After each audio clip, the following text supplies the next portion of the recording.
OVERDOGS versus Kadiliman. Game number 1 is about to begin. Yeah, and we are gonna get started, guys. Welcome again to VCTC Stage 1, Day 3, the final stage of our initial round robin. Next time, in a few days, Asarai, we're gonna be joined by many familiar faces from not only the different VCTs, but also the casting side, so I'm excited for that. This time, though, we were talking about it a while ago, KDM, they're gonna kick things off on the offense, where they did struggle in their last series. Okay, looks like OVERDOGS wanting to go for an aggressive swing here outside of elbow. 3 players from Kadiliman just kind of waiting at the precipice. This is a good combo, though, because you can see right now that Arda is setting up for that fault line. Could be big. Kadiliman's not aware of this. They could be running into a trap. Yeah, initial high-low here for Dean, Amernon, and VS. And Migs being wary, checking those corners, but might not expect the top-down setup from TOD. Already 2 for the defense. They even go for the slide and spike control. And Jasso braving the waters, playing into the elbow. Lining things up right now. Beautiful flash! And the OVERDOGS in command! A triple to start things off! And TOD will get this pistol. Yeah, that was absolutely beautiful setup there from the OVERDOGS. Not enough scouting from Kadiliman. From what we saw there, they just went for the peek here. Was there no Dizzy? Was there no wingman to just try to check the angle? But even aside from that, Amernon, his reaction time, and again, that pre-aim placement of the crosshair, just absolutely immaculate to get them a good start in the pistol. Yeah, dry contact there for KDM, man. You said it. Where's the utility? You're playing that Gecko. You're playing that Breach. Might as well go for the burst kind of play rather than the slow walk. And that's a criticism we've seen for a few teams running the Neon. Not that experience on it. In any case, though, Dizzy's at play. Ball lines there too. And TOD, Superior Guns. Amernon mowing down 2 already. Nice kill for Scary, though. And the wingman should get the plan. So a bit of money for KDM, but TOD will get a second round. Yeah.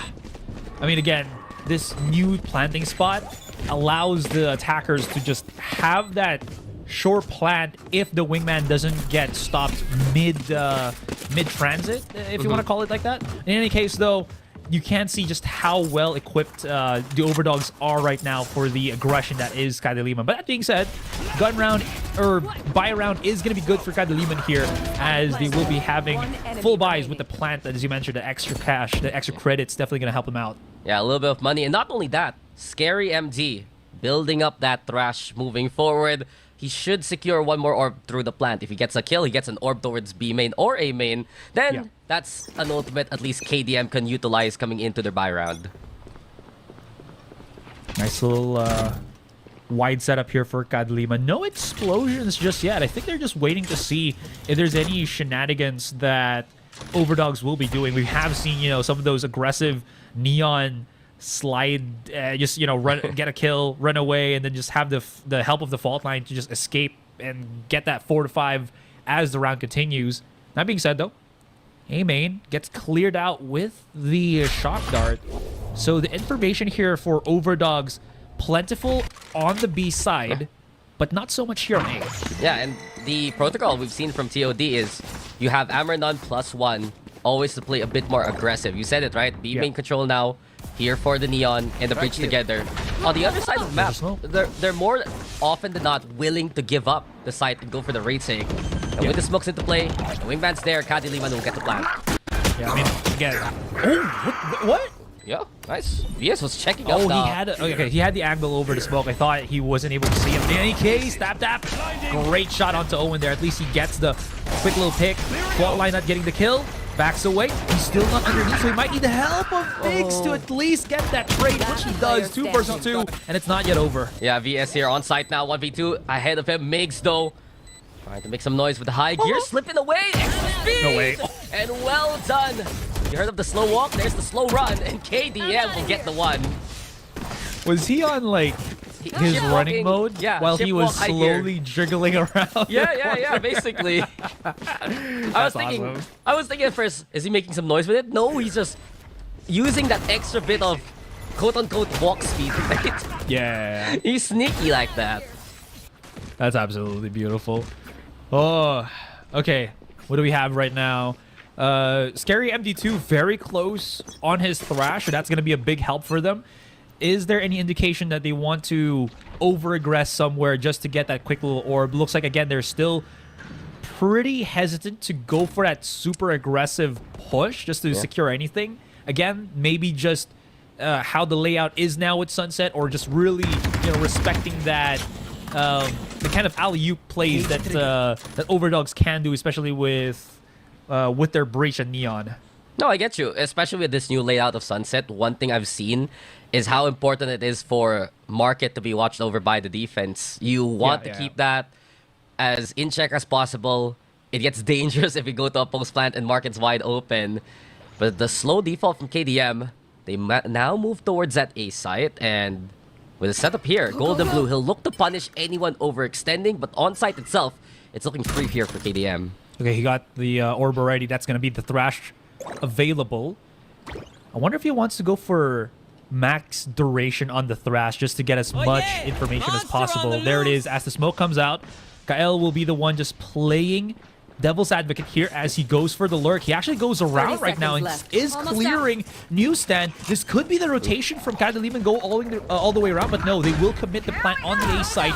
This rotation for Kael is going to be a little bit late, but oh no, Migs with the blind by his own teammate. That's going to be bad. Yeah, and Kael finding the moment at least to get the one. Oh, and still holding things down here towards the CT side.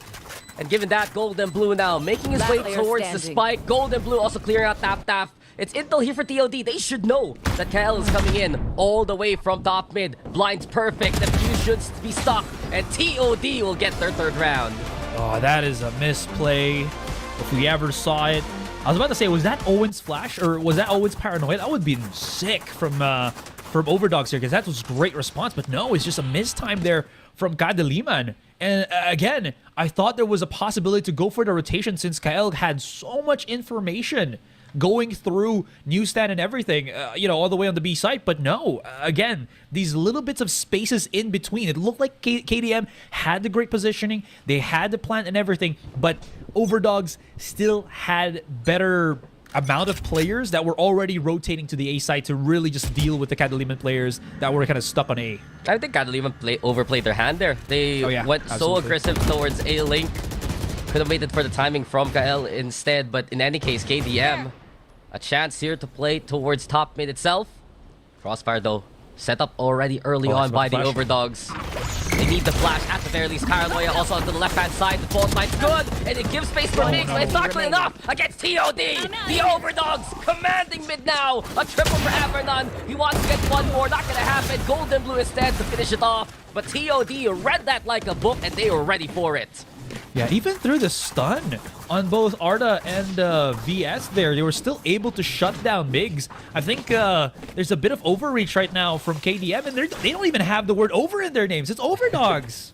What's happening to KDM here? And now there's going to be the call into the timeout. It's just a little bit too rough around the edges here. And this is the first time I'm seeing actually Mid Matters on camera. I did not see that he was rocking the long hair. Yeah, He always usually has the cap on. This guy's been on cam a bunch of times. Hello? I mean, to be fair, I haven't seen the timeouts. I've only been watching No, it's my fault, VCT Pacific Caster. I forgot that you're up in your high perch in Korea, schmoozing with the likes of T1. You should do this when Quack is casting with us, I don't. Why is it only me? Because you're the Pinoy. Hello? Hello? That's great. Hello? That's how it is. And it is unfortunate though for KDM. That was a decent attempt. They at least use their utility wisely to make that space. But the fact that the OVERDOGS initially gets that information and realizes what KDM is planning is looking to be key here moving forward for this defense. At least there is no lack of creativity and willingness to try to get that control by Kadiliman, right? That just means that they are trying different avenues because they can't always have that default setup on A. Sure, they get the plant on the spike, but TOD here, OVERDOGS is just going to start adjusting, and at some point, it's going to be less effective. So this amount of variety from Kadiliman is definitely at least helping their case in that matter, because you can see OVERDOGS rotating a lot more around the map than we've seen, in some of the other days. Yeah, and again, Amranon, quick orb control here. Tried to go with anyone to peek his way. And KDM, they gave up that space. Now they look to go for the clear. Ooh. As soon as the Dizzy just bounces back off the wall. So it's a closer clear from KDM. They're going to do this bit by bit. But this should be intel here for TOD right now. Amrenon still keeping an eye out from the elbow side. But do peek his way, and Tap gets the first pick there. Yeah, you could say Tap got his revenge. Cover going out. That's an Ola. That's a game for your generation. Our generation. What do you mean? Oh, hang on. Oh, exactly. Okay, a little bit too over-aggressive to reach into that honeypot, and that's going to be him done and dusted. 5 versus 3, and Kadiliman, they got themselves a bit of a rise here, Dax. Yep. Ultimate available from Arda, though. We'll see how that goes. Nice checks here from KDM. 30 seconds left. Watch pit pops, Wingman with the plant, and here we go with the Rolling Thunder. And it does get ripped off the utility, but KDM is in a fighting stance. Go. And Tap has found a third. Now it's time to go for the plant again, a 5v2.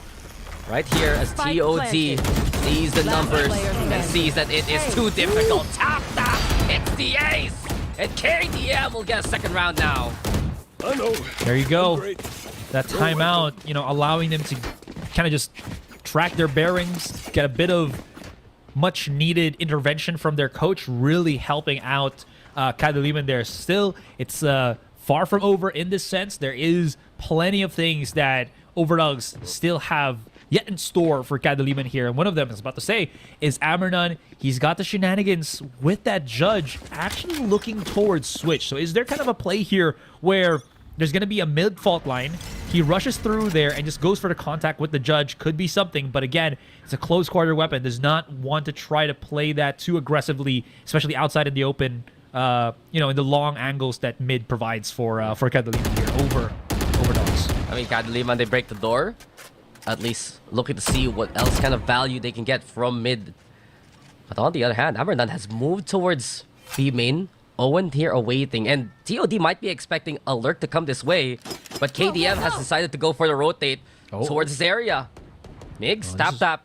They want the setup here, Azurai and Kadiliman. They might not see this one coming. Close encounter with the Owen time. Here comes Amrenon, and the flicks are unreal. He's found the 3 already. Lightning and bottle, it strikes well to take down 3, but the damage, it's been done, but it's not yet over. PS now sneaking out. Perfect timing with the help from Arta. The dart's there. Kael, Cyber Cage decides to push onto the site, and Golden Blue is waiting for you. TOD with their 5th round here. Amrenon is just... Remember, wipe the pins from your gun. What's the best word I have right now for just unrealistic plays? Look at this.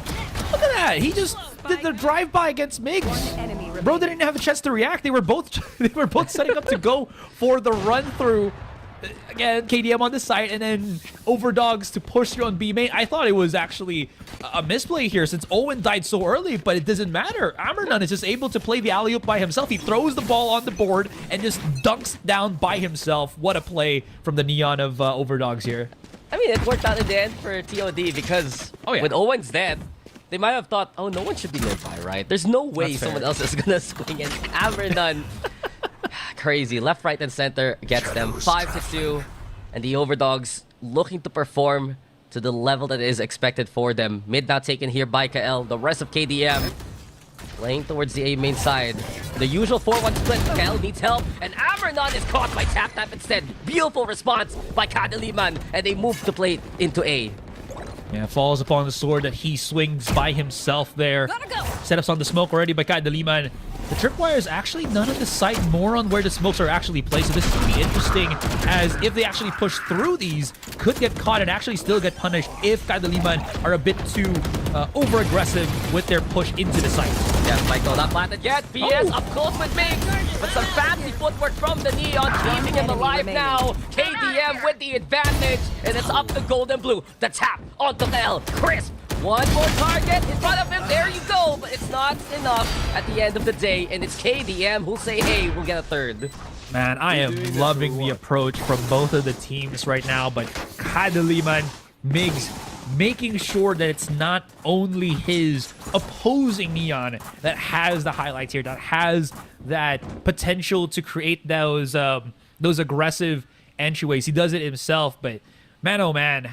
I gotta say, their ability to just kind of get the catch here is keeping the rounds somewhat even against OVERDOGS. Sure, OVERDOGS, they get a clean round every once in a while, but Kadiliman, they like to go with go about it, pretty aggressive, pretty rough and dirty. We're going to be seeing that possibly right now in B. No, I agree with you. The contact play from Kadiliman has been good. They're very strong at punishing TOD when they have the opportunity. And as of now, TapTap having such an incredible game, like 12 kills to his name. Oh, yeah. Leading the charge, has the fault as the Rolling Thunder even. And that's the thing, there's so many ultimates available here for KDM. They can play a good setup into this A side. To be fair, it has been easier on A as well, since they do have, I think, just easier access or better angles with the fault line. In any case, though, that camera is going to give him away. Spots out Migs already.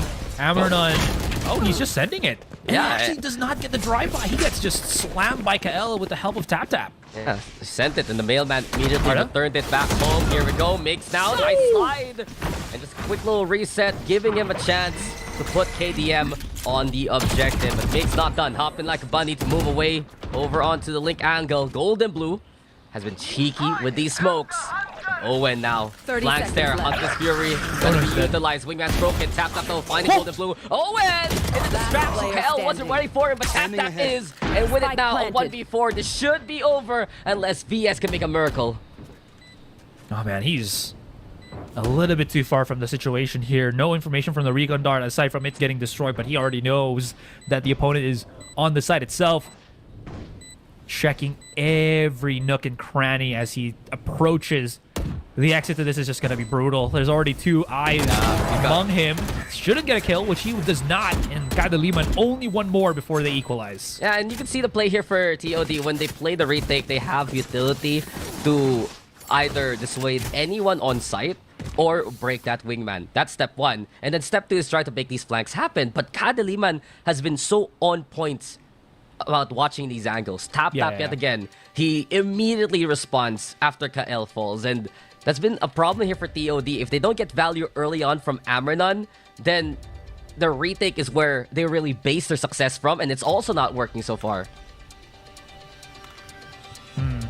That's absolutely true. Like, I agree with you as well on that one. So what's the play here from OVERDOGS? Because aside from them, kind of, it feels like they have been backing on Ammernon, which again, it's not a bad thing. But once your opponent, in this situation, Kadiliman, adjusts to it, gets used to the speed, gets used to the aggression, what's the mix-up that OVERDOGS is going to be doing here? Are they going to try to over-aggress now at that point? We did see Ammernon try to do that a couple of rounds ago on mid and actually backfired and just allowed, again, Kadiliman to walk up onto the A site, and there was no response from the rest of OVERDOGS as their heavy hitter was just down to the ground. Golden Blue was kind of just, shaking or scratching his head. What can I do here? I do have some traps, but they're not really set up for the site itself. It's just if they push us on our side of the map. In any case, OVERDOGS, again, they did call a timeout, so we're looking to see a bit of a mix-up here on their end. Yeah, and we got the signature Bucky on the Neon. Ammernon looking to make a play so far, but an eco round here for TOD. Hero Guardian, honestly, in the hands of VS. And KDM, just at the very start of these rounds, willing to play this default. Look to see if TOD is willing to play aggressive early with the Neon. But so far, no dice. And it's the waiting game that Kadiliman loves to run. Yeah, I do like the mix-up that the switch-up that we've seen here from OVERDOGS. Them just giving up most of the control. Again, it's probably because they don't really have the firepower at this point, so they might as well use the numbers to their advantage. And we have seen how good that is in the past couple of days. But Kadiliman, like you said, that slow play that they're doing, just waiting for that stimuli from TOD here more than anything else, is giving them pretty good information. Sure, they don't really see any contact, but I think they're starting to be aware that a stack into the site is somewhat prevalent here. Now, the problem is because of the changes to the Gecko, they can't really, reuse the Dizzy unless they try to pick it up. And they're very cautious about not. So they're just going to go for some dry contact moving forward. 30 seconds left. Smoke at the right timing. And here we go towards B now. Migs already on the objective. We also saw one of the utilities used towards B main. And VS, Owen, and the rest, TOD. They're going to have to play a retake in a scenario that's not going to suit them. Spike planted. Stop it! Ammernon. Okay. He's trying to send it. Gets almost caught. Good stun though. Look at that aftershock. He actually hits the 2. He eats it just because he wanted to get the kill on the tap. Not gonna happen this time, brother. 3 versus 4. Thrash reactivated. VS coming around the corner here. Good contact, and Migs a little bit too hyper aggressive. We'll have to wait a couple seconds before he gets the kill onto Owen there. Golden blue. No match with the Sheriff in hand, and that's going to be the 5-5 as Kadiliman gets themselves the equalizer match, or equalizer round that they were looking for. I mean, they had to use the trash there, and in the end, TOD getting a few picks at the very least. But that was a good assessment from Kadiliman. Just these early slow rounds, really burning down the timer, and understanding that TOD, like you said, play that stack kind of game. They have usually a duo alongside Ambernon, and this is where things change for TOD. They whip out the operator now, try to see what kind of picks Ambernon can get early on these rounds. Okay. Shadows traveling. He's just gonna go for the quick contact here, but unfortunately, because of how the setup is for Kadiliman, he's only really gonna be walking into the camera. I must wait a That moment. being said, Here. though, Arda, actually, I do like this. He pushed up with his own teammate so that he breaks the camera, and they don't really show the operator that's in the hands of Ambernon. But of course, if Kadiliman didn't just check the economy here of their opponents, they should be seeing that there is a possibility he might have called that out. Yeah, Rolling Thunder early on, though. Sights empty, sure. Kadiliman securing the objective as much as they can. Market also controlled here by Migs. A good staging ground here for KDM if they can keep this down the line. Aldron, though, in response. VS now tagging Kael, so they know the backside also occupied here. The Kadiliman so far. Golden Blue and the rest trying to reset themselves, make this boba retake happen. Scary ability with the find onto the Cypher. Paranoia lob from past the doorway, but KDM winning all the duels here. Fast lane now from Nix. He wants the 1v1 versus Owen. Oh my He's gonna God. get it, but he can't net the kill. Max play now into the market. Last BS now player caught out by KL, and Kadiliman getting all across the board. Avernon, though, he's bound to on the exit, looking for a third. The great escape cannot be done, as Scary MD will be frightful in a flurry. 6-5 Last as round in Kadiliman the take the half. lead. The biggest pivot that happened in that game is not the fact that they got the chase on Ambernon is not able to get any of the kills. It was more the positioning of Migs. Him being on where Newsstand was and the door being closed made it so that Kadiliman knew exactly that the players of OVERDOGS will never push that position without the knowledge of Kadiliman. It's always going to be coming in from Boba and whatnot.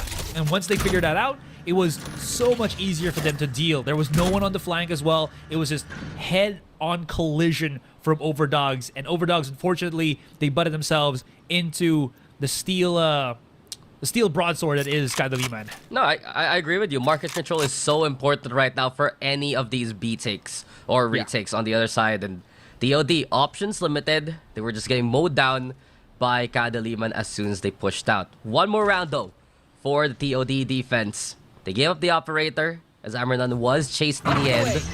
Dizzy also here from Scary, so a bit of utility, trying to see if there's anyone peeking towards that smoke. Seems like it's a no. And mid will be controlled here by Kadiliman.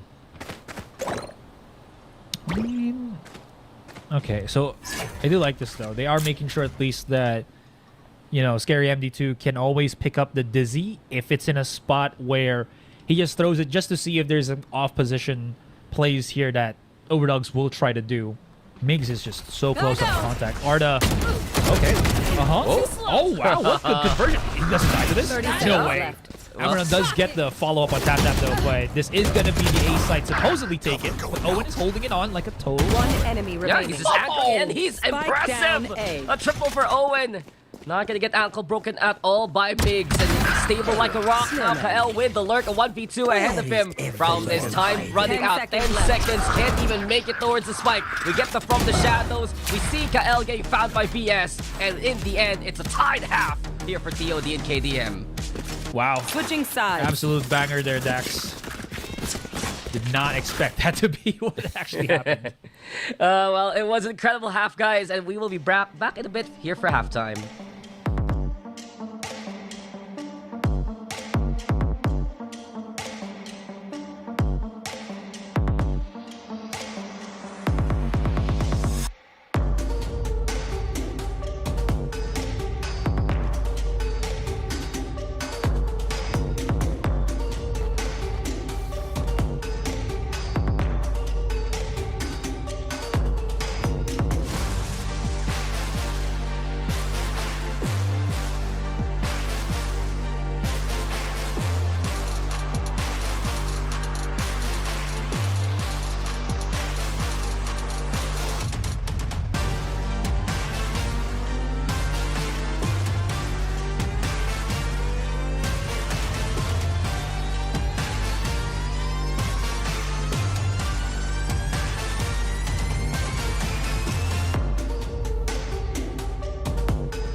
We are back here with the second half. Kadiliman and TOD tied up. And remember, guys, the OVERDOGS, only one map. That's all they need to make it to stage number 2. Kadiliman, they need to win the series clean in a sweep if they want to stand a chance in the tiebreakers. But Kadiliman, this is their map pick, Asarai, and we see here, now with them on the defense, they posted up the Neon and the Breach together towards the B site. Jasso, on the other hand, already playing a bit aggressive, pushing towards A main.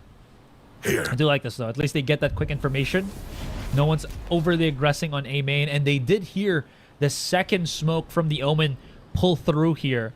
That's going to give them some quick information.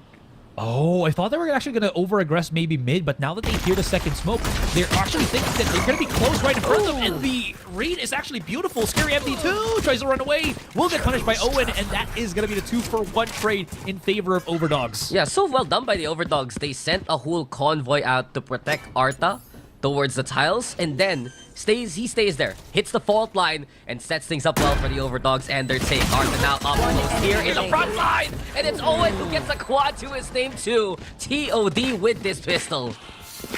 Wow, that was just such good reads from OVERDOGS. Again, that second smoke, they were already anticipating what was about to happen there, and they were like, maybe they're playing a little bit too close, and we can actually still over-aggress this, because what are they gonna do? It's a smoke. We can stun, we can flash. I have my nice little neon slide, and oh boy, they got themselves so much value off of that, and Kadiliman just not able to really follow up anything else after the initial encounter. No, exactly right. The OVERDOGS so good at playing off that breach utility. It's been effective so far throughout their sets, with Arta being command. It's TOD now, waiting to see if Kadiliman does their push. So they also play a bit of a default game here, which is a little interesting. Yesterday, or the day before actually, they were a lot more explosive, a lot more willing to push these advantages. But knowing that KDM, a more patient team, is ahead of them, they're just stacking right now. They're lining up even outside B main. Come on, guys, get your tickets. You know what movie you want to watch. It's the Game Changers Championship there in Berlin. But Migs, it's a Bucky, and he wants to play close with it. Oh, he's making a lot of noise here. That's also giving a bit of information to OVERDOGS. Now the slow... I must wait a moment. Checkup. The camera gets taken down. Nice use of utility there just to check, clear every single corner. And Amernon, he finds no contact, and this is great for him. That Dizzy, though, might actually start to get a bit of a run spot to jump around, and that's going to be a weapon picked up by them as Migs converts with the Bucky. TOD is just playing the floor as lava, and right now it's KDM who's burning the OVERDOGS to a crisp. A 4v1, Owen though. Phantom in hand, he has the firepower, he has the skill, and he's gotten a double already. Halfway done, halfway left, but Tap has the Guardian here. The double swing comes on in, and well executed by Kadiliman on the eco. They make it happen, and we're tied up again. This was more of Kadiliman having a slight window of opportunity. That little bit of back of the site control that we saw from Amernon, while it does give OVERDOGS, you know, some clarity on the site, not allowing Kadiliman to slowly creep up from the back of the site, you have better weapons. You have better weapons at range to Kadiliman that just has pistols, and they want to play the close game. That just blows up in their face, and Kadiliman now, they kind of flip the switch on OVERDOGS here, and they're strapped for cash. They do not have enough to really buy up against Kadiliman, who now have the rifles. Yeah, who's the Bucky user now? Amernon, the one holding on to it, and Amernon through the coop. He's trying to brave through, but it's just not gonna happen with Jasso in his face. That's the thing. Kadiliman, they can be explosive if they choose to. I wonder if we're going to see a different pace for them moving forward in this half. But look who's already move on forward. Where is Owen in this position? Just keeping on around. Joss, though, spotting out Owen. KDM still in position here by the elbow. And Jasso, so patient, so pristine. Even finds the spike along the way for the 3K. Got the gold and blue. But no you, not going to happen. 8 now for Kadiliman. Yeah, that was the last bullet for Jasso. Nice. On the chamber as well. That was the last bullet on his Phantom. He goes for the white swing and hits a headshot onto Golden Blue. Absolutely beautiful. Pitiful. And this was such a weird round in a way, because I was looking at that minimap and Owen was all the way in back of sight. I think he used the from the shadows there, and he had an angle towards Jasso, but they eventually getting caught, moving on away, that kind of deal, and TOD couldn't capitalize on the pinch that was possible. Okay, let's see how this now going for this little bit of contact here from Migs. Oh, he wants to go for this, man. You already know he wants to go for the send. Shadows traveling. There he is, gets caught. Does have the help of his teammate. Nice. Oh, okay. The second Surfwire should stop him dead in the tracks, but that does give a bit of a fright here for OVERDOGS. They do know at least that Migs is playing along the other side of the map here, so they just go for the overall aggression onto B, which makes a lot of sense. That's going to be the catch onto Avernon, and somehow he survives. Sure, heavily tagged, but that's still his life available to be used by OVERDOGS. Yeah, tap though already with the push, and Kadiliman immediately on the retake as the plant went down. Owen falls, it's Golden Blue and the rest of TOD trying to play it to B main. Golden Blue though picking off tap there.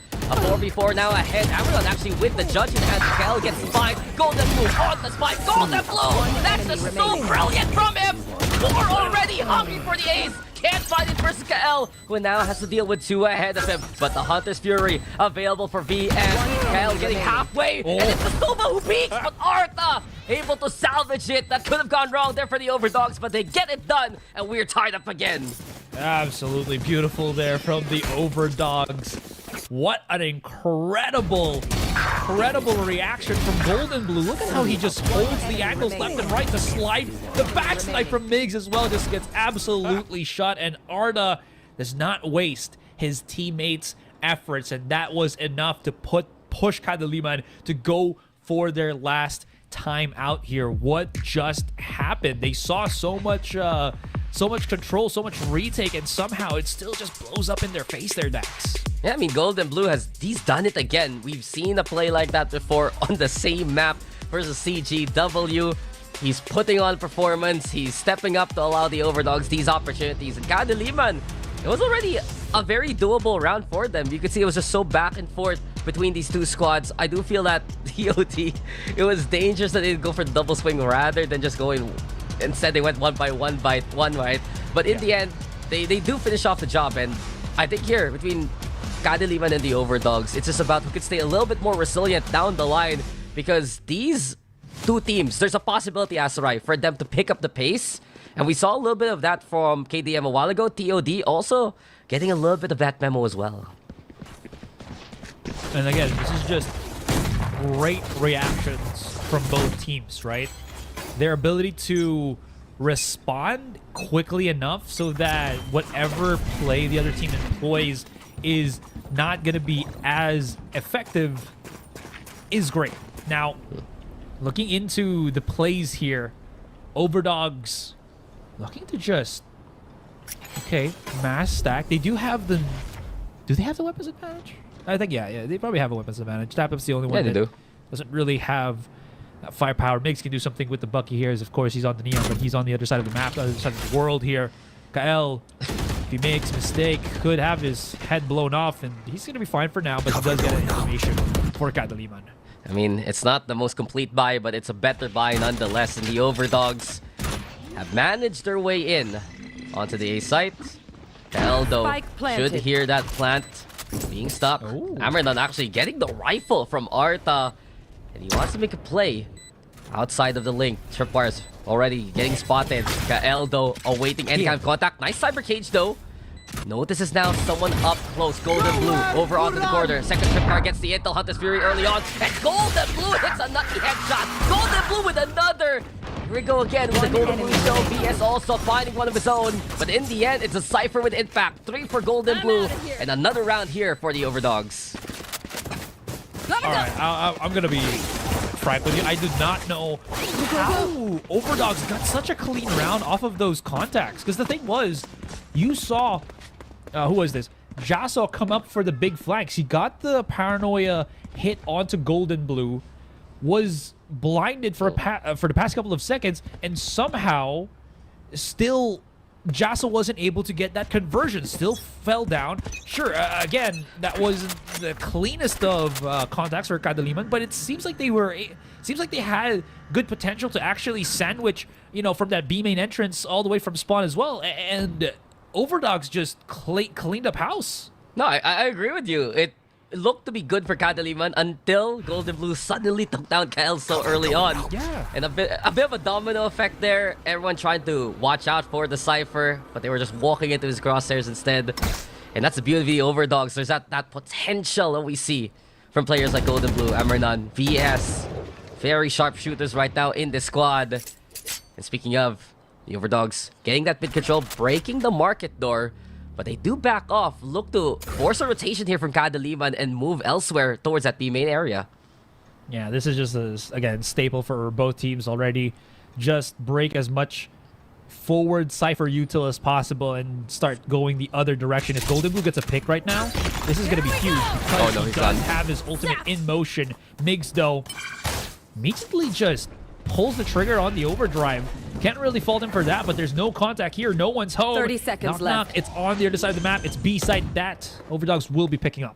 Yeah, seems like this Thundercloud has only one bolt of lightning in it. As Owen already erasing that spark from the round.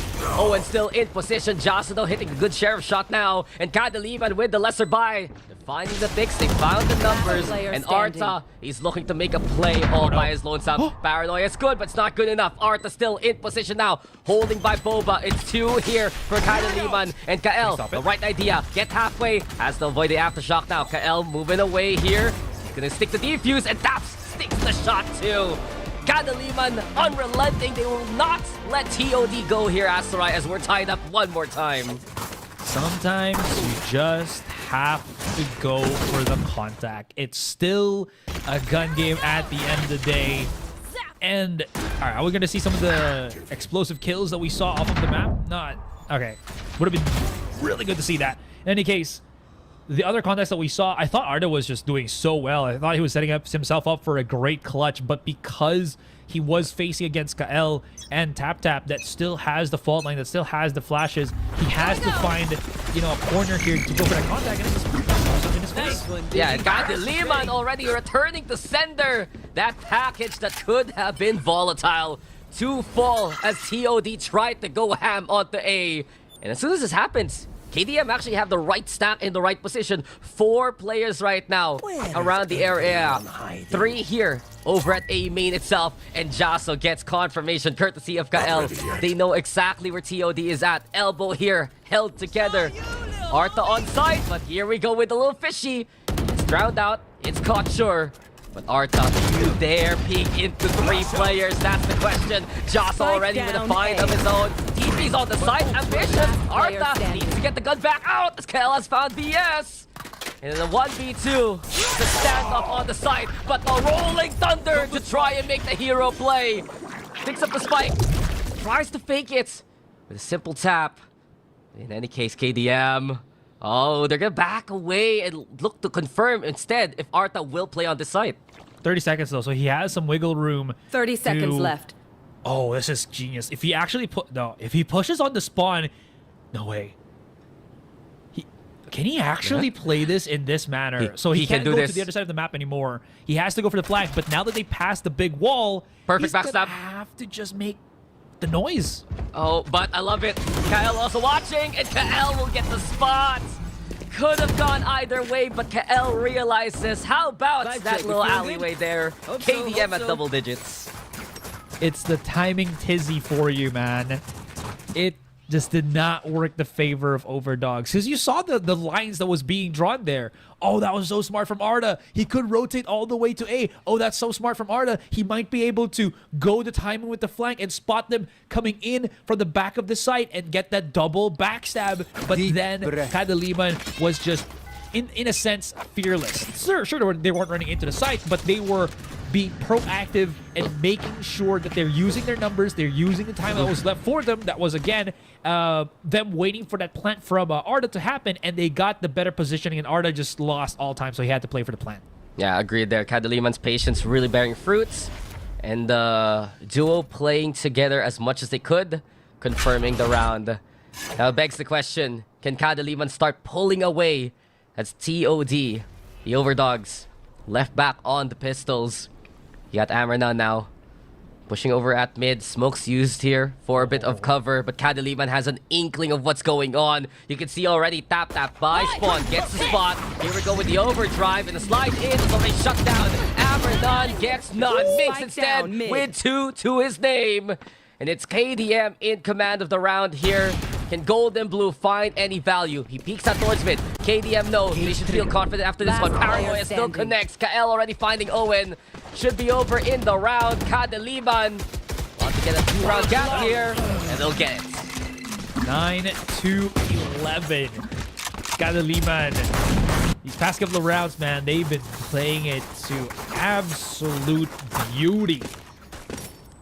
Is this a timeout? Yeah, it is. Yep. From the OVERDOGS, they call it already. This is probably... How many rounds have they lost already? So they are max loss bonus from what I can tell. But obviously, they want to get this next gun round in their favor. They're going to be put to 9-12 if they don't. And everything that they're just trying to do, again, it has to be forced. They have to play for that contact because right now, they're not really getting that value. Kadiliman's ability to stop them there in the tracks, you gotta say, Tap has been a pivotal piece in making that happen. Countering them, they just can't really find the answer in these past couple of rounds. Yeah, just Kadiliman has assessed these situations so well.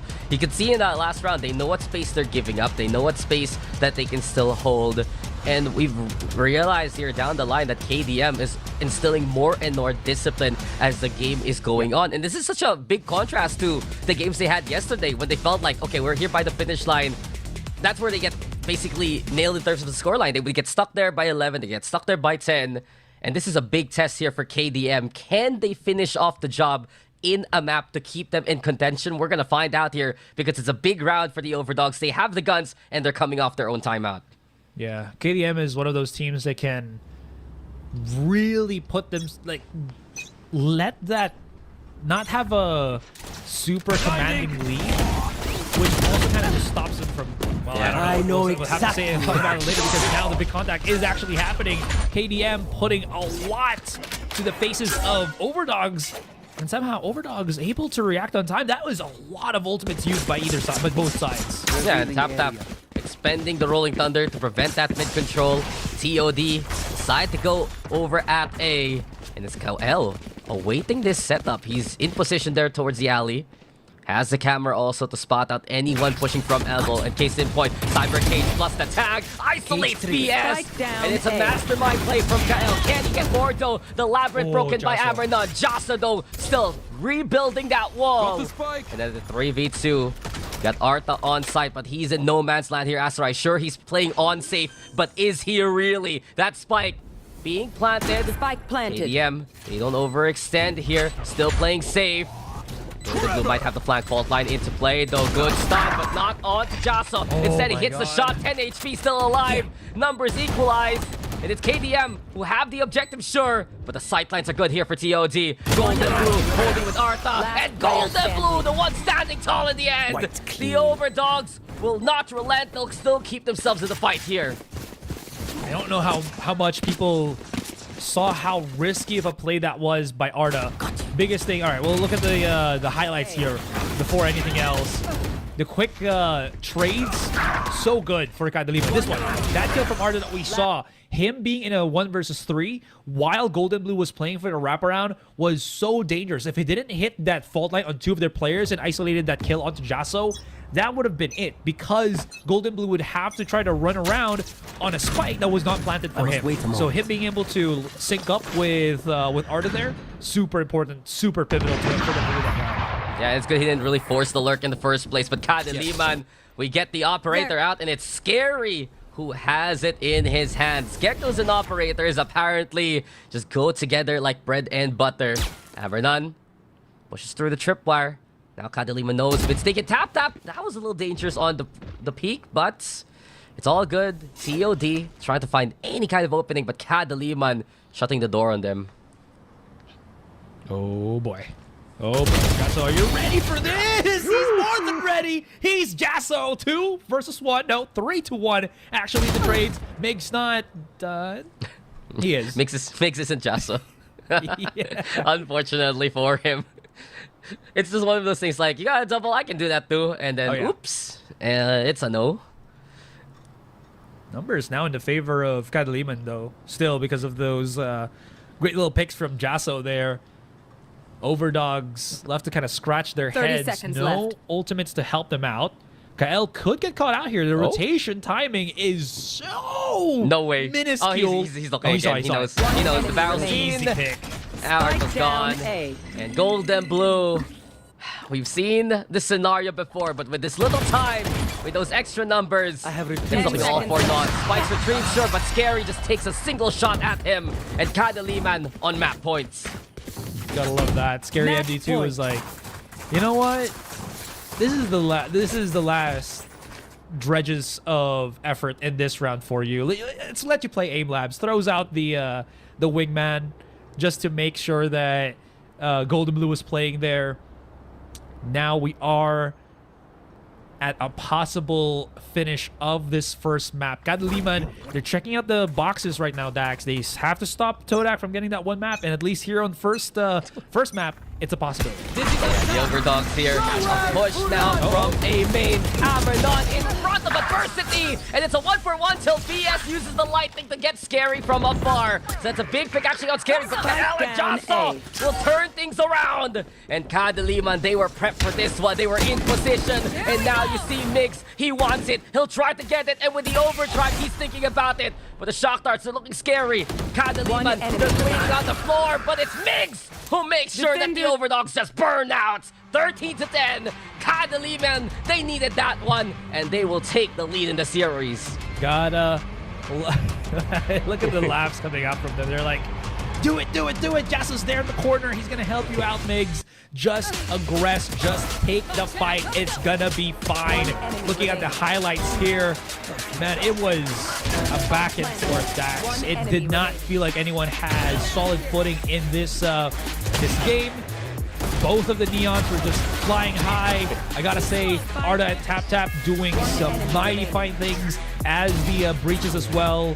And it just became who could really lock those things in at the very possible last round. And it was Kadiliman. Yeah, I agree with you. Kadiliman, they look so honed in at the end of this map. That was the criticism about them yesterday in every single game, every single tournament that they played. Where is the closeout factor? Where is the discipline when the rounds are almost over? And we saw it here. It was looking cleaner and cleaner. The reads were even better. And in that last round, there was that ambition. There was that hunger to finish it off, but they would always make sure everything was as safe as can be before they would go for the killing blow. And again, I think a big part of that as well is just great timeout calls. I'm assuming for their coach, right? Him just giving them some little bits of information. This is why mid matters as a coach right now. His experience to the plays, to the situation at hand, what his players had to think mentally approaching it. It's just perfect. That being said, though, OVERDOGS, it's not like a close game. It is a close game. The plays that they made, it was just, it could have pushed them to the line, could have pushed them to that next stage already, but they have to fight for it once again. Looking into the stats here real quick as we end our first map, 15 kills, first kills for Kadiliman over the OVERDOGS. You do really see how much effort TapTap and Migs put into just getting that first contact. Yeah, and I'm not too surprised by this, just because you look back at the game that Kadiliman had versus CGW, and Migs got 16 first kills in that series. This time around, though, it wasn't him actually getting the initial picks as much as he would like. It was TapTap who would anytime he'd find that contact first and foremost, he's the one who would win that duel. He's the one who would bring KDM to that victory. And with 5 first kills and an ace round to remember, KDM will thank their lucky stars they have a breach named TapTap in the roster. Yeah, absolutely. Again, he was just on point for most of the setups that he wanted to do. And again, like you mentioned, he's a star. He's a star shooter by himself as well. The MVP dropping a 40% headshot here in our first map. That's beautiful. And you know what else? It's not the first bloods, at least for me. It's the kill assist. Look at that, 17.9%. He was just dipping his hands in everything, man. Yeah, 10 assists to his name there, and TapTap really one of the core players of that no org squad from before. What do you dip your hands into, Asarai? Jelly. Why?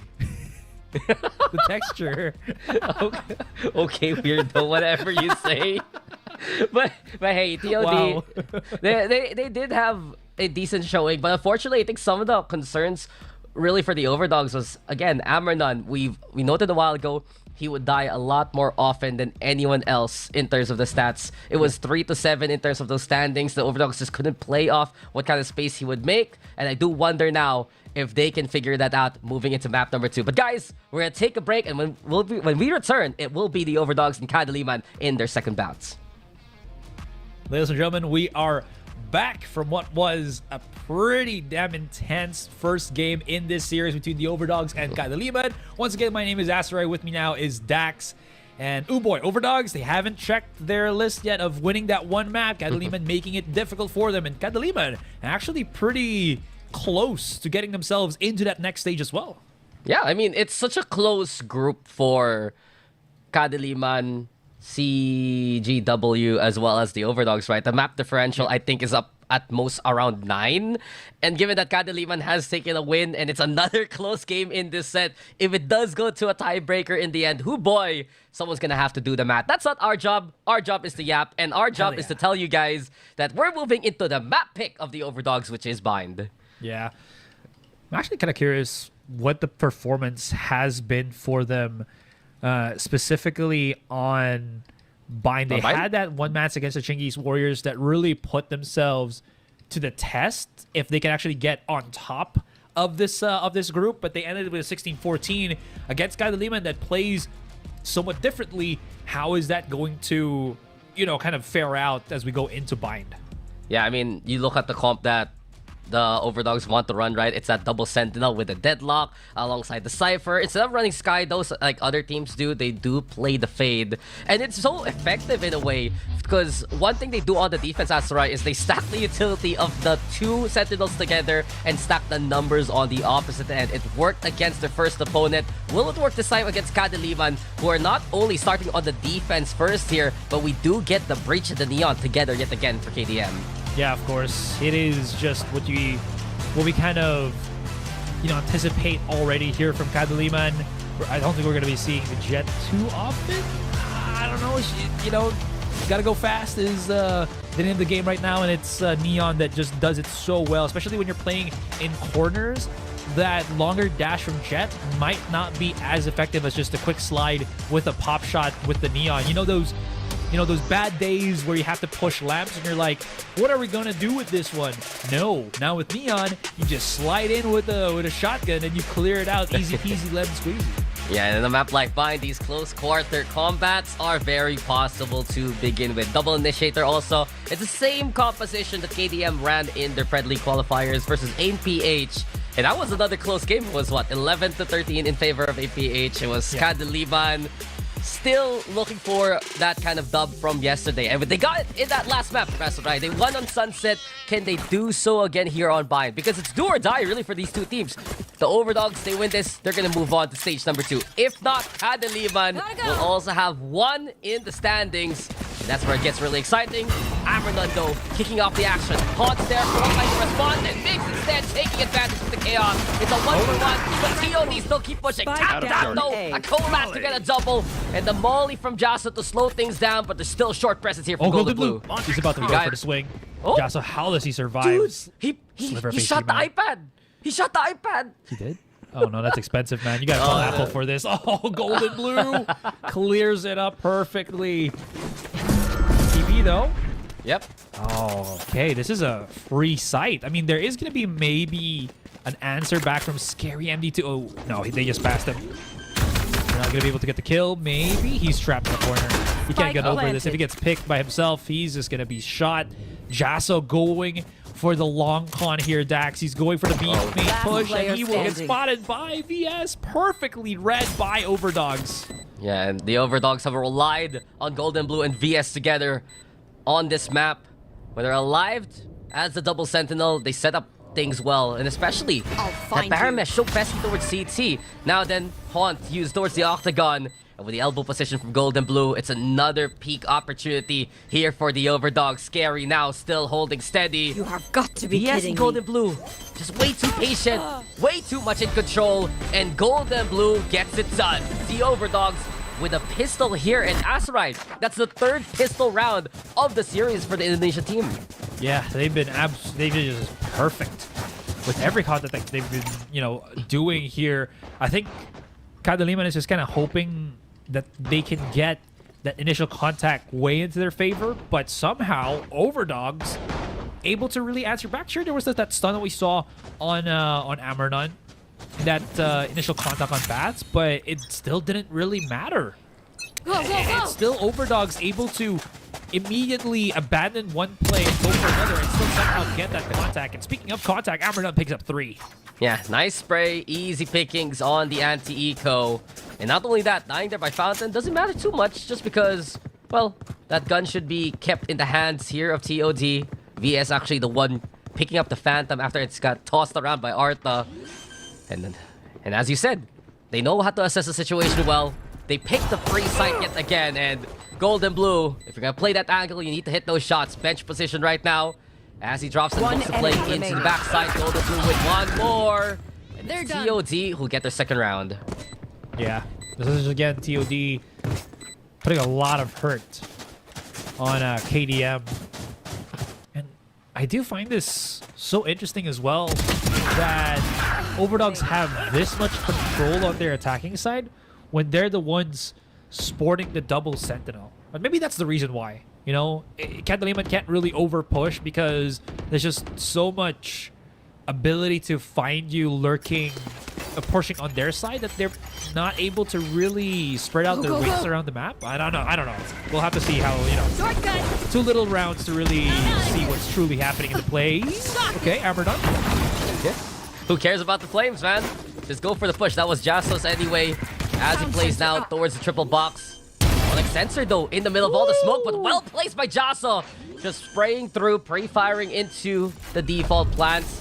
VS adjusting accordingly. The Overdogs, they didn't expect they would lose one that early, but the Annihilation now has been brought out. Gets the cocoon now, wrapped around Jasso. But KDM with that showers control, they saved their teammate. They get another pick, and it's Kadiliman right now in command. They need to make it towards the spike, though. Looks used too, and Migs, he knows there's Lap's presence. Amarnon taking a chip of damage. HP and up close. Prowlers right now meet in combat.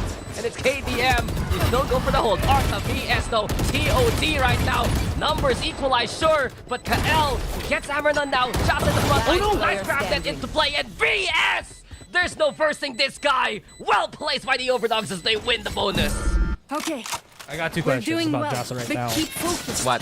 Did he Adrenaline try to is a start dangerous defusing the spike, but because his defuse button was also the remove button on the GravNet, he accidentally started removing the GravNet, which in turn made his try to shoot the other players of Overdogs a little bit later, and they got caught. I don't know, man. You should check your own keybinds if that's the case. Because I've done that before. That's why I got called out by the other blue, the black and blue, to start defusing with F or with 4. Yeah, why don't you defuse with 4? I think that's I diffuse with E now because he said that when I diffuse with 4, it just sucks. I can't remember what the reason was for. But anyways, I don't know. In any case, going back into the game, I'm going too much on a tangent here. Yeah, where did that come from? I know. Okay, I'm gonna But you got what it was level you I was real talking quick. about, right? Yeah. Real quick, I will level you. I know I have both 4 and 5 for something related to the spike. Yeah, I know exactly. that I don't have plant directly on Or 4, interact but I with have E, right? Yeah, but I have diffuse on the same button. So you have confused me. Our audience might be confused, but Yeah, there's they no absolutely confusion. are. I apologize for that, guys. But There's no again, confusion. Overdogs is like in command 7-0 for Yeah. VS right now. He hasn't died yet. that's bad. For Kadiliman, I mean. That's good for the Overdogs. It is. Well, Kadiliman are barking up the wrong tree right now because this tree got a bite. No idea where that's going, but Okay, the OVERDOGS have the dog logo, and I'm gonna stop there. Ambernon already with a push onto the side. The backside though still held by Jocelyn, but VS with a good clear. Ambernon now checking things out towards the octagon, but Scary MD! Sheriff shops to receive, and now Scary still in the fight. Still trying his best to fan the hammer, but it's just not gonna happen. A 2v1 now, but KDM has done some damage. And here we go again, Azurite, a free side for the taken gold and blue, already confirming it's an A play. You know what? He's close though. Yeah, there it is. Okay, so he just backs away smartly.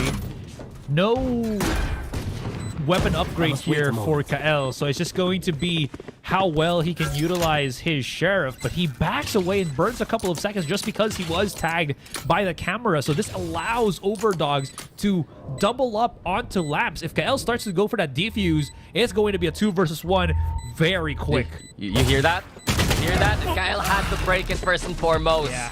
As soon as the sonic sensor was spotted, it was enough of a signal for VS to go. And we said 7 a while ago, now he has 11. Unkillable Demon King, this Deadlock is. Wow. Yeah, I wonder what's on right now. Don't tell me. Well, at least he's not the fake one. There's a bunch of fakers, but he's the true one. Yeah. You don't have to ruin it that way, you know. You know what? They released a skin line called Doombringer. How dare you? If that isn't the holler to the other IP of Riot Games, I don't know what is. Here we go! Legends of Runeterra? That's crazy. Anyway, we got Ambernon already with the overdrive. Trip parts broken, and the support lights into play. Oh my God, my eyes. Get confirmation on the backside, but because of that feed, tap that there, holding steady. Shorty's good. Kael also with the final to one. And TOD, they thought the site was free, but apparently it's a no. Annihilation utilized. Kael also still in a stable position. And Kadiliman, when there is darkness, there is light, and these are bright spots for them until Owen shines a light back at their faces. Scary though, still shining at the end, and a double for him to give Kadiliman the first round. Owen looked like he was entering the flow state there. You just saw like he was just moving, killing on Lamps, but Kadiliman, they had the right idea, man. It felt like there was the overreach that we've seen before in the past from OVERDOGS. We need a replay for this one. It went by way too quickly. In any case, Kadiliman, they got the kills that they needed. They shut down VS very early, and it just led to that round win. Yeah, and Kael was just in such a good spot, avoiding Amernon's clear.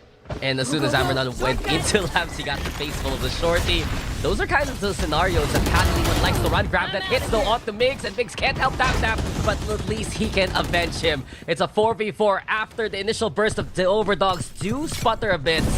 This engine ready to purr on the opposite end of the map. A TP play now with hookah control. Can the OVERDOGS still force the issue? Cyber Cage to cover the cross. But since they know there's utility from the Cypher, the OVERDOGS will back away for now and look to re-rotate towards long. Yeah, that makes a lot more sense though, right? Because again, the traps will be just a lot more of a nuisance if they start dropping from waterfall or from the window. So this B-long approach should be the safer bet. And because Arda has his... Oh. He's the one setting up. Okay, that was weird. He shouldn't be the one breaking the hunt, though. But anyways, yeah, you're a nice spot. Good information taken. And that's just going to be KDM starting to break down the offense here of OVERDOGS. Yeah, I mean, they found Owen really early on, which is big. Because they immediately realized, okay, there's B-long present, playing in this octagon, this garden. And TOD, we're going around the world in 1 minute. Because we've teleported again. One more time. And we're back to where we started. remaining. But in a case of deja vu, it's Kadiliman looks to win it all. A triple for That Migs, was the their second best, round the for bat. the Philippine squad. Not impressed. Yeah. I don't know, maybe it was just a miscommunicate there for OVERDOGS here. Because you saw the setup that Arda was about to do and Nobun was kind of adjusting. Breaking the eye. Yeah, You exactly. know? Was keeping an eye out on the other things. I mean, I don't know. Maybe they were deep in talk on what they wanted to do for that push on B main or on B side, especially with the double setup or the setup from the Cypher. So they just had to talk things through. In any case, speaking of talking things through, yeah, it's a timeout for OVERDOGS here. Dogs gotta catch their breath. Yeah. It's been a good day at the park here for the OVERDOGS so far. But everything did change after that one round where Kadiliman was able to stabilize themselves onto the site. Now KDM's defense is looking very ironclad. We're looking at their initial spots, right? And they're catching the overdogs. The grab that plays, they're not working as much anymore because Kadiliman always has a helping hand. And with the extra bit of utility that KDM has across the map, it has stopped the overdogs. When they lose their Neon, who's going to play the entry for this team? That's a big question for them. Yeah. Now, Overdogs, they do have... Okay, I'm trying to look about, you know, the big ultimate setups that they can actually go for. So you're talking about how what's going to be the offense for them right now. I think with the orbital strike, it's going to be quite good. I don't know if they're going to use this for an entry, but it might help out Amernun's just lack of follow-up kills. Sure, he does get one kill, but then he gets immediately refragged. It's not really the best thing for him, but jumping over the trap and having Kyle kill his other teammate is not so good. Yeah, that's what I was going to mention. You're hopping around like that from Amernun, and you can't clear the Cypher utility. It's taken well by Kael. Nightfall's in the play. Counter Nightfall right now here. And it's a little bit barrage. The overstrikes used the very good Chris. Owen as well as Jaso doing so from the skies. A 1v3 after everything is said and done. And in that medley, it's TOD who's hurting. Spike planted. Owen can't really leave this site. He's in a 1 versus 3. Wait, is that a pistol in his hand? Yes. I thought he had a rifle. Okay, I take that back. Oh, yeah, he couldn't really play far. He couldn't really play in a corner. He had to play to maybe have a 1 versus 1, pick up that weapon and play the 1 versus 2. But because Kadiliman was playing a bit too compressed, that was highly unlikely to happen. Yeah, it's just one of those rounds where you ask, what's going on? But it almost starts again with the setup courtesy of Kael. He's not targeting Amernun. He's looking for anyone else who assumes that things are clear, and he's using the opposition's smoke against them. They're using whatever they can from the Fate to make it a little bit more clouded. And it's so smart for Kadiliman because they're not relying on the Cypher to do everything, but it's the stepping stone in the right direction for them. And, you know, people in his chat might say, but why doesn't Amernun say to his teammate that there's a tripwire there? He jumped over it, didn't he? I don't think he knew exactly where it was, and there was so much smoke around him that he probably didn't know where it, you know, truly was placed. So they just had to trip it, and then someone breaks it, or, you know, we just see what Kael does, which is to just punish people that get tripped up by his wire. So it is what it is, but it's in the favor of Kadiliman, obviously, when that happens. Yeah, the overdogs not looking favorable at all with these guns. Fault line's good, and gold and blue is looking to be, unfortunately, the fool there. The fault line perfect, Migs with a slide in, and Kael has made heaven a place to call home for so long already. Kadiliman, though, taking the fight. The overdogs immediately. Shower contested. There's the spray through. Amernun getting into cover in time. Aftershock will keep him away. The tripwire, though, is perfectly placed, and there is no escaping. The all-seeing eye of Kael. He's from above, now down below. Arta, though, able to ground him. 2v4 ahead. Arta can't get one more for his troubles. And the overdogs are looking to see their lead dwindle in front of them. A stun again. VSO, nothing with the double, but it's not enough against the classic. Kadiliman have found a way to tie things. Yeah, plenty of time to defuse that spike. Scary MD2. Yeah, he wants the orb there and everything. Gotta say, though, that was another round where the tripwire was just placed in...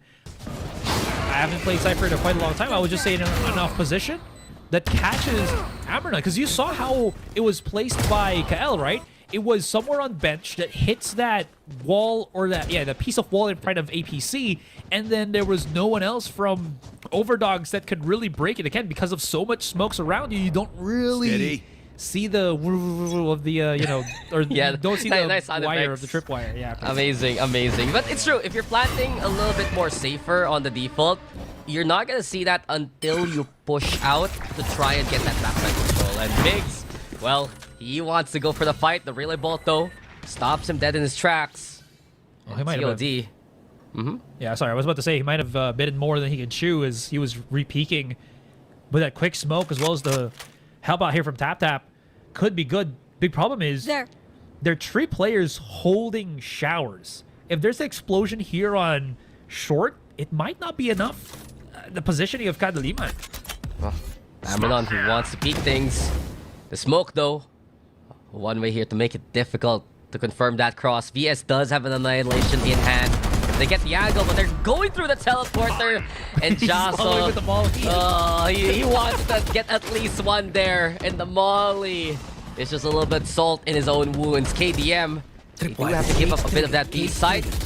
Again, the Baron Mesh in the right position to keep Kael away. And Golden Blue finding Jasa early on. Kadiliman down in numbers. They have to go for the retake here, but Scary still rifle in the corner. And Scary has found value, giving Kadiliman all the chances in the world. Golden Blue, it's up to you. But they don't know he's right behind them. Tap now, the 6 sets is there.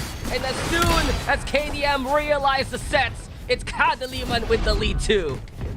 They actually did spot him coming out from, specifically Golden Blue coming out of showers there because of the, again, the oddly placed camera from Kael that was actually right outside of showers. But that's not the big thing here, Dax. It's Scary MD2 playing the position perfectly. First things first, the opposing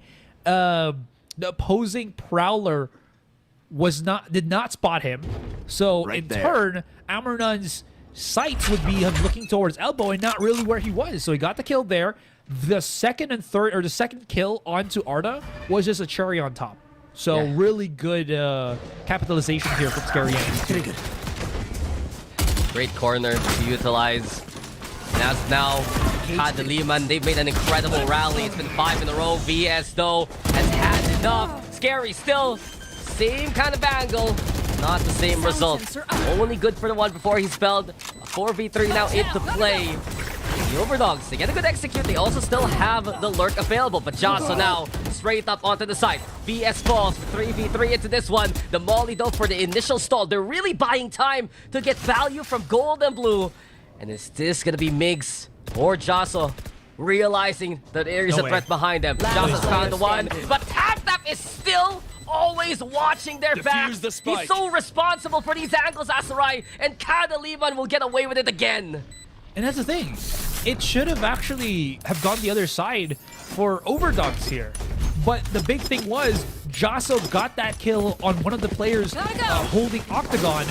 And at that point, they weren't on top of the site already. They were on the spike. So the flank from Golden Blue spots nothing as he peeks out of spawn. So that means that position from Tap even better now. Because that forces Golden Blue to push out, try to stop the defuse. And again, like you mentioned, it was just due diligence from Kadiliman. Good due diligence from Kadiliman to hold the flank angle. Yeah, just such a cleaner day here for Kadiliman compared to yesterday.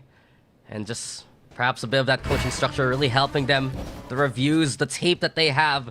But in any case, it's now the OVERDOGS who's seeing Kadiliman start running away with this game. They started things off so strong, Asarai. 4 rounds in a row for the OVERDOGS. But the response has been clear from Kadiliman. 6 in a row. It's been looking good from the Kael setups, from the tap shots, from Migs getting that space. And TOD forced to play defaults instead into this one. Okay, they're pushing out. Or rather, they're backing away here. Kadiliman has so much control on B. And this is such a good gambit from Kadiliman as well, right? Because the information that Kael has on this A site is allowing them to do this. Now they know, though. Arta, he's found one. But Kadiliman still in these positions, and Jasa knows this is opportunity. It's free! It's free! And the cash out's good!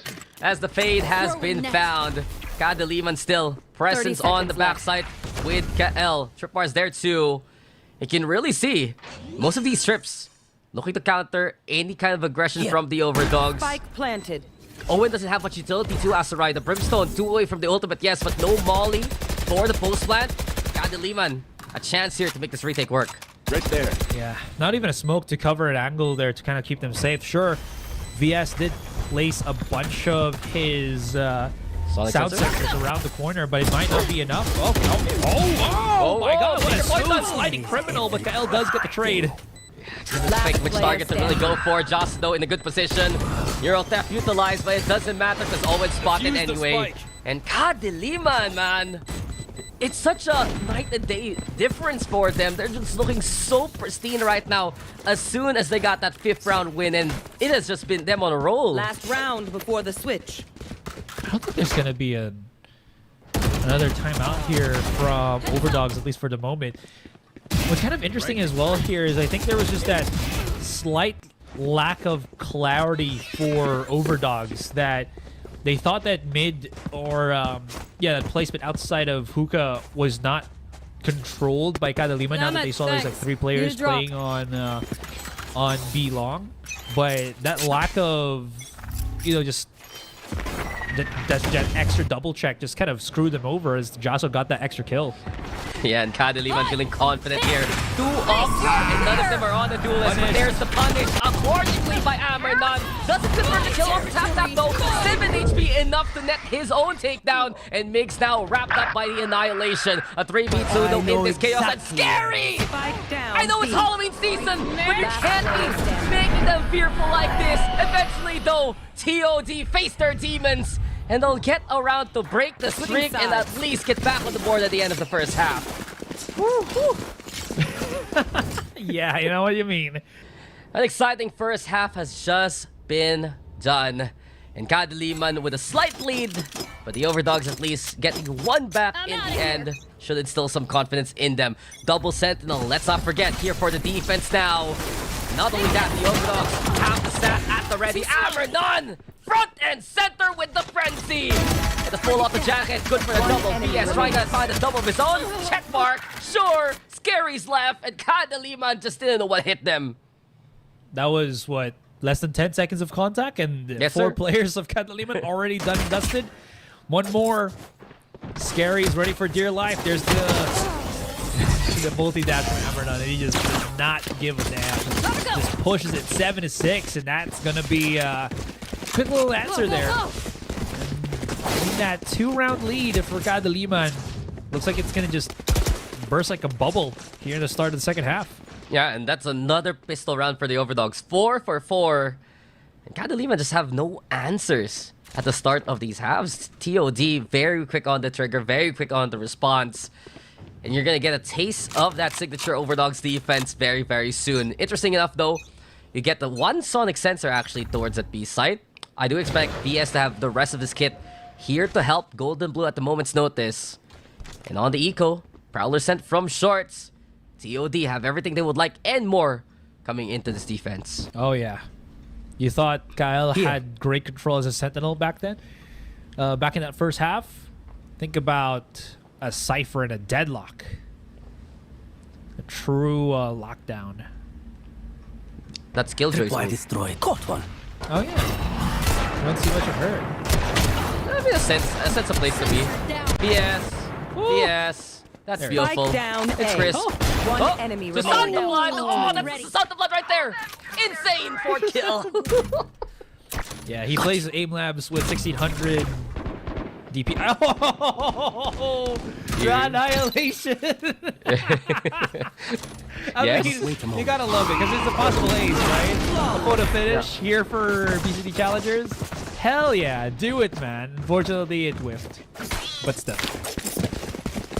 You think at home they play aim labs to see who's gonna sit at the best spot on the table?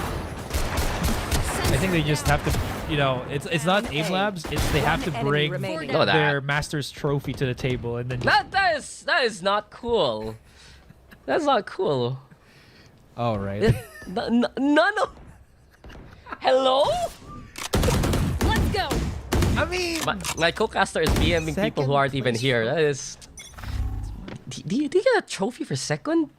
you do. I think. It's a picture of the first one. My camera is A destroyed. picture of the first placer holding I it. must wait a moment. You're unbelievable today. I don't get you. I gotta love that. Yeah, Alright.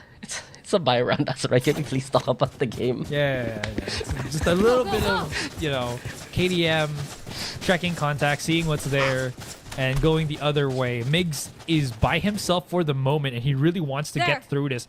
Amernon Oh, he's just got out. I'm out of Big here. spots it out. Out of They charge. immediately back away. Do they know that Arda's just around the corner? If they push through this smoke, No, it's gonna be sure. just wrecking. Oh, the Prowler did. The Prowler still got confirmation. Waiting to still walk in towards the left instead, and Arta takes advantage of that set.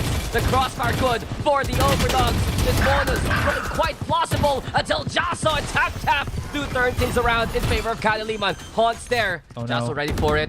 Plant, not secured as of yet, because PS here, 30 over seconds. by the Lambs. He's hungry for some more kills. The taps One are good. enemy There you go remaining. again with the Guardian Gaming. And with Arta still in command of Showers, there is the lurking presence of Gold and Blue. The Overdogs playing that so smartly, and they're gonna take the lead from it. I mean, Kadiliman compressing in front of APC rather than trying to get controlled back of the site, or maybe even Lamps, which allows you to get front and back my control of camera the is site, broken. was just non-existent there. please. I mean, sure, I kind of understand that they had to protect their planner, but 30 seconds it's left. kind of the same thing as well. You saw that. They were just kind of giving it up, focusing too much on Showers rather than the other corners, because the only spotted, to be fair, or rather, for Overdogs here, they only spotted one player of Overdogs playing that position now. So, I don't know, Kadiliman getting a bit too deep into their heads. And this timeout comes once more from Mid Matters, and he just has to talk with the team first. But with the amount of utility the Overdogs has on this defense, it's not only good for the stall, right? But it's also good for being aggressive on these kind of angles. When you have that deadlock, you can seal away one side of the map. Just give that confidence for the rest of the team that go, feel free to play a triple stack on the Showers. Yes. Go, feel free to make this kind of crossfire, because we have enough to stall the other side. You guys aren't going to get flanked as early as it could be. And while Kadiliman did get those picks from short anyway, it was still enough for the rest of the Overdogs to rotate in so many different angles there. Yeah, absolutely. So, again, these multiple angles of attack, Kadiliman's just not able to predict or, not just spot it out. Now, Economy is just down in the dumps ever so slightly. Overdogs, great control, great pacing, and they're setting themselves up for close contact here. I think I forgot to mention this as well, or we talked about it just a couple of rounds ago, but now I want to talk about it again. VS, 28 kills, 18 Yeah. above Amber. Insane. In 16 rounds of action so far, he's on pace to hit My eyes are 30 and down. more. You can see why he's been one of the most flexible players, really, for this squad. And VS, hungry for even more of these picks. From the Guardian to now the Vandal. And what does Jasa have in his hand? It's the classic deadlock wall yet again. Buying that kind of time. The Overdogs, after the initial deadlock setup, they do back away. Leave things to Gold and Blue, who can really stall here with the trip bars and the sonic sensors nearby. That's just slow upon slow. Okay, Yep. Golden Blue gets his first contact. He hides inside the smoke near the tripwire, so that should be a second easy kill for him. What? The Bucky? They're kind of playing this slow work. Nice movement. The picks. It was a good try from Migs, but not good enough versus VS. Gold and Blue still awaiting for the timing from the smoke. But too impatient, actually punished there by Tap. The Haunt comes on in though, and the rest of the Overdogs do look to bring the broom. They sweep away Scary, the TP there from Tap. And while Kael confirms that A is clear, it's still the Overdogs who can group up, play as 4. Good Prowler even from Arta. That's confirmation. And the Hunt is on, the chase is there. Ambernon sprays the man down, and the Overdogs now with the Knights. Defuse the spike. Yeah, that time on the spike makes it so that Kadiliman want to play just face to face, see if they can get as many picks as they possibly can, but that Prowler just checks the angles perfectly. Sure, there's going to be a plan for Kadiliman.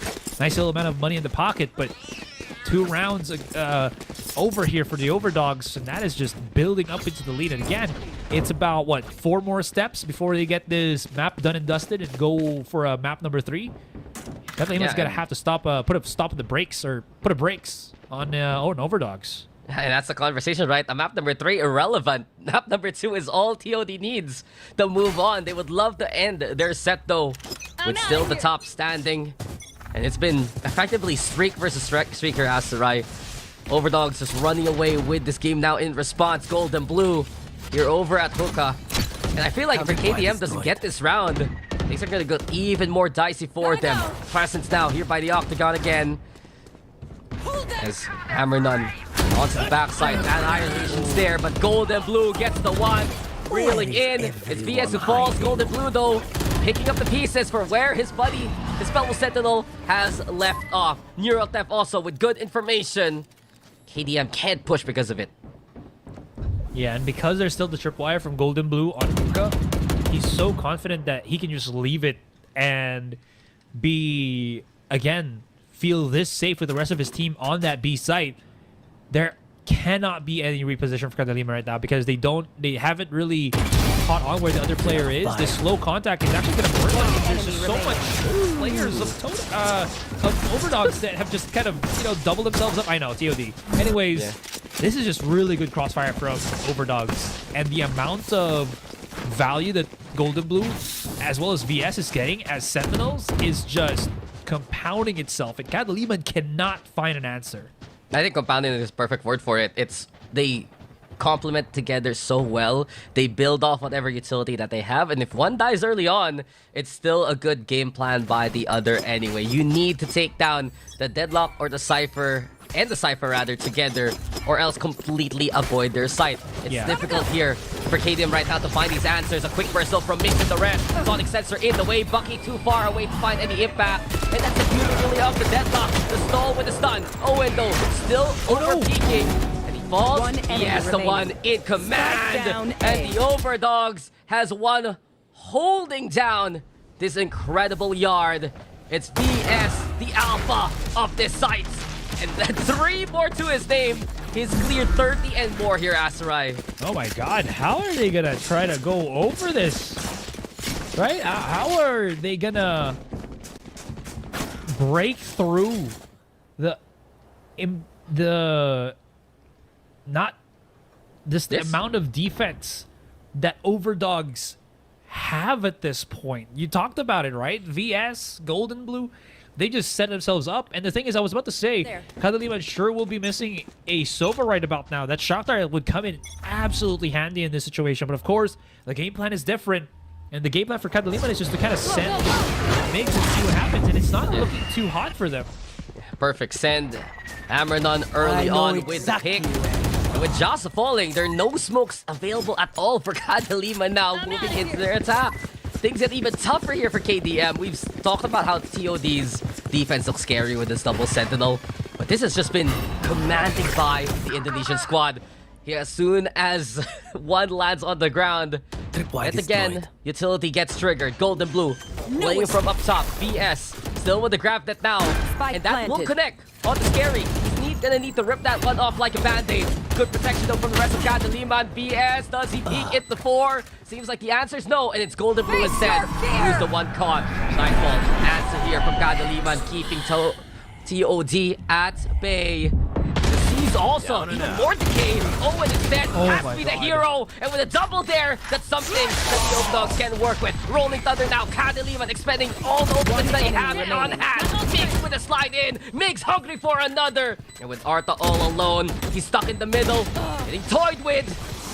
2 in his face will be too much to handle. Kadiliman with their 8th round. Go, go, go! That took a very long time for Kadiliman to reach up until that point, and even then, it didn't feel as well converted as I was kind of hoping for there, especially with Owen making a lot of waves inside of Lamps. Like in that manner, it looked like they were about to lose control of the site once again, but thankfully enough, Kadiliman still had a couple of tricks in their pocket. Tatap was forced to use his Rolling Thunder just so that they can hit the 2 players of OVERDOGS, trying to retake the site, and at least it did work. But is it going to delay the... I don't know if it's going to be the inevitable outcome here against OVERDOGS, or is this the start for Kadiliman's comeback? Yeah, they broke the streak, but at what cost? They do have 2 ultimates, though, still to utilize. And Kadiliman, not the best buy. As TOD, they have the operator in the hands of Hammernon, but he's all the way in showers. And we get, again, the 2 Sentinels in action. VS, Gold and Blue. Some may say PRX Light, but they're holding hands right now here on the sites. VS also trying to get ready with the grab net lineup. The camera's there. Fortnite will get the connection on the Deadlock. And the view backstabbing from Nick. Not only that, Nick's not done! And he's torn asunder! The 2 defenders to allow KDM in.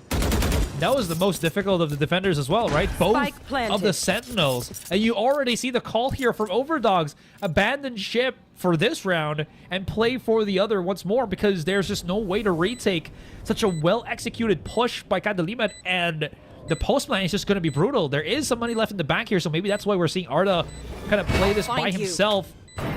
See if he can make it expensive against Kadiliman here. But, well, we'll see. Not really sure. Oh, he's making a lot of noise. Migs is moving around the corner there. He's about to go for the peak. Yeah. I'm outta I mean, here. the OVERDOG's gonna back away. Arta. What's it? Do you really want to fight this? This is why you don't. Migs got 3. Nice shot from Amranon. But this is also big intel for KDM. Now they know there's an operator. They didn't find any contact with Amranon at all this round. And moving forward into the next one, KDM convincing here, gets rid of all the rifles from the side of TOD. But as I said, that op threat known here by the attacking PH squad. Oh, that entry. How does he circumvent most of the traps and get 2 kills on the Sentinels, not even looking at him? That is absolute great timing from Migs. He's getting that value. Again, he's like, oh, but yes, he's got 32 kills. You know, he's doing so well. Sometimes it's just that one extra round that changes things. And speaking of extra, it's a switch of weapons here. Owen's the one holding the operator. You have an interesting Twitch chat voice, man. You have an interesting, you have a different octave, that's for sure. But in any case, overdrive views here I'm outta here. by Amranon. No push though, actually, and Kadiliman holding off their opponents Here. from actually overpeaking. And that's one good thing Kadiliman has done throughout this series. Their protocols have included playing these defaults, so the OVERDOGS don't over-aggress because of it. Now then, closer this time. For sure this should work, says Golden Blue alongside VS. Oh, looks like again with the light beautiful grab that into play too. And VS up with the push. VS takes advantage of the chaos. And Golden Blue also is there to be that rear gunner. In the end though, it's 2v2. Spike picked on up. Golden Blue right now. Still Wait, inside the hookah. But we go again with another set of teleporters. Here comes Owen now. Spike down. Owen, B. he's found one to his name. Cyber Cage is in the way. Can we see anyone with these sight lines? Apparently Owen does. And TOD, it's map point for them. Match point. Okay, I got stars. Just take it. ask, what was TapTap doing there as he picked up the spike already? He heard the TP and he stayed what looked like a good 3 to 5 seconds, which should have allowed him to just sync up with his teammate and play the 2 versus 2. Because again, you already know that Kael was, or not Kael, but Golden Blue was already playing somewhere on hookah. Right sure, he here. could have dropped out and went around B main or B long, and then the other one was a true TP. So, not sure what kind of happened there. The calls for Kadiliman. Valor though, early on in KDM, making sure that they could go for the clear again, but TOD has had enough. This is just a death sentence brought onto Kadiliman. And with TapTap the only one still standing, there is no stopping the OVERDOGS here. They'll take a map and they tie the series, but more importantly, Azrai, they're moving into stage 2. Hell yeah. This would mean that, yeah, absolutely said it. They're looking at a stage 2 here. It's a great job for the OVERDOGS, but the series ain't done yet. We still have one more to go. Split in the list. This was a very back and forth until it stopped being that. And one of those things was Todak. I think this was also the first time that we've seen Todak, OVERDOGS. I keep messing them up. I'm so sorry. But this was the first time I saw OVERDOGS controlling teleporter for the entirety of this game. Twice. And it was these 2 plays that really screwed over Kadiliman. I mean, they got away with it the first time, and they have leeway to do it again. That's the beauty of having that lead in the first place. Early on, they were afraid of these Kadiliman defaults. You can see that they didn't push over on the shower. But the closer they played into hookah, the more effective their double sentinel setup was with any responders on the other side. In the end, though, I do have to commend BS here for this incredible showing from him. The stats don't lie, he was sharp all day, and his deadlock utility was also such a key factor for winning this game. He was just a player, right? 30 plus kills in this game. One enemy remaining. Go, go, go. craziness guaranteed. Look at this. Like, they started off as a tester, and then there was another round where they just kept doing it, and it got better and better, and Kadiliman just did not have any answers. Sure, there was some great rounds from Kadiliman here. I honestly was kind of hopeful because they were getting so much control, so much confidence here from Migs and the rest in their offense, but it somehow backfired. And this entire second game, last map, it looked better for Kadiliman in the first kills. This time, it's OVERDOGS with 16. An absolute menace. This team. And most of them really came from that defense. As soon as Kadiliman would come in, it would just be the OVERDOGS saying, "Sure, what are you doing here? What are you trying to plan?" They would get the catch onto KDM again and again, and we saw that happen after that bonus round, right? It just was TOD running away with the game. I still have to point out, though, that these pistols are being so costly for Kadiliman throughout these series. They haven't won any of them as of yet. Let's look at these stats here, Asarai, and why don't we say to VS again how good he is? Because that's 33 kills with a 388 ACS. 388 ACS is mind-boggling for a Sentinel here. Sure, again, the first contact against Migs is going to be brutal, but somehow VS is able to withstand that and stand on top of it, right? Man is just channeling the Susanto blood inside of him. The hairstyle as well is probably giving him the buff, man. Look at that. Gorgeous. I don't know what they call it. Like a...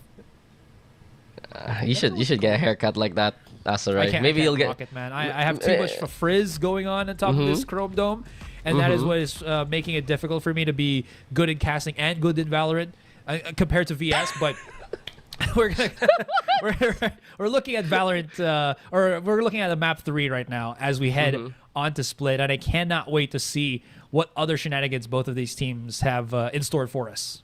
Yeah, and it's great to see the OVERDOGS already with the celebrations, but the game isn't over yet. The series isn't over yet, and we're gonna go for a break to get to that decider.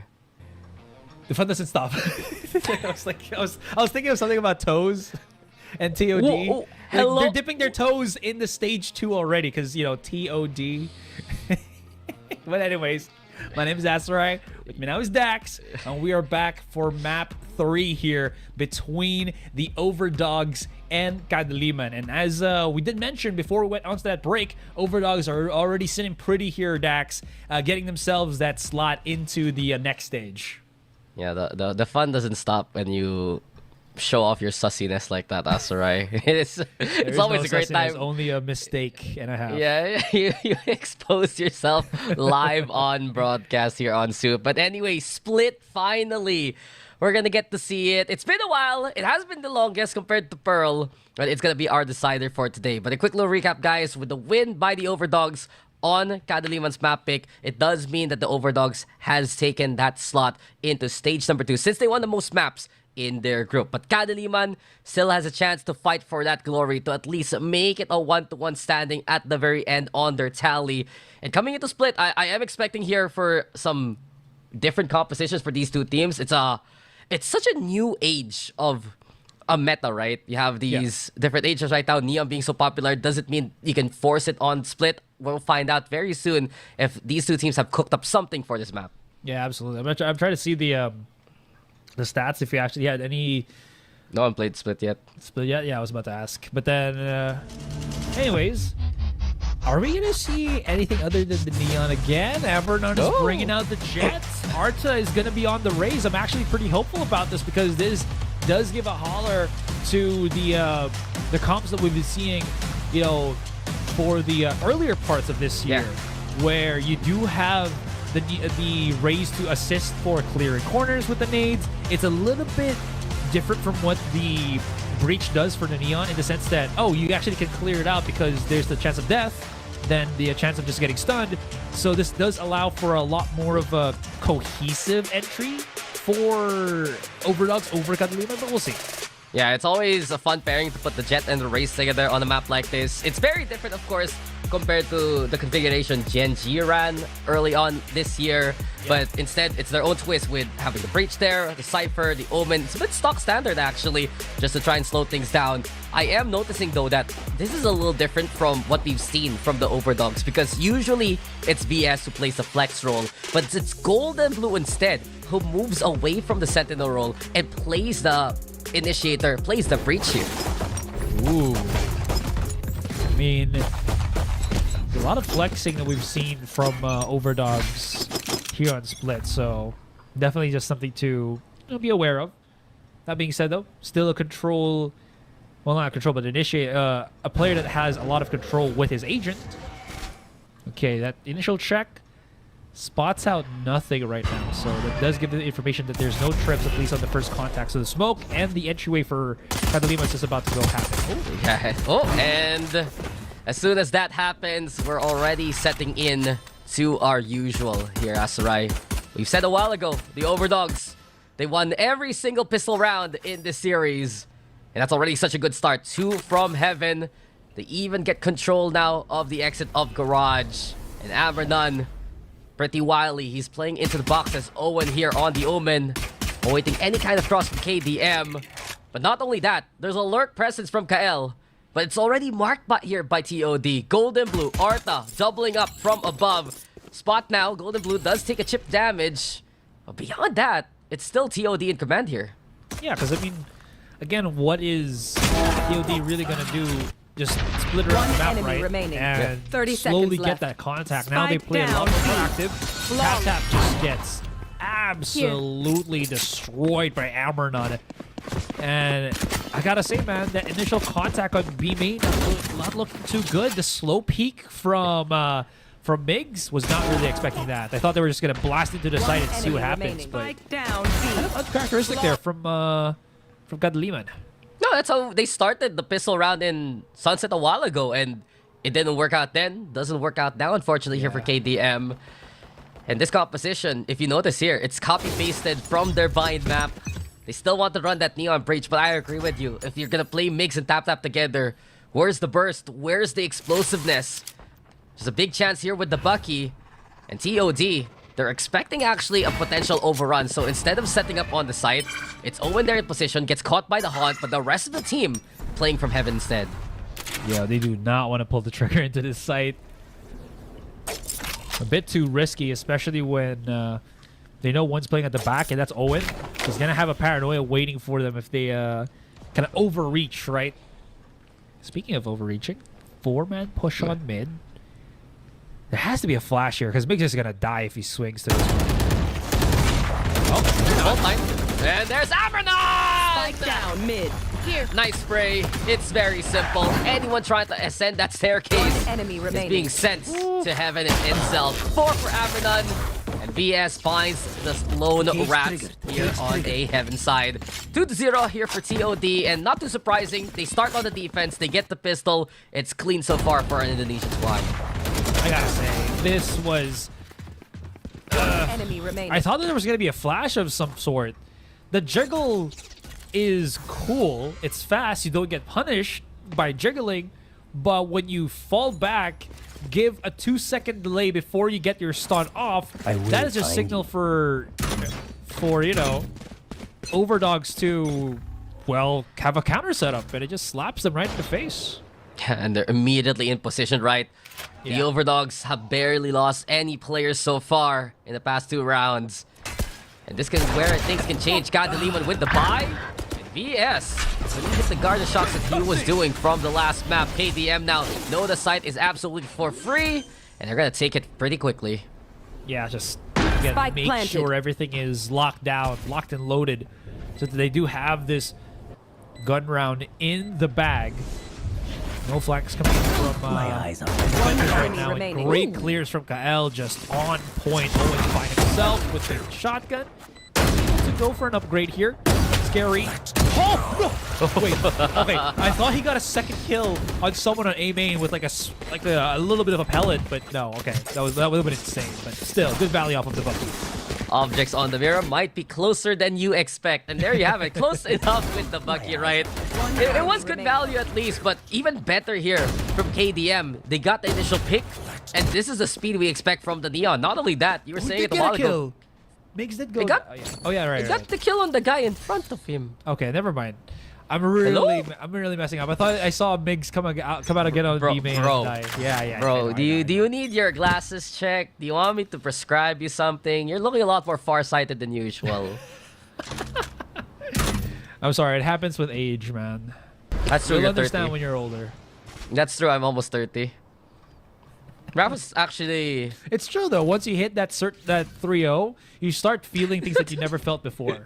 That 3-0, that best of 5 sweep. Best of 5 series with yourself. When you're At still least I young, won, right? Dude, when Supposedly. you're young and spry, you get the 2-0s, but when it's a 3-0, you know you're getting old. But this is not ever gonna get old for BS. Perfect setup and a perfect pick. Not only that, let's get another R to the 1 to chip in from above. And while Tap gets it clear and Kadiliman get the sight, it's still damage done here by the defense. But wait, there's more. Jaso, he's already taken the screens, but there's not just one, but 2 other members coming his way. OVERDOGS, the one to first push. And Golden Blue realizes there's contact close by, but Jaso again. In these solo duels, he's winning. TOD now. Left to pick up the pieces from Heaven. Operator in the hands of Amranon. So difficult on the retake.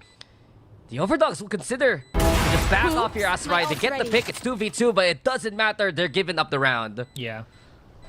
That was also awkward for Golden Blue. He threw out the stun and thought that he hit Jaso, which, as we saw, did not. So he had a...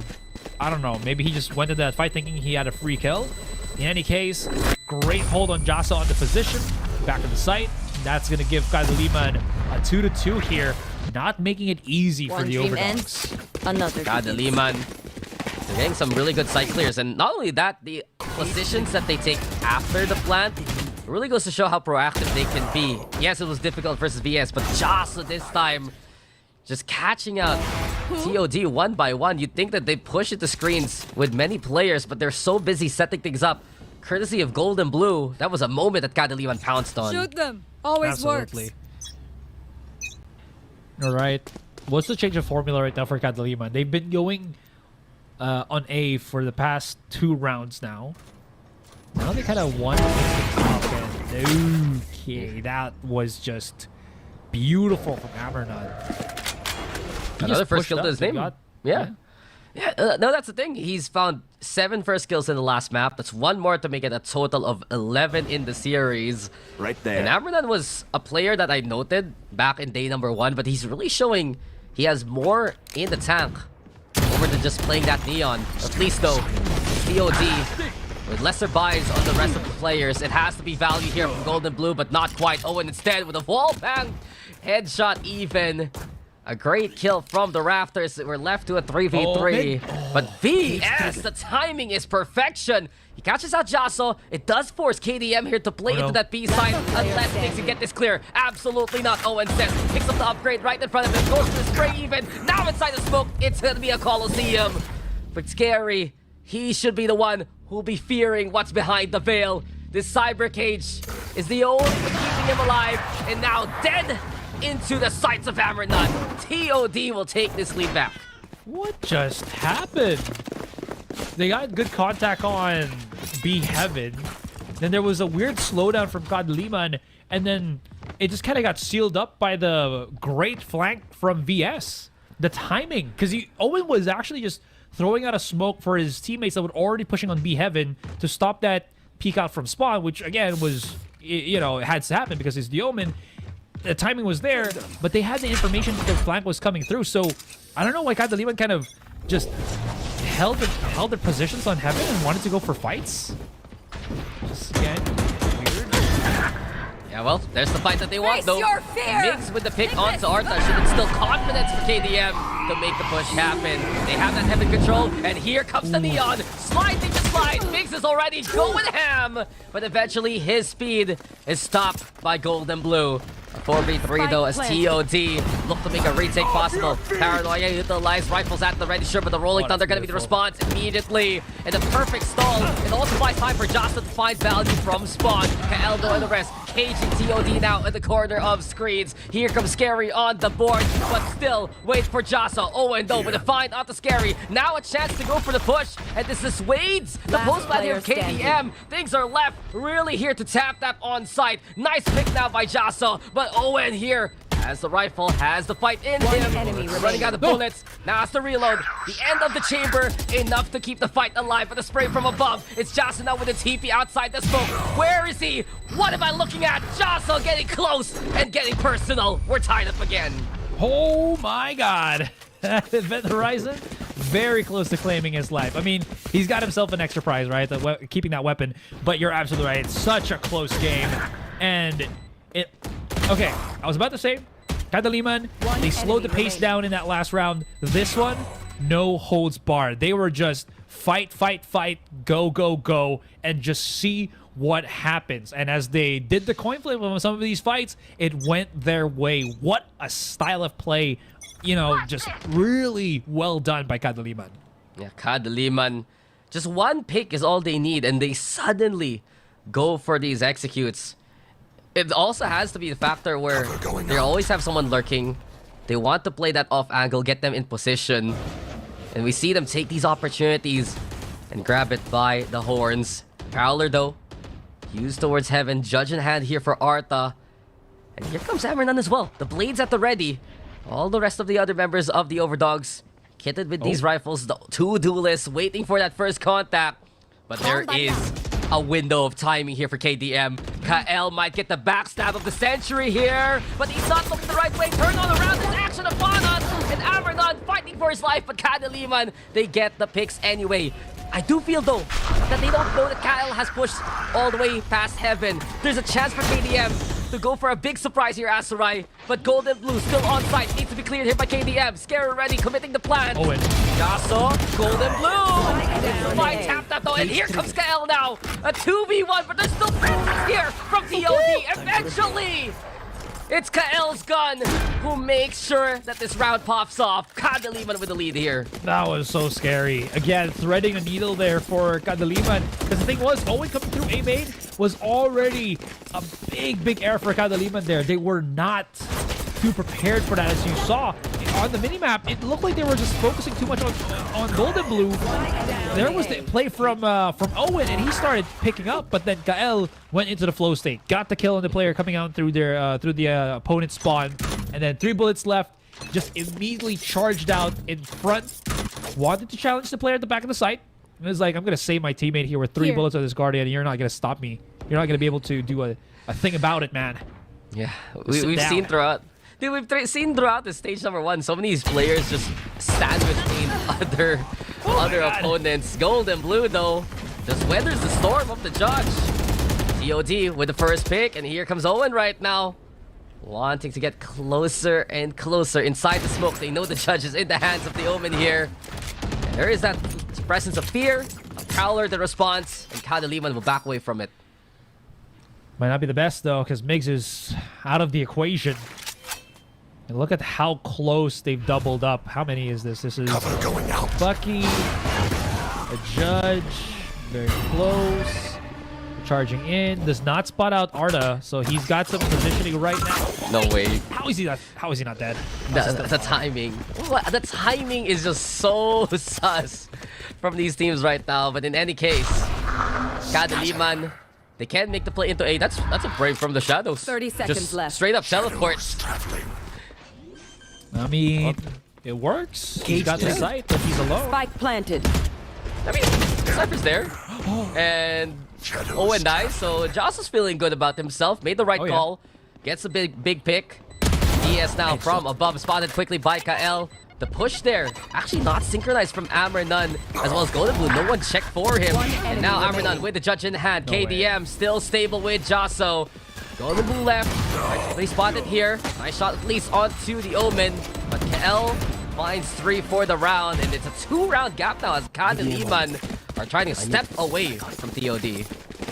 I like these plays from Kadiliman. It gives a good holler to their name, you know. Plays in the dark. It's an it feels like, I don't know, from my POV, I feel like it's an educated guess on how they actually go for their plays here. They see a lot of contact, a lot of players on the A site. The call was to get that quick TP onto, or sorry, on B Let's site. make some chaos. Quick TP from the shadows by Jaso onto A and see what happens. And somehow he was able to convert and then some, which was just phenomenal for him. And Kadiliman doesn't shy away from, you know, trying to take advantages away from OVERDOGS here. Yeah, and Kadiliman, they found their footing, especially towards A. They put this presence towards B, look to make TOD rotate, and we've seen multiple times actually the success comes from finding that pick towards heaven, towards screens. At KDM, now they play towards mid here. They're also pinging perhaps those ropes to vents. Allow a chance to really happen from the mid take. Prowler also gonna get sent over onto heaven. They go for the smoke. And now they want to make the burst possible. Tripwire's broken. VS though, a good spot towards Rafters, allows him to play off his one other trip. Mix runs into him. VS already good for the first. Arta still here on site. And TOD, this is just ironclad again on the B side. Amaranth even looking to find a better angle to help. But this round should be over. KDM find no success towards this B side. Jaso has an army against him. 30 flash, the confirmation with the backstab. And then the round here for our defenders. Yeah.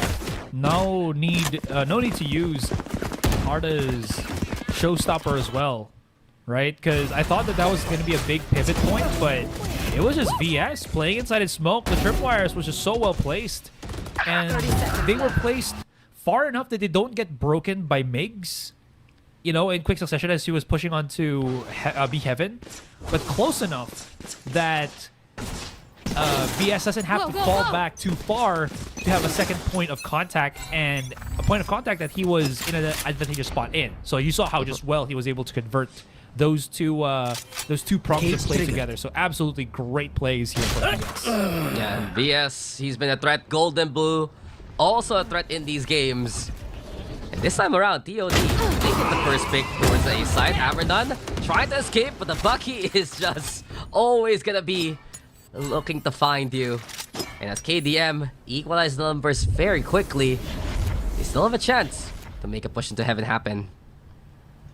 One tripwire is the only thing that stops them dead in their tracks. But again, this is where I was talking about this. If Arta does not get picked off here, a showstopper into heaven is a big no-no for Kadiliman. Yeah. Oh, he wanted to go for the B main play. I respect it, but it actually backfires in his head. But VS is still holding on to have it. Absolute baller, absolute control. He will get flushed off, but Golden Blue answers back. Jaso, same plays. Has to pick up the spike first, or has to pick up the spike rather than rotating into another side. So he's alone. Does have... he dodges the flash, or the stun. He's so good. He's so freaking no way. Good, Jaso! 30 seconds left. He dodges the ultimate. He gets away with the ankle breaker. And right now, Owen's flank is all he has to watch out for. But it's a mystery here on splits. And who can find a clue of where their opponent is at? Spike's planted. Now Owen knows. Jaso gonna smoke close. As for Owen to go for a tap on the spike, even better when he can just spray down Jaso. In the end, the OVERDOGS, they get the round win, but that was an attempt from Kadiliman. You gotta give props to Jaso there. Oh yeah, 100%. He dodged everything. They thought that he was still onto the site, gets a free kill. Unfortunately, did not know where Owen was, so he was playing a bit blind in that one. And not gonna lie, I think the placement around the smoke might have screwed him around already as well, because Owen did use that against him, where Jaso could have just played in one singular position because he already planted the spike, right? Didn't have to really fight for it anymore and just wait for his opponent to stick the defuse first, hear that audio cue, and know exactly where Owen would have been.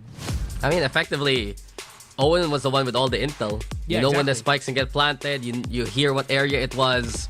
And TOD still always having that kind of backup plan, and it's been so effective towards that B site. And you gotta wonder for KDM, would the answer be, let's just avoid the site, let's just go to A? Because we've seen that garage be taken by Owen how many times already in that first half? Well, it's about to continue here. Still have 2 more rounds in this half of ours.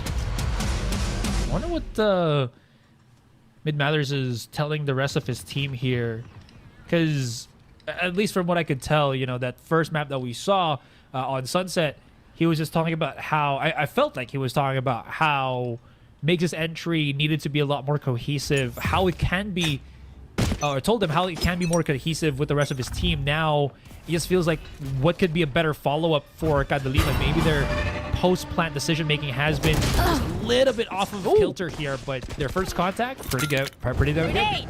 That was really good. Operator shut down. Arta here can't pick up that up now. And he's still in position though. Over onto the vents and scary MD. That's a freebie actually. Head scene, Arta's gone. Zero attempt also into play, and Owen! It didn't work for your teammates! He tried to do the same thing! And that's what happens when you look for a different results. BS though with a good tag with the camera. That's some intel to work with. Golden Blue also over-reliable, but the timing to look away. KL takes advantage of that fact. Spike planted a 3v1 and Golden Blue. What else can you even do here? Yeah, Aftershock gives away his position as well, no? Coming into Ali. Now, 2 points of entry. Can already see that Tap is holding the angle here, but there's a tripwire right in front of his face. He breaks that. Every eyes is set upon him, and there it is. 4 kills for Scary. And that's KDM. And a very strong round after the timeout. There was a different set play there that we didn't really see. The slow creep up for the trade, and it just works. Simplicity, beauty and simplicity, man. I mean, Scary did such great work there in that round, punishing the 2 players playing into the ropes area. You see him pick off that operator early on, and Kadiliman, we've said it so far in this attack, they get that first kill. They're just so confident for the rest of the round. They push, they get that space, and it's a reason why they've succeeded for 6 of the rounds here on the attack. Already a good scoreline for KDM so far. Absolutely. And now, shouldn't be too afraid of doing something similar of those plays. Their opponent's not really having big ultimates. Sure, they do have the utilities, but they do have the better ult economy itself. Nightfall is available. Migs with the overdrive as well, and they're wanting to set it up. Now the question is, they threw a bit of the Prowler for some information gathering on B Heaven. No one's at home, so are they going to be comfortable enough to push through here on A when they don't know where the duelist, and I think more importantly here, the Cypher is? Well, I'm excited to see KL with this operator in hand. They set things up onto the site with a Nightfall. Good smokes also, but KL found quickly by Amerdon, and he still has that Evan position to work with. BS now giving the intel. Tripwires are good. Amerdon even better from above. Tap with the fight off BS. Here comes Kadiliman down the side, and the overdrive gonna be punished. Arna finds Tap Mixo in the face, and this lightning is just way too much to handle for anyone on the TOD side. Amerdon finally finds the answer versus the Neon. But a 1v1 after everything is said and done. And Owen, sure he has a good position here, Azurai, but he has a judge in hand. Drops down now. Scary. Does he anticipate him? The classic.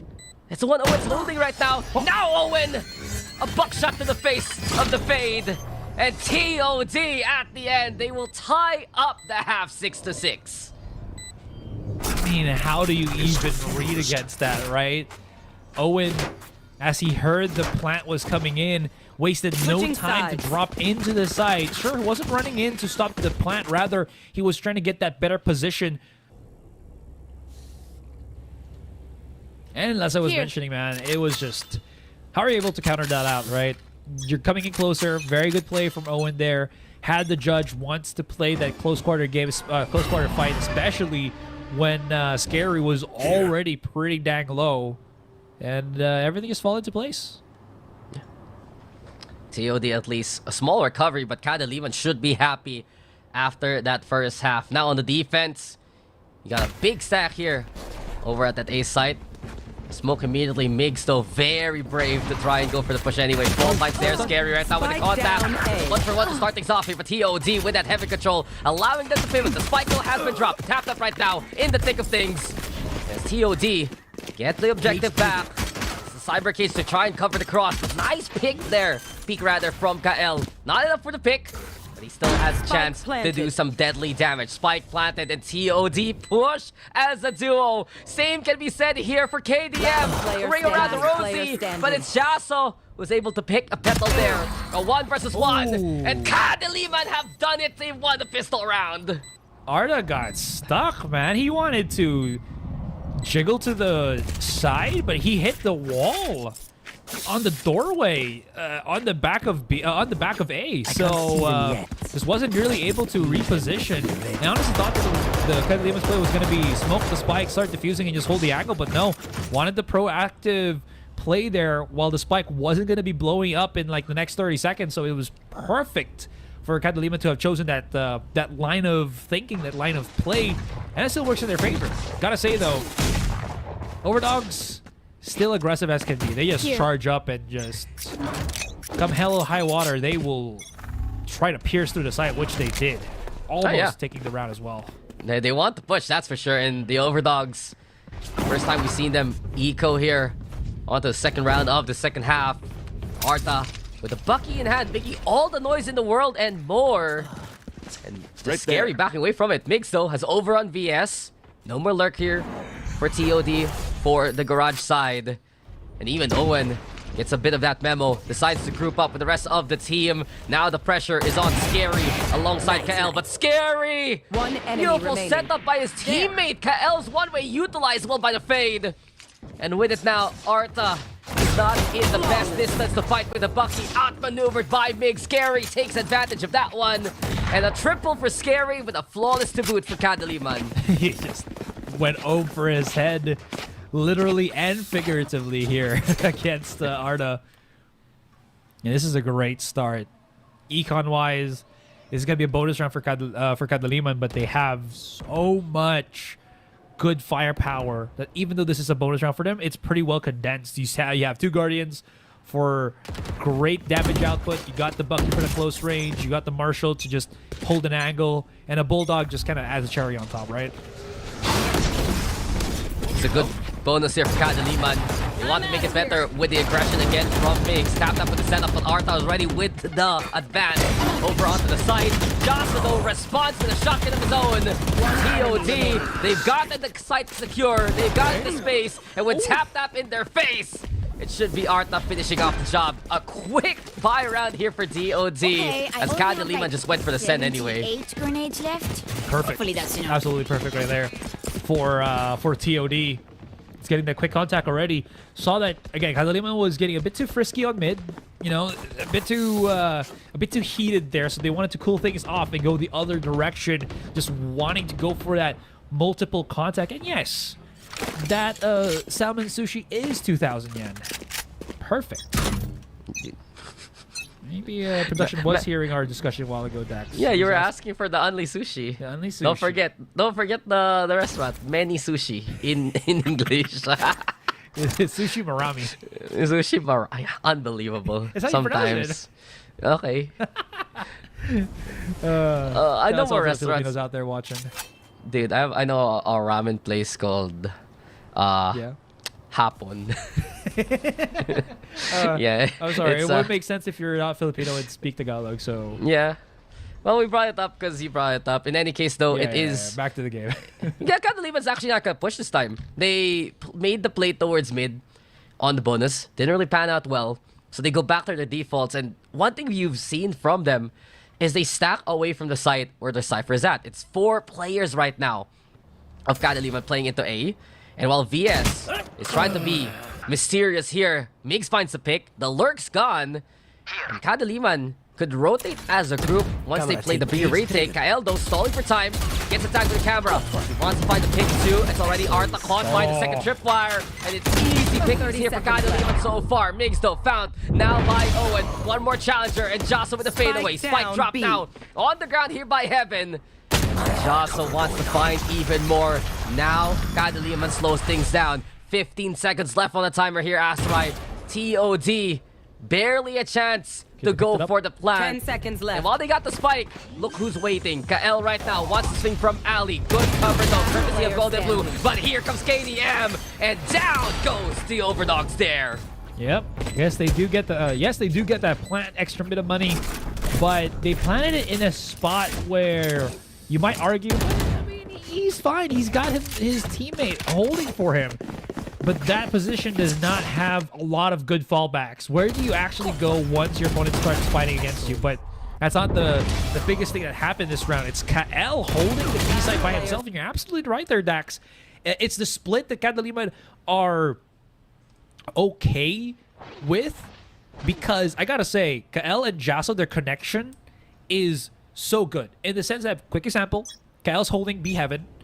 Jaso throws out one of the fastest smokes that he can at least bring out so that KL's tripwires do not get destroyed and can get some value. Wow! Playing for a good part of the year! And even better now, KL has done it yet again. 2 from above. Neurotep also utilized. And now TOD exposing their intentions. They're all across the B-side shore. But Migs and the rest want to go for the fight already. Really wants good. Forcing TOD back. Migs even through the cyber cage. And he's not done. Kadiliman cornering TOD like rats. And Golden Blue the only one standing. Rolling Thunder though, a possibility to make a play. Sends them to the other side of the site. Migs though, he spotted the hair scene. But it's only a haircut, not enough for the kill. Still a lot of time remaining for Golden Blue to make the play. But the Haunt's there. He's got 3 Golden bullets. Blue waiting. The doubles peak could be possible, you said it. Bullets, not too much. Has to go for the reload. Flash 1, flash 2, and into 2 he goes to die. Kadiliman at double digits. He also blinded himself, by the way, so I think he was feeling a lot pressured in that situation. No timeout still called here for OVERDOGS, so they're still sitting pretty. Not the end of things just yet, but Kadiliman really putting a lot of pressure right now, Dax. And TOD's economy back down the drain once more. Arda's the only one who really picked up anything else other than pistol, holding on to that Bucky. But I don't know how far this is gonna be. How far this is gonna really affect the game. I think one weakness right now the OVERDOGS has here is they're just unable to dislodge KL from that Heaven position. He's been the king of Heaven either which way. Now we see again the tripwires being so bothersome, and Arta's initial entry has been stalled. But wisely here from Arta actually. He didn't use a showstopper as of yet. There was that expectation from KDM. And as of now, the second trip's broken. KL under a lot of pressure. If it would be that race forcing the issue, KL will barely have anything to fight back with. He is making a lot of noise on B Heaven right now. Well, Migs, don't do it. Don't do it, man. You just gotta wait. You're hearing everything. All right, he's patient. He's patient. He doesn't want to go charge that out. No, the push from that's good. Oh, but Golden Blue! No way! Golden Blue has the foresight to find them. And the sewers guns being picked up. It's now free reign for TOD to rotate. Okay, so at least silver lining for KDM. No neural theft here from BS. So this means 30 that KL seconds can left. sit pretty at the back of the site and wait for contact, but there's going to be a numbers game. How much can he do? Well, he's doing a lot. 2 kills already. Not going to be enough just yet, and that puts Jaso in 1 versus 3. Yeah, and Jaso now gonna get exposed. The Euro trap you asked for a while ago. Now we get it, and Golden Blue will get a third. A thrifty there for TOD. And you can see the plan for KDM at the end. Distraction from Migs. KL takes advantage, but the numbers too much after those immediate picks by the breach. And honestly, I did not expect that to happen. But you were saying it earlier, you know, when the broadcast started, that there's just been a lot of these pistol plays that just happens out of nowhere, right? And it just did. Golden Blue picks up those 2 kills, and it just really hurt what Kadiliman was trying to do. Good read from Kadiliman, though, but again, it happens, and just can't really get out of a sticky situation like that. Yeah, Golden Blue has been the thrifty king here for TOD. Many a time, he's changed things up, and BS just perfectly masterminding the situation. Run into the tripwire, why don't you? Just choke on that line, he says. That's 3 for BS.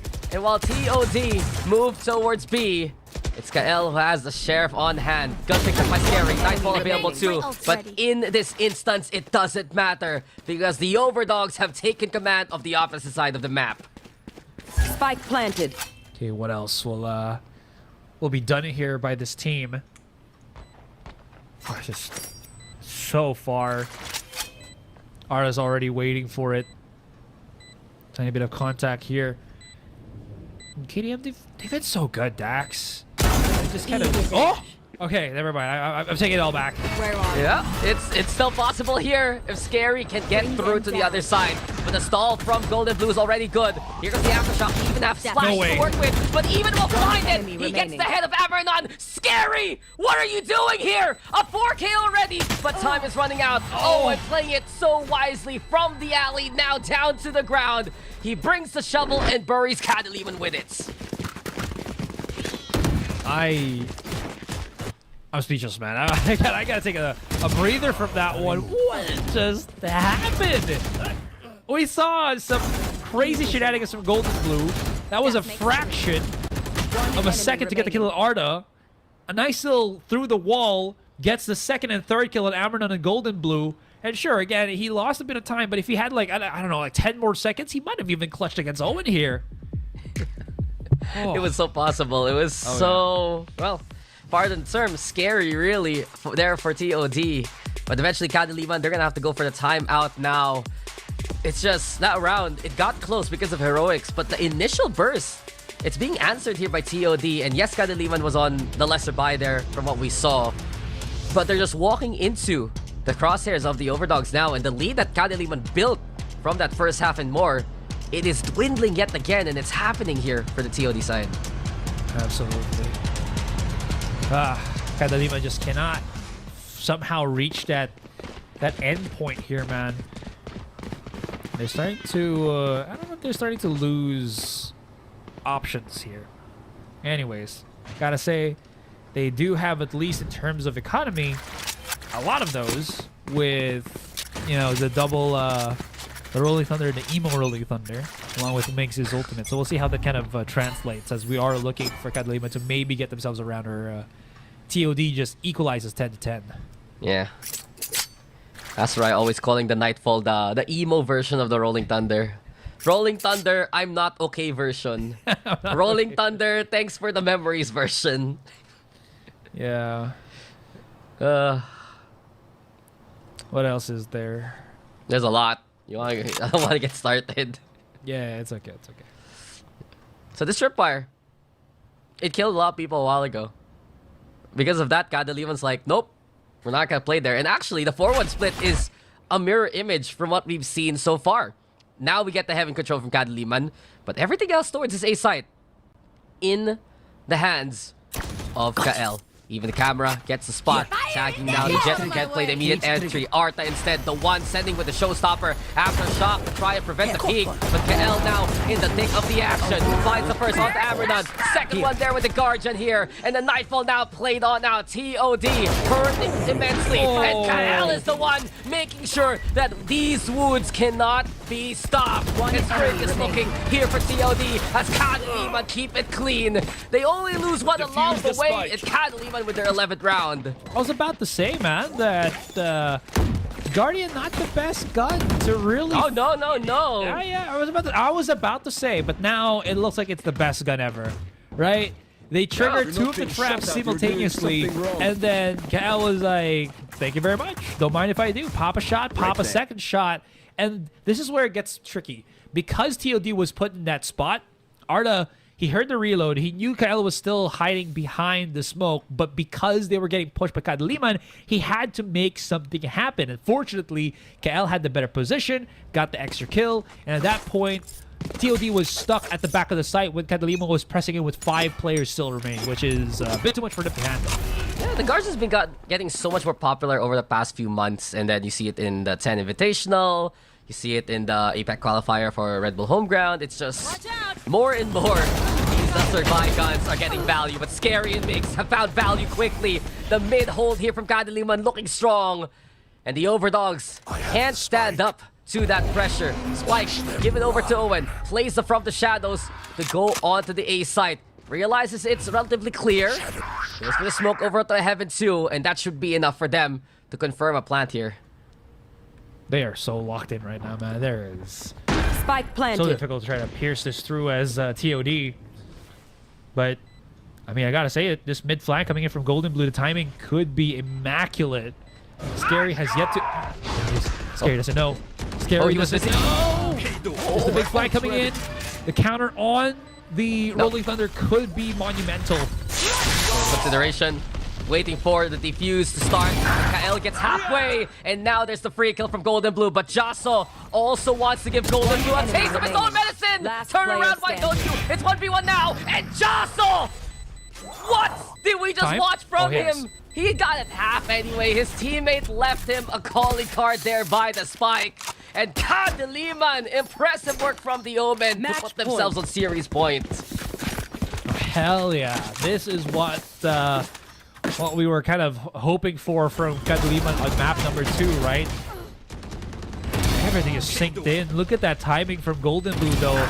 That definitely put a bit of a Last sweat in player Kadiliman, but still not going to matter. Jasso is a miracle worker right about now. He's been doing so well. His responses, his timing, his wraparounds, everything is just clicking in this game. And when that is happening, there's just nothing that looks like that could stop Kadiliman at this point. Now, OVERDOGS, they put a bit of a stop. You know, I don't know if this is going to be enough. They have 3 rounds to try to go for overtime, but the call might be a little bit too late here, Dax. Yeah, and they're getting outmaneuvered even into the post plant. Kadiliman willing to sacrifice one once they had the numbers to just get it halfway. And Jasa, yeah, we have been saying his heaps of praises, but he's had such a good recovery game coming into this map here, Astra. He struggled throughout the series. Now he's finding the miracle place. He's 17 to his name. Kael, though, also such a stable anchor. And we've talked about how some of the players of Kadiliman have played together throughout the year. And Kael, Jasso, alongside Tap Tap have been specifically those core players of KDM, formerly No Org. But they just know exactly how to sync on up. And it's been so helpful here against the OVERDOGS now. Yeah, and again, under the leadership of, Mid Mathers, or the coaching of Mid Mathers, you do see, some of the remnants of I would say, like VCT PH, right? Where we see the mind of Mid Mathers at play here with some of the calls that I think Kadiliman have been employing. Yeah, I'm truly seeing remnants as well. Yes. And now we see a beautiful building as we get back into the action. The middle again, taken here by TOD. But exactly what Kadiliman is expecting. Tripwires right now for screens for Heaven. Anyone who crosses, Kael will look to take advantage of that fact. And the stack here, heavy between Tap Tap as well as Migs. First contact now, as Migs is looking to play off the initial fault line. Not used as of yet, TOD not forcing the issue. And Golden Blue has the same idea. Arta though with the blast back through. And with that clear, that's just perfection for TOD. Exactly what they needed to get the cross. Because of the fear here from Migs, Arta will find all the tools that he would like. It's already 3 for the race. The damage has been done. And while Kael was forced to rotate, it's the rest of the OVERDOGS now pushing. Paranoia is perfection. A site taken here by the Indonesian squad. Oh, Jasso. Yeah. Spike planted. I like the idea for this ultimate, but that he just swings into 3 players of OVERDOGS and he's going to get overwhelmed. 12 to 10 here, Dax. Leave it to me. I'll roast them up. I like the idea, right, for that for that B Heaven contact for Kadiliman, but TOD, Arda just went ballistic. Look at this. He charged up, double satchel with the kill, transition, and look at that spray adjustment on the 3rd to get the kill onto Migs. Just perfection, man. This is what separates high-level players to just, us in the floor. Smeared. Man, stop putting yourself down. It was good impact from Arta at the very end. I do wonder why Kadiliman just wasn't watching the re-rotation. Arta's getting one onto the sites. A small blunder there from Kadiliman, costing them more of those numbers. But the job isn't done yet here for TOD. They still need 2 more rounds to force overtime. Kadiliman 1 away from taking the series, and with Arta again taking space of adversity, mixed up with the response to the overdrive is immediately found in rubber, as Amernon also gets a double of his own. Neon's gone, Breach is gone, Amernon has found the 3, and while Jasso is the last man standing, his work is cut out in front of him. He has so much to do. He gets the round, and Arta, the judge, is just the true glory of TOD. Oh, I love that. He's like, oh, he's making noise on mid. He's gonna follow us. I'll hold the fort here. We still have like a bajillion guys holding the A site. Guys, go clear it. I'm gonna use my judge, and you know, just yes, meow at this last opponent down. Wait, is that the sticker? Yeah, it is the sticker. It's a new spray. I thought from your the... mic was picking up some. No, that was in game this time. That wasn't my That guy. was in game this time. Okay, here we go again. Arta take 3, round 3. He wants to do it again. The showstopper is expended though, and interesting enough, this time he doesn't have a shotgun in hand. It's actually a rifle. But with that clear, TOD can go to post plant. Kadiliman now will retake perhaps in front of them. Prowler though gets the spot immediately onto Arta, but he still brings one down with him. Ambernon also from afar. 0-2. Doesn't care about the hunt. Sure to make know where TOD is, but TOD is feisty. TOD is hungry, and TOD wants an overtime. Switching sides. OVERDOGS for the overtime. Truly is over the top here. Kadiliman lost 3 in a row. That's got to be brutal for their mental right now. How are they going to be able to bounce back as we get into overtime? Things have been reset. Sides have also been switched up here, Dax. And Kadiliman, I'd say they were pretty successful in their in that first half. So I do want to see how they kind of convert that coming into this one where they're going to be the aggressors once more. Yep, the win con really for Kadiliman. Find that first pick and use that for the confidence they would like between the Neon and the Breach. But you gotta give it to Arta in the last few rounds. His entry potential finally utilized well by the OVERDOGS. So, you know, the defense though, Owen stable on the site. First contact here versus Migs, but the timing is better for Kadiliman. You just can't use utility that close against a Neon. You're gonna get slided on in and you're gonna fall. Timing is everything, and Kadiliman even with a bit of fortune. Two more for the OVERDOGS. It's looking so pristine here for Kadiliman. One away from the flawless, one away from being series point again. VS. There's so much ahead of you. The Prowler, though, already making it tough. And Migs is an even tougher opponent. A flawless one for the PH squad. Well, Switching sides. that puts some of our worries at ease. But this is where, again, TOD really do shine. This is a team that does not break easy. They're not brittle, Dax. They're just gonna, I don't know how far they're gonna be able to be creative enough to find the answers to Kadiliman's over-aggression, but they've done it in the past couple of rounds. Can they do it again to put us into a second overtime? We'll have to see. The split right now for them is gonna be a little bit more different. It's the same setup for Kadiliman, like you said, the 4-1 split. A lot more focus on that mid-contact and the collateral. No way, Scary just did that. Nasty work by the Fade. And he's been the one playing the operator here for Kadiliman. Migs with the catch onto VS. And this is there to see that this series is over. Ambernon, Owen looking to find a way to make this happen. But the camera stopping the Jet from pushing from heaven. Owen here by Garage 2, and the rest of Kadiliman already on a convoy, a parade to call a potential victory here all the way from their opponent's spawn. They're trapped, man. Cage They can't even triggered. plant the spike because of the tripwires that are set on that B site. Kael's just playing a bit farther back because he knows that he is alone while the rest of his team is going for this flank, as you were mentioning. Ambernon, he's clearing corners that have no opponents whatsoever. And again, he has to, but this is burnt time. Now that they're hearing the spike being planted down, does Owen even know that there's going to be a big trap happening right behind him?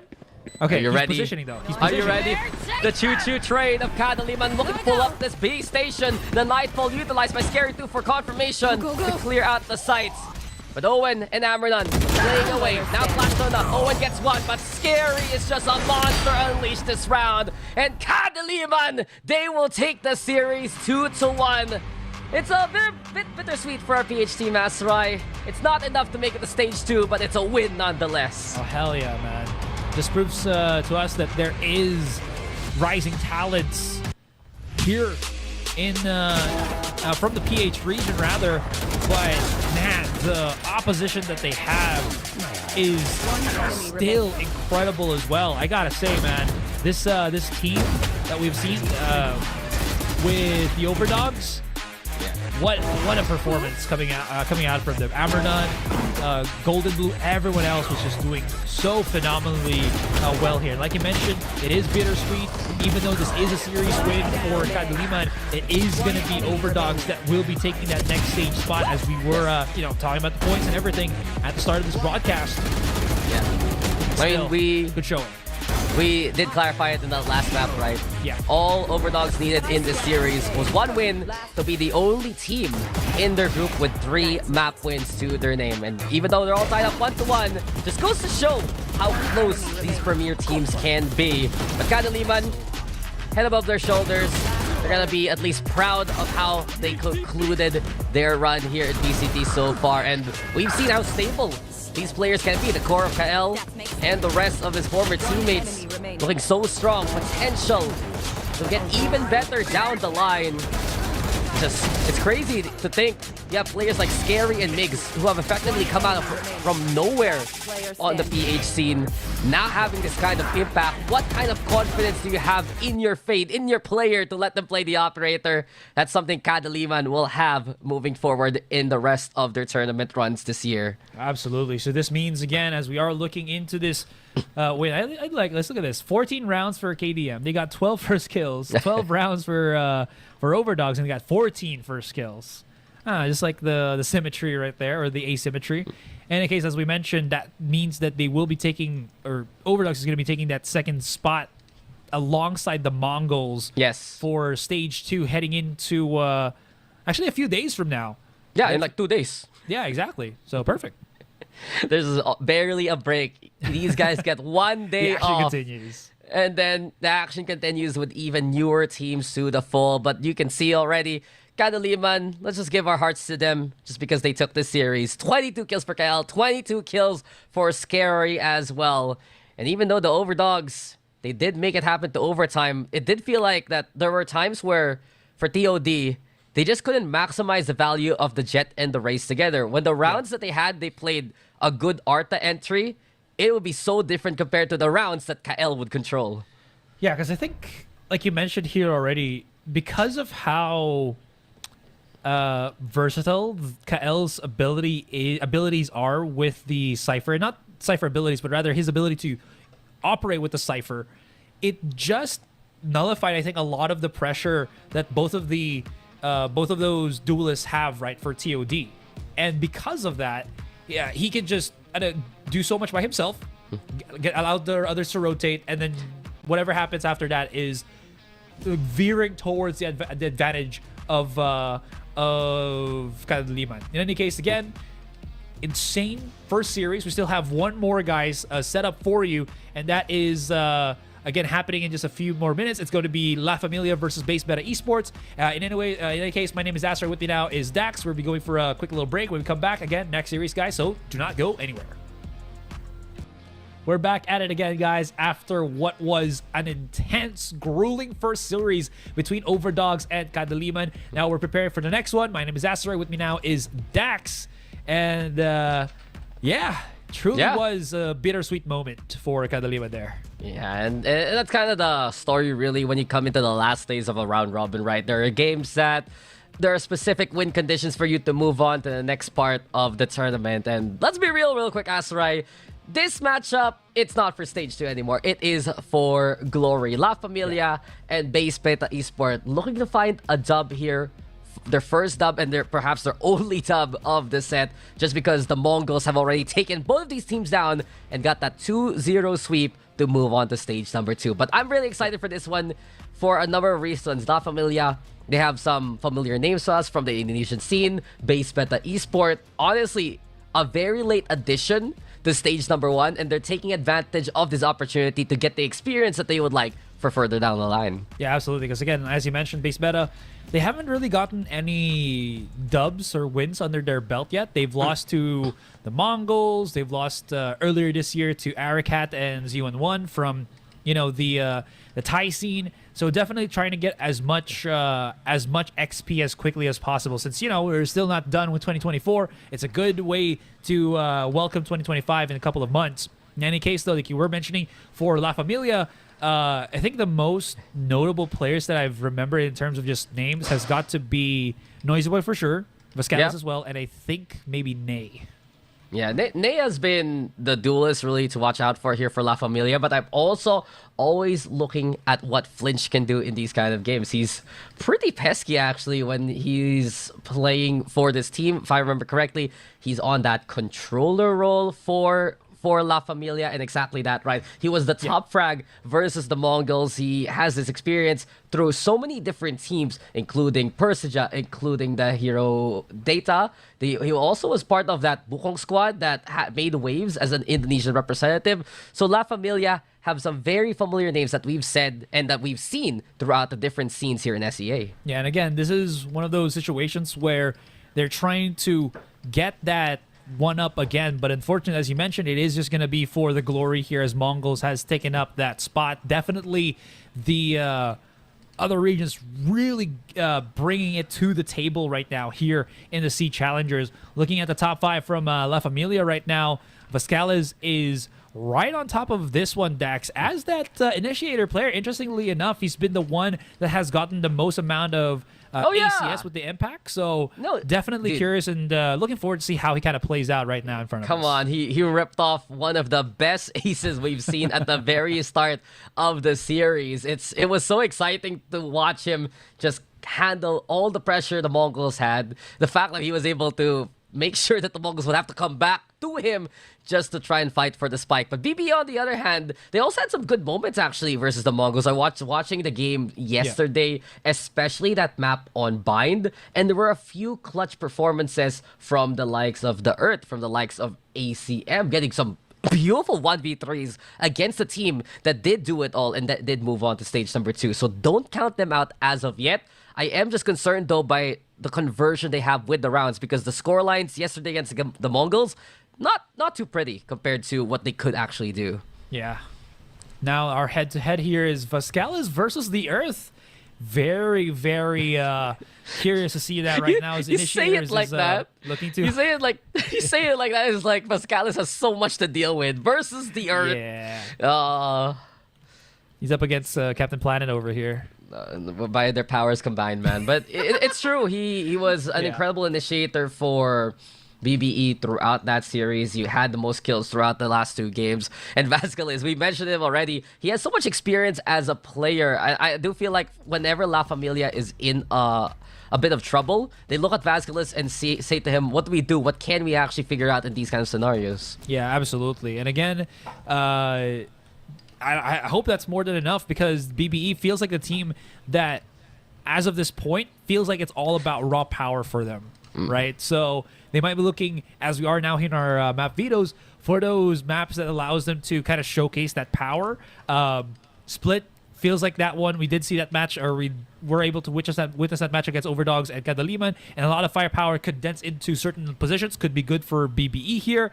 LFM picking up onto Bind, same kind of thing on that one, and an El Clasico here as we are looking at Ascent for map number 3.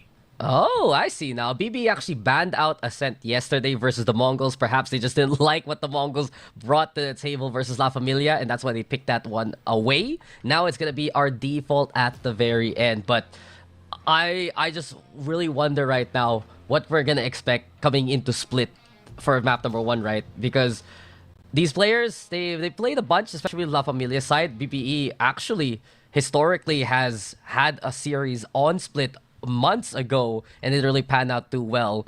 But with some of the new configurations that we saw in the last series, we saw the Neon Breach together for Kadiliman versus the Double Duelist. Do we see something akin to that for map number 1? We'll have to see again, because I think because of the head-to-head that we've kind of seen here, it might pivot a lot more into the initiator rather than what we saw a series earlier that was kind of focusing itself on Sentinels and Duelists. It just means that there's going to be a whole different outlook or approach to what we've seen from the series earlier today. So definitely, again, something to at least watch out for, especially with a mix-up or a change of pace could change what we look at on Split. Yeah, well, Bind is also one to watch out for. Actually, it's a while ago. I was thinking, when was that? There was a game. La Familia. No, it wasn't yesterday. It was today. So a few hours ago, La Familia did take a win on that Bind map versus ARF team. So there is a sense of confidence that they're going to run it again since they found a win anyway early on today. But you can see already our prediction, guys. We do believe in La Familia for this one, just because perhaps really of the experience factor compared to a newer face in BBE. Yeah, absolutely. Again, no hard feelings. There's not enough information right now from BBE aside from just a few matches that we've seen over the past couple of months. So that being said, with LFM just having a lot more pedigree, and we've seen this kind of happen way too many times. It feels like they do have, or they don't. It doesn't seem like they have. They actually have that advantage over BBE here. Yeah, well, LFM, they've had storied careers already, years and years of experience, and you could call them La Familia. Sometimes you could call them looking for money. Either way, they're looking for the... Yeah, dude, you look at the Pred qualifiers. That was their name there. But either way, it is a pleasure to see these guys again. It was fun to see them, especially in the Bigatron, Mabuhay days over the past few years. They always do have a good chance at things. And they're going to be facing off against even heavier contenders in future matches, especially tomorrow. So if you're a fan of La Familia, keep an eye out for this squad today, because they might bring any kind of momentum that they have versus base meta esports to whatever match they have in the future. Oh, I'm very, very excited for this. Vascalis is shown to be the Sky player for La Familia here, and we haven't really seen a Sky today. It's been always the power of the Fade, never the Sky anymore. Gotta give props for Vascalis here. He's an OG. Want to see how this works out. He's an OG, is that how you call it? Yeah. He's only green. Oh, he's only good too. And one thing that was highlighted there as we're getting into the matchup between La Familia and Base Beta Esports, the highlight on Flinch was because he's changing up his role. He was playing the controller for most of the action versus the Mongols. Now he's going over to the Sentinel role instead to play that Cypher, as Zar's the one shifting over to controller to play Astra. See how this unravels right now, as BBE is going to be the first one into the board, going for the offense right now. And we have seen how good some of the other duelists have been. It's going to be this one from BBE here. There's the first contact. Looks like it's going to be mid. Just that one star from the Astra. And there he goes. Quick little push. Oh, the French stops it just a teeny tiny bit. Good stun for a contact. And he's trying to run for dear life as that paranoia clears up onto heaven. Yeah, a little bit of hesitation there for BBE. Kiki wanted to go for the push, decided to wait for the Prowler instead. They also want to slide on in, and Noisy Boy takes advantage of that fact and finds a pick onto the Neon. So 1-for-1 as both teams running the Neon and Breach together. Sky versus Fade though, you got two Cyphers, and Astra versus Omen to round up the rosters. Flinch awaiting contact here on top of the box. Cage triggered. Camera also trying to get that Intel Cyber Cage to try and slow down the push. But another 1-for-1 trade between these two teams. And BBE, they have that heaven control. And the spike, actually, Azurai, it's in the hands of the Earth. And he's rotating towards B right now. Someone needs to go with him. Noisy Boy has an idea of what's going on. But he gets back away against Agenis. ACM now left behind. Oh no. What is going on? BBE is stuck in their own island. And eventually, what? Spike The down Earth had B. the knife out. And Zar 30 was the seconds one left. ready for the contact. Spike now in his control, but Agenis will get one again, and BBE will get the round. That was pretty messy. I think LFM had some idea of what was happening, and they had moments where they could actually have gotten the round already, but somehow One enemy remaining. BBE was just able to flip the script and get all of these nice little kills. Push them far back enough that they got isolated or separated from both B and A because of that spawn kill we saw from BBE, and it just kind of crumbled for LFM. So great start altogether by the Thai team. Yeah, base meta Esports now ready to go for more faster execute to try to play into A. Kiki has to break away the dart though stuck on him. And now the Bucky is swalty. Second time, no connection, but the Earth instead the one ready to find that accuracy. And Ney also tried to scare them off with his Bucky of his own. Kiki still, we've seen this so many times, that Leon is just playing at the edge, and then eventually he's gonna get toppled off the cliff. Ney with an answer, wants to give chase, but the Bucky's not good from that far away. Again, it's instead Outlaw in hand. Messi again as Basculus does get the catch. And a gun to be picked up here for LFM. Okay, so now this feels a lot more doable if Zar can have a good push, a good impact play with the Sheriff that he has on hand as he is slowly creeping up onto A main here. The problem is BBE, they have a lot of bases covered. Pascalis, great little first contact kill. Does get pushed back, but he is making this very expensive. Still has Outlaw in hand, so if he pops the shot to that wall, he's dead. Wrapper out from Earth. So that, but Pascalis is on it. All right, expensive round, but he might lose this still regardless. Not the worst thing, but at least it puts a big dent in the economy of BBE. 4K on the eco, and Pascal is actually choosing to save the Outlaw. Look perhaps for a better gun along the way, but no, he'll keep that just because he knows BBE now will be broken on the money. So light armors versus an Outlaw, never a good sign. BBE does get the round, but I told you, Asrai Vasquez, he got an ace in the pistol against the Mongols. This guy, early on into these games, he's a tempo setter, and with the damage done, La Familia's buy is looking very pristine. Yeah, and he's like a few kills as well, away right from the Seekers, so that's going to be pretty good to keep that momentum on the defender side. Gotta say though, saving the Outlaw that early is pretty big. It's a what, 2,100 credit weapon. And you're able to get a lot of impact for it. That's pretty huge. Prowler's there, now Noisy Boy in the thick of things. Kiki though has to go for the really bold good timing on the drop here, courtesy of Ney. It's Zar and Vasquez already on board, and LFM ready to hold things down on the side. But BBE, you gotta respect their tenacity. Ferocious with the shots. Still not enough though versus the better guns. And LFM on the buy, we get the round. Yeah, they just realized it's going to be that B commit push and just poured the numbers already. I do like the slow drizzle of players of LFM into the site. They don't just explode in one go. They go for a contact little by little, then start just picking off or start shooting out their abilities one by one, just to kind of cascade the push away from BBE. So I do like the approach. In any case, again, very close to the Seekers once more, and BBE now back into a possible commanding round here with their gun now. Yeah, they have a fighting chance. Outlaw's gone. It's all rifles except for Agenis. And you still see Ney ready to hold, ready to find that contact. I think the stark difference between the two Neons, Kiki playing a little bit more hesitant. Ney instead ready to go for the commit. The jumping's good for the intel. Paranoia, immediate response. LFM now anticipating the BBE push towards heaven. Kiki, as well as ACM forced the issue. Seems like ACM's first ball. Ney ready for the contact up close. And while Agenis does find a trade, it's still advantage here for LFM. All sides being watched out for, even Garage. And while BBE will try to force the fight, it's all left to the Earth now, who's trying to escape. The pings are there though. They know someone's coming in from the Garage side. And we saw him.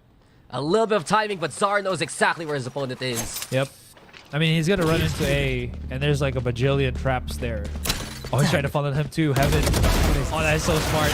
He's trying to funnel him to Ramps because of the Cypher Cage on A main. Good play, I like that. I mean, LFM, they're just so smart in these micro plays that they have here. The way that they're able to get the peaks out first, know exactly when to swing, know to find the fight. This is where we were saying experience is going to be such a key factor. LFM has had so many experienced players in their roster, and they just have that instinct to try and manipulate the game the way that they would like. Oh yeah, and it really does goes to show with how much I think more advanced they are with their placements. And not only that, it's how close they are to, just getting that slight contact against BBE. So you're absolutely right. Experience really does go a long way here for LFM. That being said, BBE, they're a lot more versatile here, a lot more.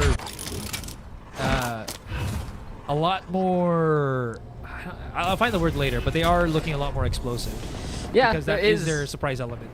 I do feel like BBE has some decent fundamentals, especially some shooting power. But Czar already stopped the BBE immediately. Czar with a 3, actually. Shifted throws, but he's not shifting it back. Noisy Boy also a catch of his own. And that's one big thing we've seen for the past few rounds for La Familia. The weaker sites that you expect, the places where players can find the lurk. LFM cover it so well, and there you have it, the flawless even. No ops though from LFM. Would like to see that as well. Surge on the flip side for BBE, biggest impact player with 4, 5, and 1. We did thought that was gonna be the Earth or Kiki there, but it's not. It hasn't happened just yet. That being said, though, having from the shadows available to them, if they can spread out LFM enough, I'm out of here. may find a bit of leeway. Lots of pings on A main, and they might just send Kiki into and just see what happens. Does get tagged into transition into that wraps area, so you do know that LFM have an idea what BBE want to do here. And yet again, they'll wait for the Prowler, and because of it, the response is immediate from LFM. Rotation from Noisy Boy. The star set up by Czar. And BBE unable to get the traction that they would like. With the trip bar, though, in the way. It's going to be tough for the Earth and the rest to push from A main. Kiki needs to find the opening here at Heaven. The fault line, though, buying that kind of space. Response is clear, and Kiki cannot even find any kind of space. Noisy Boy in the thick of things again, and Noisy Boy making his voice be heard. The Aftershock even catching one more out. 3 for him. And Vasquez looks to finish up the round. Already Surge has fallen to his hand. Again is though with a fighting chance. Neural Theft against 2. But what would you do when Flinch is looking at you? LFM with the 4th round. I must wait a moment. There's Will an we try element the same old tricks? unpredictability and there we go. That was the word I was looking for. The overcommitments from BBE here.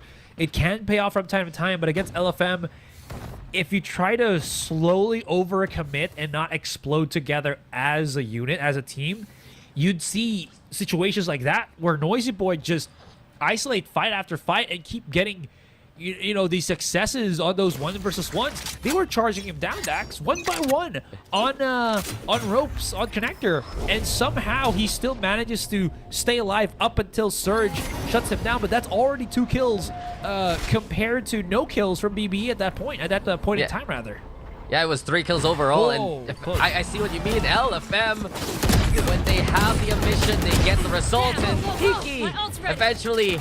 He does net the kill, picks up the upgrade. Vasquez does catch one more out, and Vasquez is so brave! And eventually, he is turned the fool by the Neon. A nice punish courtesy of Kiki. The fast lane's there too. Still BBE not overcommitting their forces. A good angle here for Czar. That's the Neon through for now, and Czar sprays down a double for himself. At least Flinch, a possibility, a realm of reality to try and make this work, but Surge and Agonist making sure they have a better angle here to play towards the default. Everyone He's committing the real theft. Bro wants to go for the fight. He's gonna get stunned. He will. Interesting. Okay. Second intel. TP also, and here you have it. The classic high-low towards back sights. You said it though. Flinch has a cam available, and as soon as he uses it, he'll probably get the glimpse. Oh no, you're right. The pillar blocking it, and now Flinch is gonna walk into this one. Spray shoot, and no way, Flinch. Not a second time. The re-peek has finally found the answer, and a thrifty here for base meta. I mean, he had an idea where they were already because of that camera, right? At least it does spot out what was hidden near that box. But either way, still though, this mid isolate play with the Neon is so sick. It just gets so much value for you if there's someone from the defender side willing to try to fight for it or is already defending it, because it's just so fast and so compressed. It just is guaranteed to give you a kill. La Familia has been so willing to fight, so much confidence for the likes of Vasquez and the rest. 11 for the Sky, actually. And look at this testing camera. Here we go again. A slaughterhouse has been made in mid. And Zar, the Butcher, has found a double of his own. While Surge and Agenis just witnesses to that kind of death. Surge is taking the site, sure. And he has them from the shadows to pick up that spike. But with all this control from La Familia, do you think it's even a smart idea? Ney just ignores his teammate dying. Oh, I think they DC'd actually. You think so? Yeah, he did. DC'd. Oh well. Last player standing. And because of this, it's effectively a 3v1. Okay, Ney's back, so... Surge, good luck to you. I'm giving you a prayer. Well, he does have some leeway here, some wiggle room to try to kind of just wrap around, right? But the problem here is because there's so many opponents, this play is less effective. So, Scalus, yeah, there it is. Again, I like the idea, but there's just so many people that can just hold an angle from a farther point that he's not going to expect someone like Pascalis to be holding still on male, right? It's good, but again, 4 versus 1, it's going to be different. Go, go, go. So much pressure in mid between the stars and the flashes. You add the camera also. The utility game has been unmatched from La Familia so far, and you can see the results. Zar not only with 11 kills, but 8 assists already after 8 rounds. Looking good with the Astra, looking good with the control, and La Familia have made sure that base plate could not have the fight that they would like towards mid. Okay, that flash is gonna spot everyone coming in closer. Oh, Noisy Boy got spotted. Take this. They're still gonna commit this when they know that he has the pow I'm out of pow. here. Ney backs away smartly though. Does not want that heat. Hi, down with Out in the open, Earth's gonna be spotted. Right now, there's the zoomies coming out from Eon. No way. Oh, that stun is just so good. Yeah, the fire rate just not helping you when you're stunned up like that. And Kiki able to find the outmaneuver anyway. Ney though from up top, Surge, good angle. And this is looking strong here for BBE. A good round so far. We're on the lesser buy, but while Surge is too busy, Flinch will find him. Eyes now wide open onto the site. ACM planting in safe here. Spike planted. Zar does have the Cosmic Divide to use here.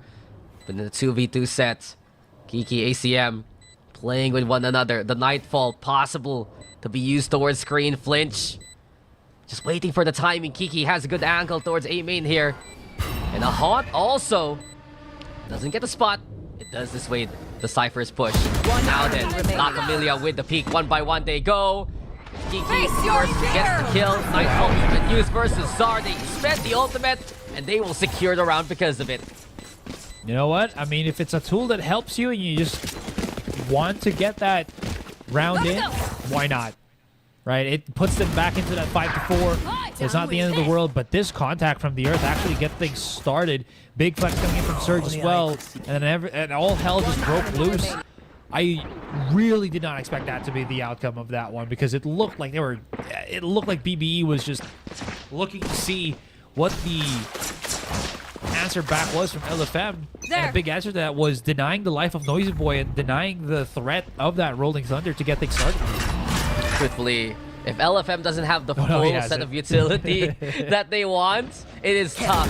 And you ask for it, Noisy Boy is ready to let it rip. It's Beyblade time in the middle.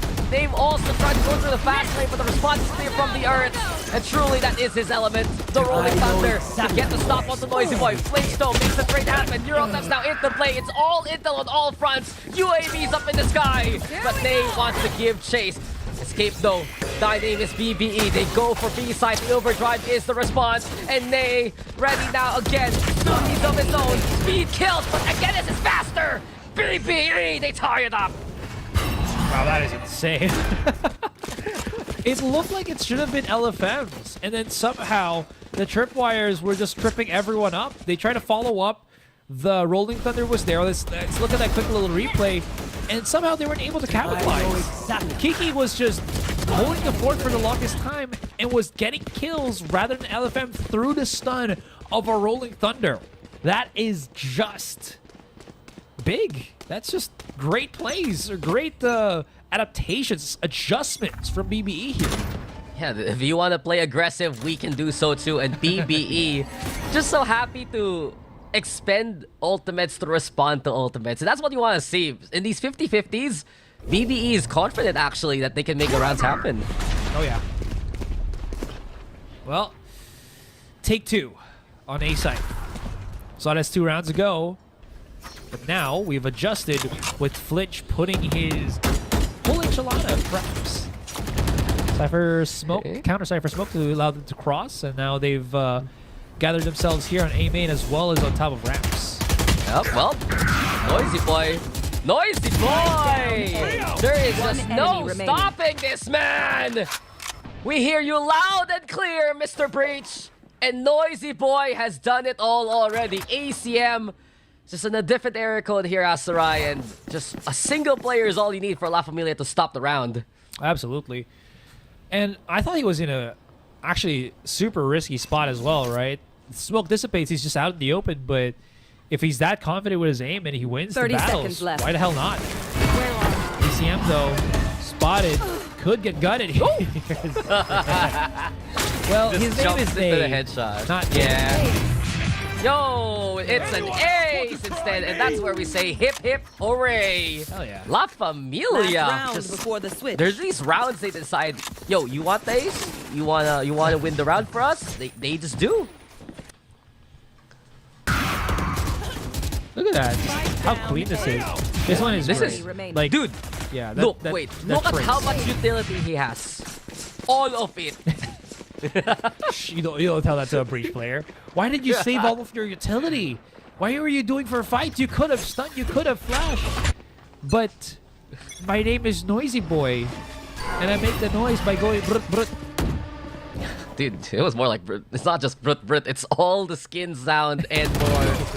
The ace is my good, God. but Nay is even better now with the peak. Earth falls first, and while Surge does bring the pull back as the stars don't align there for Czar. It is potentially a beat take here for BBE, but Heaven still a place for Noisy Boy and the rest to take command of the fight.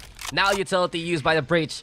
Aftershock, the flash forward to stall. The fast lane into play as Kiki right now wants to make the push happen too. It's Noisy Boy though still on time. And Noisy Boy, he's looking to do it again! Back to back big impact from the big man! It's LFM with a 7-5 half! Switching sides. My God, that's 9 kills, man. He's wiped the server, the other half of the server, almost twice in a row. Impactful end to the half from Noisy Boy. As I said a while ago, 9 kills in 2 rounds is insane. With 14 alongside Vasquez, La Familia has all the momentum they would like moving into the attack.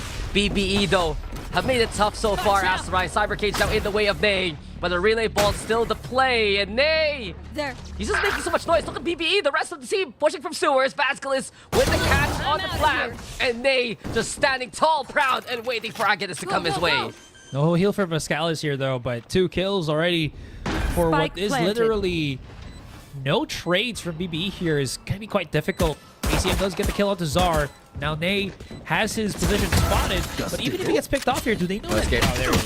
Yeah, Vascalis gets picked off as well. Noisy Boy, proactive play, pushes up. Vascalis plays Last player a standing. quieter approach here, but he has to start picking things up because they did lose control of that A site. It's not going to happen this time. That's going to be BBE somehow managing to work around the loss of their 2 players and get the pistol round here, Max. Yeah, it was just such a fearless play from BBE. They go for a 3-2 split. They try to push in sewers, doesn't really pan out, but they eventually catch that ramps control, and that was the beginning of the end actually for La Familia. They would start losing these fights. Noisy Boy, the fact that he had to turn around to try and clean things up towards A main lost them so much, I'd say, pressure on the site, right? They lost that priority, and with it, BBE got all the space they needed to work with. Absolutely. I think there's just a little bit too much trigger happiness from LFM, you know? And it just did not work out for LFM moving into that direction. Againist able to use that outlaw to just break out a little bit. Nice little pick there 3 players versus Surge here. He can't flash and attack at the same time. Well, he's able to just get away. Oh, that paranoia, though. How dare you, sir? 2 kills. 3 kills already on the side of LFM. Already enemy losing remaining. players left and right. It's all down to Vascalis. Noisy Boy lost the leg there. Double shot by the Outlaw and Vascalis. Oh, the Spectre at least, but the trade is fast from BBE. And in the blink of an eye, Asarai, the score is tied up here. Yeah. I will say, though, the rounds... It feels like aren't really... Or the... How do you say this? The amount of rounds isn't really reflecting it because it's been going by so fast. Both teams, I feel like they signed a silent agreement that they're just gonna keep rushing things, you know, trying to one up the other, see who's the fastest among the Southeast Asia, not the West, because you know we're not there. The Southeast. Wow, my eyes are Hey, at down. least you know what region you're casting. Yeah, VCT again? Which one is this? I don't know. It feels like it's Southeast Asia. Yeah, South Asia. Yes, and did you see also BBE taking the west control of the map by pushing Flinch and killing him effectively towards their own spawn. So that's 1 gun down here for LFM. BBE able to pick up an upgrade. Spike planted though with a quick gamble from BBE. But this has been the defense that they've been playing.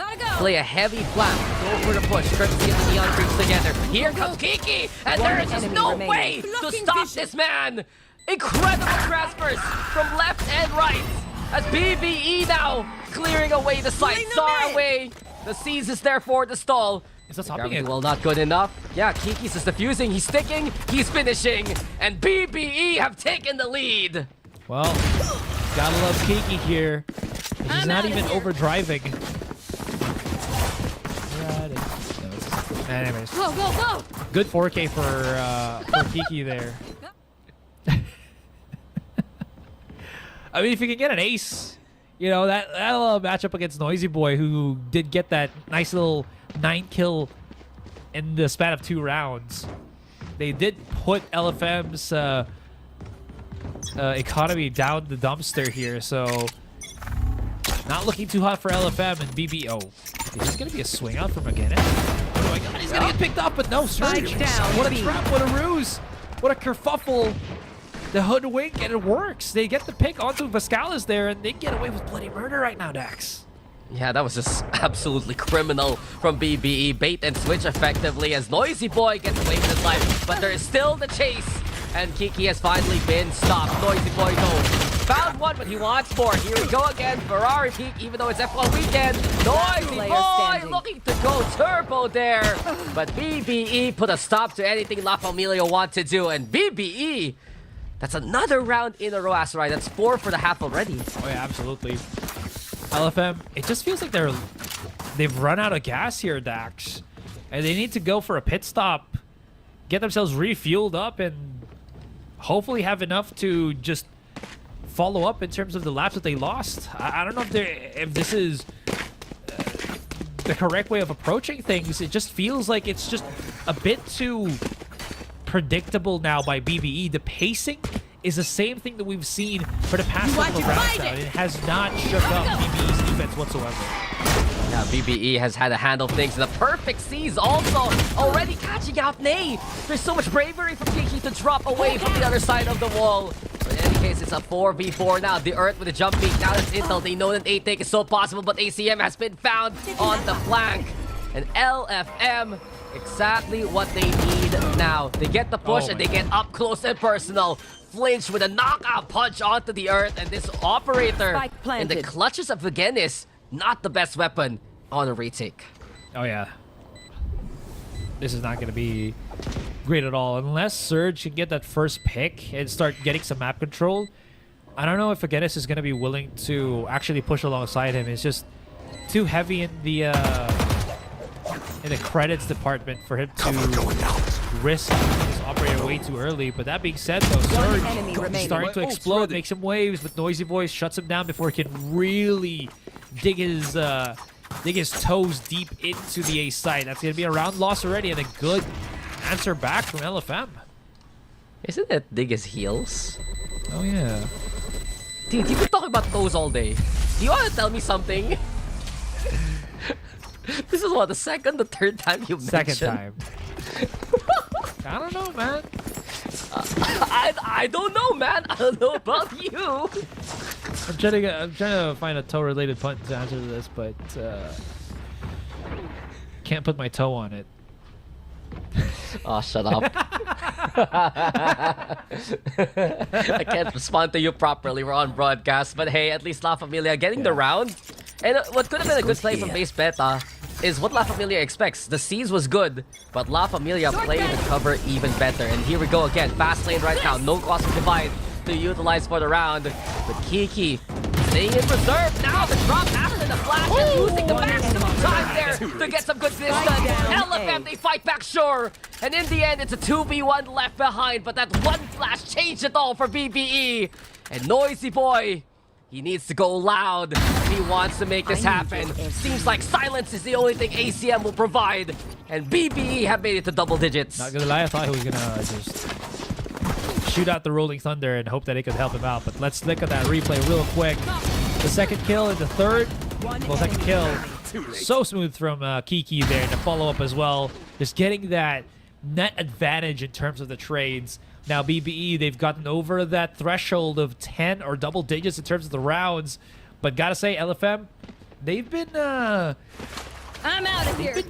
kind of scratching their heads here on how to play the attacking side of this map. Sure, they have a good amount of versatility here, but is that going to be enough to push them to, I don't know, double digits? Take this. Noisy Boy, his secret just get immediately blasted away. No, that's the thing. The ultimate was the only thing that gave a round to La Familia a while ago. They have many in reserve, but the plan just isn't looking pristine. Surge instead already catching out step one with Vasquez falling early. Nightfall also slowing down LFM's pace to a crawl, and with it, it's BBE looking to make the slipstream happen here at mid. They want to play through those trackers, but La Familia wait out the decay, and even more so here, Asarai. Flinch now in a position to try and make a lurk possible, but Agenis has an idea of what's going on. Ops at the ready, watching out this exit, and Flinch! A step too far allows him to stay alive, and now the neural theft for the intel too. Well, to be fair, there still is the Earth and Kiki still here on the position. They will just run away, but they don't really expect Flinch to be there. So Noisy Boy, no way. He's just going to be able to isolate some kills and just be done with it. Kiki's just out in no man's land, and that's going to be a round for LFM. What a... Careful. Yeah. Huh. That was strange for BBE. They knew they were going to get hit by a neural theft, and they still decided to run that way anyway. Yeah. They were always going to get exposed. They were always going to get hit by the intel. And instead of looking for Flinch, perhaps, right? They did go the hard way and got punished for it. So, unfortunate for BBE, La Familia did expend a lot more ultimates in that round, but a win is a win, and as I've said a while ago, when LFM uses an ult in his attacking side, it's been success for them for the round. Here we go. Okay. Okay. Oh, classic Kiki. Yeah, and this is gonna work this time. BBE can't make the same play twice against La Familia. They did this before against Flinch, and now the whole party was waiting for that neon. Oh, this could...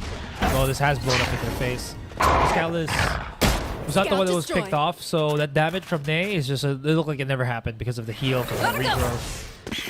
Flash coming through. Get a little bit of contact. Fast lane as well.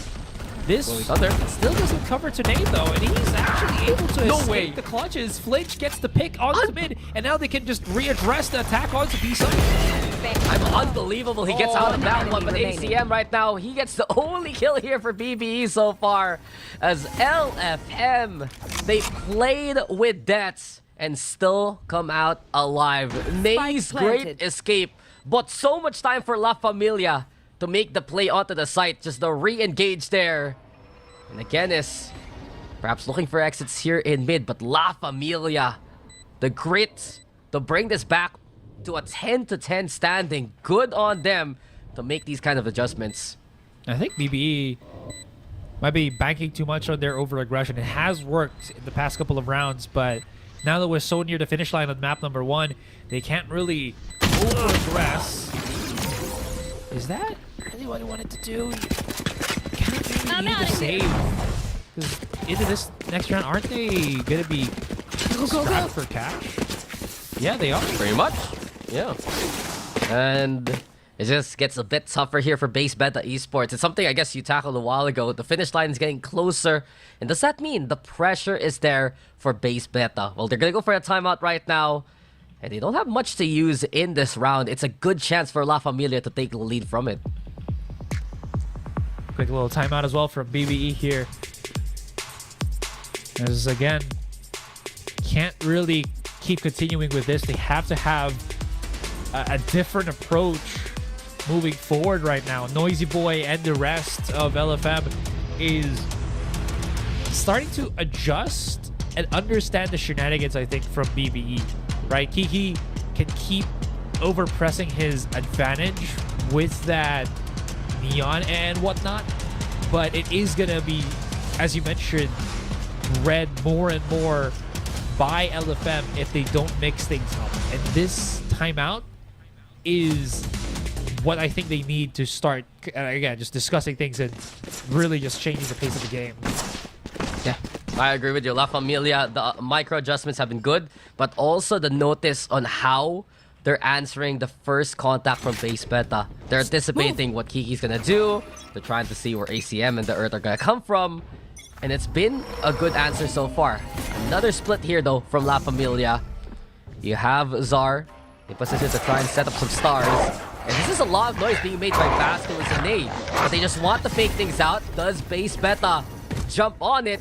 Seems like two have done so far. There's also a push into Ramen. But La Familia is not as clear-cut as they expected because you still have Genis nearby with an idea of what's going on, but the A side should be taken here by LFM. Oh, the timing! It couldn't have been worse, Dax. That opens up the A site, but I don't think it matters anymore. They have the numbers advantage, the weapons advantage as well, so wherever they want to get that map control or plant, it's going to be fine. Look at how far BBE is in terms of that map control. The flag's coming in, but the tripwire is still there. Surge just... Okay. Great shot, though, but is that going to be enough? Yeah, the pick is there, but now with Noisy Boy clearing out screens, they can watch for the gun as much as they can. Smoke's there too, but look who's waiting. It's Basculus in position, and La Familia have taken the lead back 11-10 as they strung on their own set of rounds here. Well, the tables have been flipped. 2 more rounds for LFM, and they're going to be able to secure this this first map of ours. You're absolutely right. I was asking a few rounds ago if LFM has run out of steam, but it seems like they're able to pick things back up. Composure, man, and again, that experience really banking. BBE in a very similar situation. Do they have anything else other than this rampaging through their opponents, or is this it? We'll have to see. They got a good clear of distance, but not the best sight, and because of it, it's only a 1-for-1. But BBE, the pressure is on. Not only do they force up the operator, but ACM, no armor now. They lose this round. You gotta wonder what kind of force fight they'll have into the next one.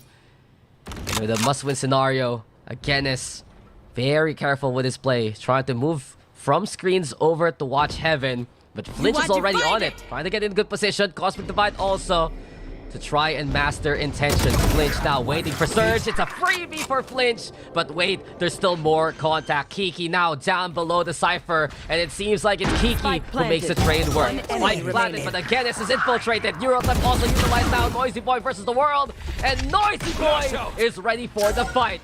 Kiki has been taken down. That Spike, though, not in the best position here for Noisy Boy now. Player standing. Halfway on the defuse, he's gonna stick it, and he will get away with it. Noisy Boy, a split second too late for the kill, and BBE, a sigh of relief in that one. Noisy Boy is such a miracle worker, but unfortunately, this miracle is half complete, man. He just did not get enough time to really get that kill before the spike was diffused, but he wipes out the rest of BBE here. Maybe that's a step in the right direction to push them into 12 rounds, because look at the buys right now for BBE. Because of the back and forth struggle we have in terms of economy, they are going to be strapped for that cash, and maybe it helps them out. Every little bit of advantage does contribute into you getting what you want. Yeah, and La Familia, throughout this regulation, they're gonna have money for days. BBE, whatever they can, they're gonna have to scrounge. Just that last round, so costly to begin with. The stars, though, being set towards screens. Cyber cages also to block away any kind of sights from heaven. BBE have to give up the sight, and they're gonna go for the retake instead. Coming through. Off your feet! I'm out of here. He really wants his contact right now. Gets the first one, but Kiki is too fast onto the trigger. The Earth hit the foot.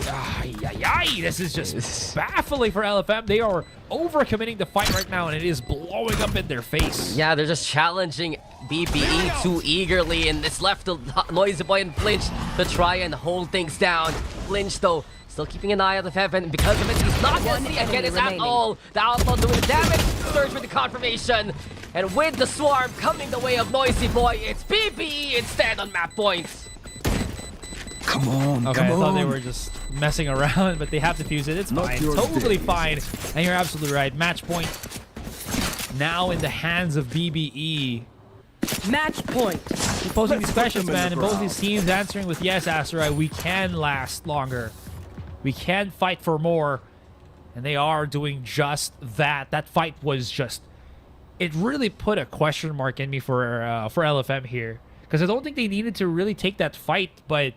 I mean, they wanted to at least get the quick catch, because from what it seems like, they didn't want BBE to have the numbers advantage or start creeping up into the site with even numbers. So they really wanted to get the trade if they could. A, though, is just going to get blasted right now, and this is not looking too hot. Kiki's just overwhelming. It's the same about play. to follow. It's the same play from Nate, and the same result. Gets flashed up, it becomes mincemeat in the middle, and La Familia, they're gonna have to make a prayer here, courtesy of Flinch. It's 3v2 though, and the Earth is just looking for anyone to hit with those shots. LFM effectively trapped here so far. Break to the tripwire, Neurotep also to give the intel. And now they know at least BBE playing over onto heaven. The Earth has actually shown his intentions on the site. But Zar, he should be ready for the contact. There's a Neurotep. Eventually, he wins the fight anyway. And La Familia chance a glimmer of hope to go to A. Yeah, that's already the call. You just do not want to go for B, especially when you know that the Cypher is somewhere in that general location. But, I mean, they have some wiggle room with 40 seconds, but honestly, because of this tripwire, this wraparound is 30 may not seconds play well for them. And here's the problem right now, Dax. Because LFM, I would say they overcooked at this point. They're wasting time, and now they don't know where the other two players of VBE are. Yeah, the Earth's still looking up. enemy Here's the remaining. drop though onto Hell. And enemy BBE, remaining. this might be it. A 1v1 though to settle it all. The stars being set. 10 seconds Take care left. from Zar. He wants the contact and he wants it badly. Moves away now to the other side of the site. Needs to stick can't it plan on now. the open. And because of it, again is Spike the planted. chance, the timing, and the kill. BBE will take their map pick in the closest fashions. 13-11 here for the first map of the series. Gotta say, that was a very smart play from Agenis there. One thing, he didn't use his camera, which did not alert the Astra for where he was, and then Astra, for some reason, planting the spike out in the open. That was a very, very big no-no. That being said, though, this entire game, you just did not know who was gonna really win this one. We'd say, oh, LFM, great 3 rounds. Now they're like 11 rounds in, and then somehow BBE brings it back, pushes us to 13-11, and then we're like, Enemy remaining. this is how this game, this first map is gonna unravel. Both teams just at each other's throats every single freaking round. Let's go. They just want to fight. They just want to kill. In the end, though, BBE and their defense showing exactly how to answer what LFM wants to throw at them, and they shut down some heavy hitters of LFM. They make sure that the positions that LFM have coming into post plant just gets dislodged. And I think one of the big rounds really was the fact that they got away with that defuse. I was saying a while ago, that was a must-win for them because their money would not be good at all. They all died, sure, but they won the round, and in the next one, they still had that confidence. And they found the fix anyway on the lesser buy. It just goes to show here that it can go down the wire, especially with some of our premier teams. And BBE, a late addition to stage 1, but we're happy to have you. And they're going to take the first map win of VCT so far. Gotta love that. And we still have more underway as well. Right, this is only the first map. We still have the second one in. Spoiler alert, or not spoiler alert. This was BBE's map pick as well. Right, so coming into Bind, which is the pick for LFM. What plans do they have set in motion? Now, as we look into the stats, we have had some pretty funny stats, some funky stats right now, and the first skills and for both teams reflecting the rounds that they have as well. Gotta love it. Yeah, but look at the post-plant success rate here for BBE. 80%.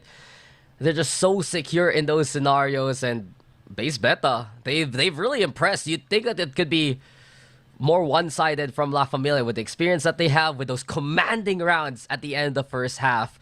But BBE, they just stuck to their guns, and as soon as we got into their defense, right, players like Kiki really stepped on up. I saw so much more hesitation from the Neon on the attack rather than defense. We saw their Surge also finding impact kills here, there, and everywhere. And I think ACM, a small unsung hero in what he's able to do with that fave, just really costing LFM the positions that they would like. That's very fair. He had some pretty sick Nightfalls and Prowlers that kind of gave the LFM players away.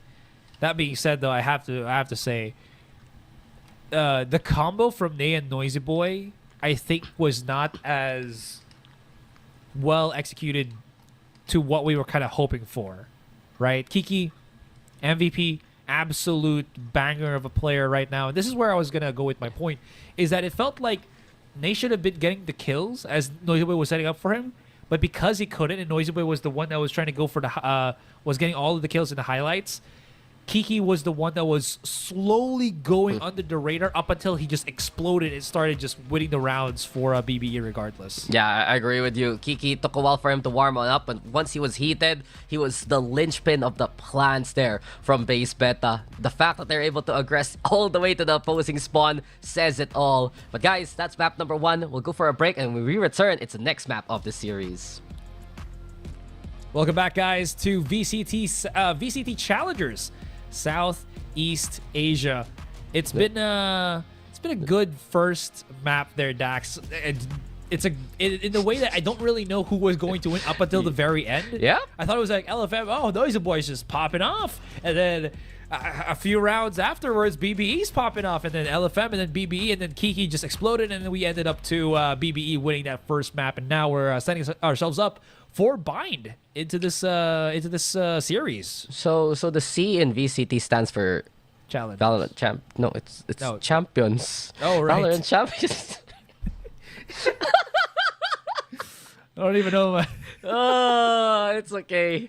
Why is my Pacific boy like this? But we're gonna go into Bind next, and La Familia has picked up this map for good reason. It has been something that they've been confident on. It's something I said a while ago that they played against it versus ARF team today, and they won it 13-6. So I'm really expecting perhaps that they bring out the Neon Breach Astra again, because it seems like that's the core of their composition moving forward and the way that they want to play out the rest of the series. That's fair. And I mean, it was pretty good, and it should at least give highlight to the other players of BBE that I felt like were not as well exposed in that last series, that being I'd say ACM, even though you did say that he was kind of a silent helper for BBE here with that fate of his. Could be a lot more impactful here if he does maybe play the Sova. We'll have to see if that is the case, but no, he's still going to be on the Fade here. Lots of people really liking the Fade in this Challengers series of ours. You know, yeah, actually, it's either you play the Sky or the Fade coming into a map like Bind. The Neon Breach, pretty much the 1-2 punch that you're always going to run if you want to play that duelist, and both teams do use it. But like I said a while ago, Astra still here for La Familia. See, yet again, it's that shift to the Cypher there for the likes of Flinch and La Familia. Does it work this time around? Can they equalize the numbers and force us to a map number 3? Because base beta Esports have already impressed so far in the series. Big surprise that they took that win like that there on Split. and even more so of a surprise if they can get the sweep on their opponent's map pick. Absolutely. With Noisy Boy being such a highlight player and Bind having more, I feel like, options for you to really show your stuff, because there's a lot more contact play compared to Split, or like contact play in the site compared to Split.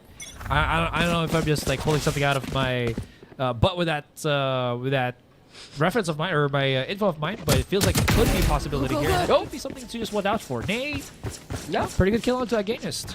Yeah. Seems like Nay hitting the practice range real quick early on. And because of this BBE, they lose the Cypher early.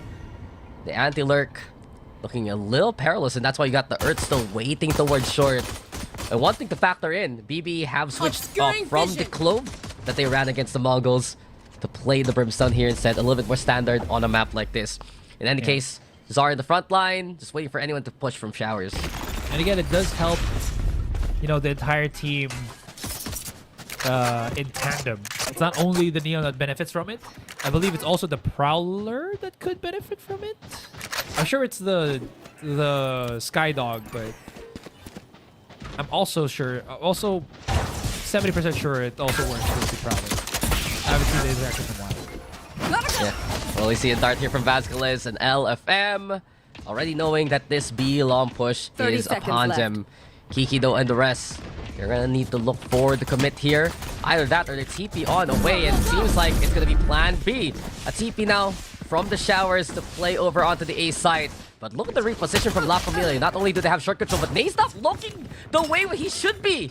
Kiki instead gets the backstab on his opponent. left. Zar comes in from heaven, but because of the opening made here for BBE, we get into a post plant. It's 3v3, and Noisy Boy falls to the hand of Surge. Up close now for base beta. Back away into Lamps, trying to play safe and play as a trio. Flinch though, peeking on out. Vasquez wanting to be the contact now up close. And Vasquez, he's traded quickly. Surge in position, and it's Kiki who slides into action.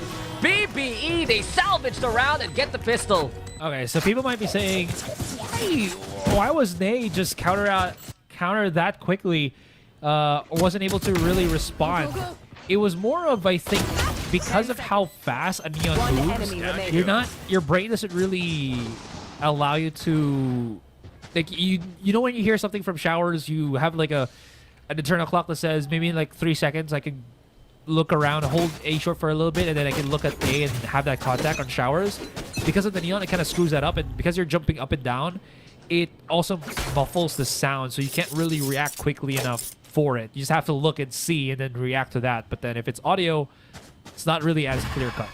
So there. Brother. And either way, the reactions from BBE have been unanswered by LFM. They're just so quick at making these decisions, and eventually it still works out anyway. Surge already with a catch on to Nay, finding the pushing Neon. And from this point on, Kiki, signature jump peaks. It's been the way he's been playing the Neon on the attacking side. Flinch alongside Vasquez anchoring onto the site, but eventually BBE, they regroup their forces. The Prowler clears out Hookah well. Camera also to get even more of that confirmation. Fault line here from the CT side, and where is Kiki going because of the tripwire? Physics is unreal on a game like Valorant, and Flinch plays the yo-yo that is the Neon. With it now, he just hits the 6 shots, and a classic up close, allowing La Familia to get that space back. Well, that's not good. Zara also holding an angle here that they might not be expecting as they cross into A short. 30 seconds ACM left. doesn't get picked off, and that's going to be a bit of an error here for LFM. Still, control continues. Noisy Boy can just get close. And the right kick Spike kills. planted. Black kick for days. Pascal is holding an angle with the Bucky on Lamson. They do not want this heat. Still gets the kill. And again, how is he getting so much value off of his Outlaw? They retake that Phantom off of the hands of their opponent. And now Noisy Boy left to fight with the Classic. Sure, it's good, but is it going to be good enough? Picks up the Outlaw, has to go for the reload, and this is all time wasted as LFM. Oh, He has a gap. He has a gap. There's He a can defuse it. spot. And do they expect this surge? Last Swing player now, standing. halfway done by Noisy Boy. 6 shot 2. Over on the shower. ACM is going to be an enigma. And there you go. Mystery Solved. BBE get the second round, but that was costly for them. Whew. What a a very difficult spot to be in for BBE, but somehow managed to get out of the stranglehold from LFM. Just the saps on those tripwires, man, it really screws up with the neons. You saw how far Kiki was just yoinked because he hit a tripwire. I didn't even know that was even possible. In any case, though, able to bounce back, which is good. Rather expensive, but they weren't really overcommitting in terms of the buys in that round. And because of that, you do see BBE having better weapons coming into this one as well. Man, he just ran into a rubber band, basically. And unfortunate, but it still was enough for BBE anyway. Guns, though, not the best on the bonus for base beta. I'm out of here. They did buy up a little bit. Judge in hand, got some shares too. And Zar, La Familia, ready for contact and ready for action! Take a bow, Zar. That was a beautiful hold on the shower. Antonis trying at least to make his own judge work. It's good for the one, but it's not good enough for the round. It's up to the earth now. And the pressure on his soldiers. Tectonic shift. There's the fault line. Noisy Boy finished off the job. La Familia, now The the crew round. got sloppy. Punish I them. know Noisy Boy is just so aware of where their opponent is. In the case of this contact, absolutely beautiful. Catches them mid-transition with the utility and just bashes them to the floor. That's going to be a good start right then and there. BBE might be a bit too hard-pressed to stop doing these hyper-aggressive plays, but they might do the same thing again. I do like how, look at this, LFM. Zar, he doesn't even save a single point of star. He just puts everything down on A side and just we'll try to see what happens. Yeah, I think he just put his last one down, as you said. And with it, LFM, they have everything in the leg to try and make this hold happen. There's a bit of noise made there by Kiki. Also showers held here by ACM. One possible play BBE can do here is, if ACM isn't flushed out at any point in time, a Nightfall on the site coupled with the entry from the Neon. Possibility to make the entry, but it's a pivot instead as they move towards B. A good position by Nade, though. He's over onto the corner, and he's found too simply done. Nade in position, just perfectly placed. Wanted by a tripwire. There you go with the slide again. And Nade finishing off a third kill before he's found. Damage done here by La Familia. That's gotta hurt, man. No check whatsoever. That just breaks the control that BBE would have had if they started pushing on B. Or if 30 they seconds cleared that left. corner, their push on B might have been a lot more cohesive, but this time it's just him in a 1-4. ACM does not have the weapon as well to really match up against the Noisy Boy. Good tag though, puts him down to 5. That's gonna be about that. LFM, they just shrug off those 2 rounds from BBE. Back at it again to 2-2. Yeah, we've seen this before. BBE, they take the pistol, but La Familia, once they have their guns, the momentum swings back in their favor. And not only that, they having a better start here coming into this game. A while ago on Split, we'd see him get caught by utility. He gets the space, but he can't even find any kind of contact. Now he gets to shoot back, and you can see the difference. La Familia, early on, getting some space, getting some info that they need to mitigate some of the options that BBE have. What's the fade setup? Kiki, no contact here. They try to push through on showers. You do see the setup that Zar as well as Vascalis do have.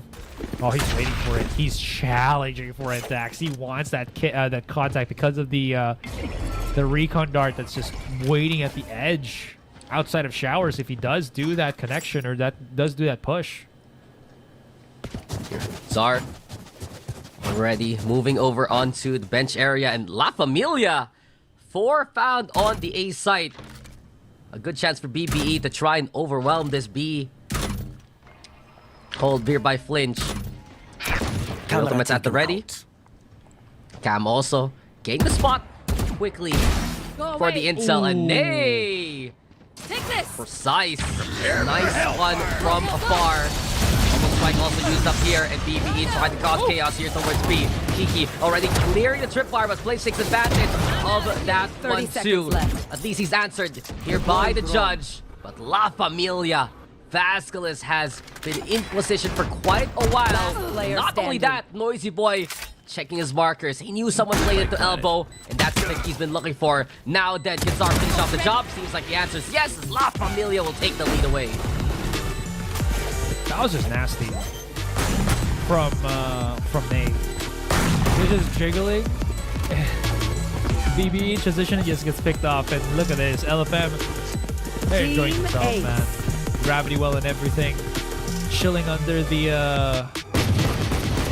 kill effect Take a of one of the breath now. champion Release skins. the That's the tension. newest one. Good? Or the second Probably. one. I think the second. Anyway, in any case, look at this. Go away. That's so good.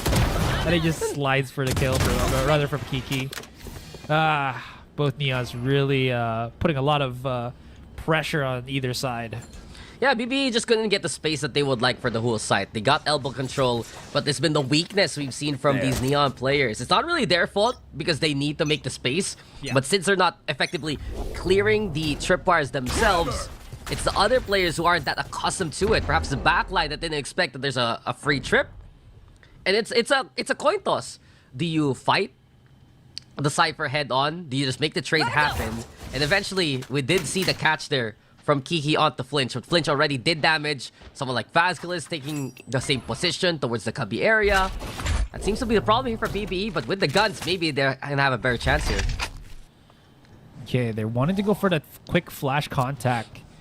Clears out Octa, but that gives them crucial information for LFM. And that flash, even though it does clear a bit of space on B, it's not B site just yet. So they have no information to really go on at this point, and they haven't really used ACM's abilities whatsoever. Kiki doesn't even want to, I think? No, there's a Prowler. Prowler. Ooh, this could be fake. Yo, Zar? He wants to go in there. Plays inside the smoke. Kiki, as soon as he steps into this purple haze, it's Zar instead who One finds enemy a remaining. method to the madness. As soon as BBE get close, they are wiped away by La Familia. 4-2 now. Go, go, go. Yeah. There's nothing else. It's just a good setup for LFM. They had played inside the smoke, didn't get spotted by the Prowler. False sense of security there for Kiki to start pushing in. And when he thought that he might have, you're absolutely right. Zar, in the cheeky little spot, gets the kill, gets the follow-up, and it was just done and dusted. Even though there was a response with the Nightfall, what's that Nightfall gonna do when you're stunned and you can't really follow up on the damage? It doesn't matter if they're defend. When they're that close, they can see you coming. And La Familia, we've seen this in the first half on Split. That experience leading to that confidence. The positions have been good for the Indonesian squad. The Earth already with a catch onto Vasquez, leaving everything here to Zar. He's the only one in Garden, and he's a flower truly in bloom. But Surge, Off your with the feet! jump peek, Rolling Thunder from the hookah, and eventually Kiki tries to go for the clear, but Zar is a one-man army! A double, a One triple, enemy remaining. damage, immense Spike here down, courtesy B. of La Familia! And with Flinch and Nay looking to finish the job off, ACM, it's all up to him. Same corner, and Trap as we mentioned. ACM gets away with murder, but here you go! It's police time with lightning. Nay's overdrive will finish it off. And it's a 5-2 now as LFM is streaking away with these rounds. Truly an I am speed moment right there. Off your Queen feet! among queens. The lightning fast plays. But Zar though, what a hold. Able to just delay. Give as much chance so that Nay can follow up. And the tandem, the combo works. BBE stuck in a rut here, Dax. They are just kind of stumped in what they have to do in this attacking side. They just can't find their footing. Even though they already get that hookah control, they just can't clear Garden as much as they would like. And that seems to be the problem here for BBE. Usually you get someone like Kiki to make that happen, someone to open things up, like ACM. But even with a pick like this, there still isn't that confidence because La Familia have even more angles to work with. And case in point, Zar's there by long, and Flinch has even pushed through showers. Flinch. Oh, wow. How does he survive those? You can't see it. Gainist not able to really battle eyelash against their opponents. And what? Yep. He actually charged Vasquez. It's not even the B long that I was surprised about. It's this. Last He player was starting standing. someone that was using the Hunter's Spike Fury down, and still B. somehow died. Yeah. Vasquez with quick reactions. And again, brother, it's his laptop versus the world. We can see his POV. Yeah. We can see his POV. Again, no. We have the intel, you don't, and you found the contact. Sar here, yet again, the king of Belong knows exactly how to put BBE in their place. Another win for the defense. And how many rounds is that right now? 4? 6? Yeah. 6. 6. Yeah, in a row. Ever since they got the buy round, they just have not let go of the gas pedal. And Nay, that was, I'd say, having a quiet game last map as well, right? Sure, he's 7-5-2 right now, but I mean, if you look and compare it to everything else in this game, that's pretty damn good. He's able to get a lot of kills to follow up with his team. He's able to mesh a lot better. This is the Nay that LFM wants out of their Neon. And he's getting that true value as well. I mean, this is the numbers that we expect from La Familia. But not only that, Star has just been a welcome surprise as this Astra is not done. First kill for him, check. Nay also, Spike down right there, A. a dynamic duo, but ACM, a beautiful seize to get the catch and get the kill. Still, you have Zar nearby, breaks the Prowler now. But while this happens, Vasquez is ready to lie in wake. A lurk in position, enemy and it's a remaining. freebie as the Earth Spike has down fallen. A. Cracked under pressure, and here comes more. Zar No way. just, how is he still alive? Lights out, no honor, but Flinch will finish it off, and it's a 7 round in a row. A duel among duels. The knife fight denied. Whoever that was. Shame on you, sir. It should have been a battle of the blades. Clashing, clanging. But it will not happen. 7-2 though, and LFM is running away with this first half Dax. BBE, they've hit a brick wall, and this wall feels unsurpassable, insurmountable. And it is not looking good for them. Yeah, brother. La Familia has been fast and furious in how they played most of the map. Nothing can beat family. How many movies has that been explained? But that's now base meta. They do have the Nightfall to work with, and if they're gonna win around, it might be this one. As soon as I say that, though, down La B. Familia One enemy will show how remaining. strong they are. United they stand, and BBE have fallen. Again, is just all left here for our attackers. And the last glimmer of hope from the Cypher is looking way too much to handle. Nay gets the info, falls in the field of battle, but doesn't even matter at this point. Cyber Cage to try and psych out any kind of cross. It's just the inevitable here. Again, this gets 2 for his troubles, but it doesn't matter because BBE have been stuck at 2 points for quite a while here. Yeah, we're breezing through this second map. LFM just wants to go for that third map, and again, it's all about the bragging rights for this series. And One after that enemy split game, it just feels like there's nothing left in the tank anymore for BBE. Did they lose all luster? Now that it just feels like they're in their heads, they're just charging in, waiting for that contact, playing into the trap that LFM have kind of set up, and LFM are just happy to pick up these kills, happy to make these setups, and always get value off of them. LFM has just been a completely different team coming into this second map.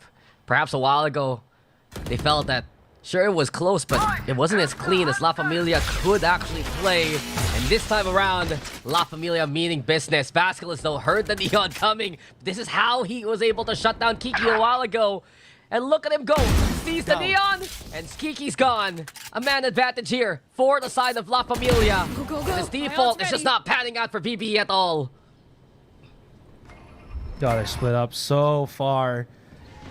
All these fights, man, it's all individualistic. It's still somehow, it's still in favor of LFM. KCM Last player could find an standing. opening here, but said it too soon. The Earth.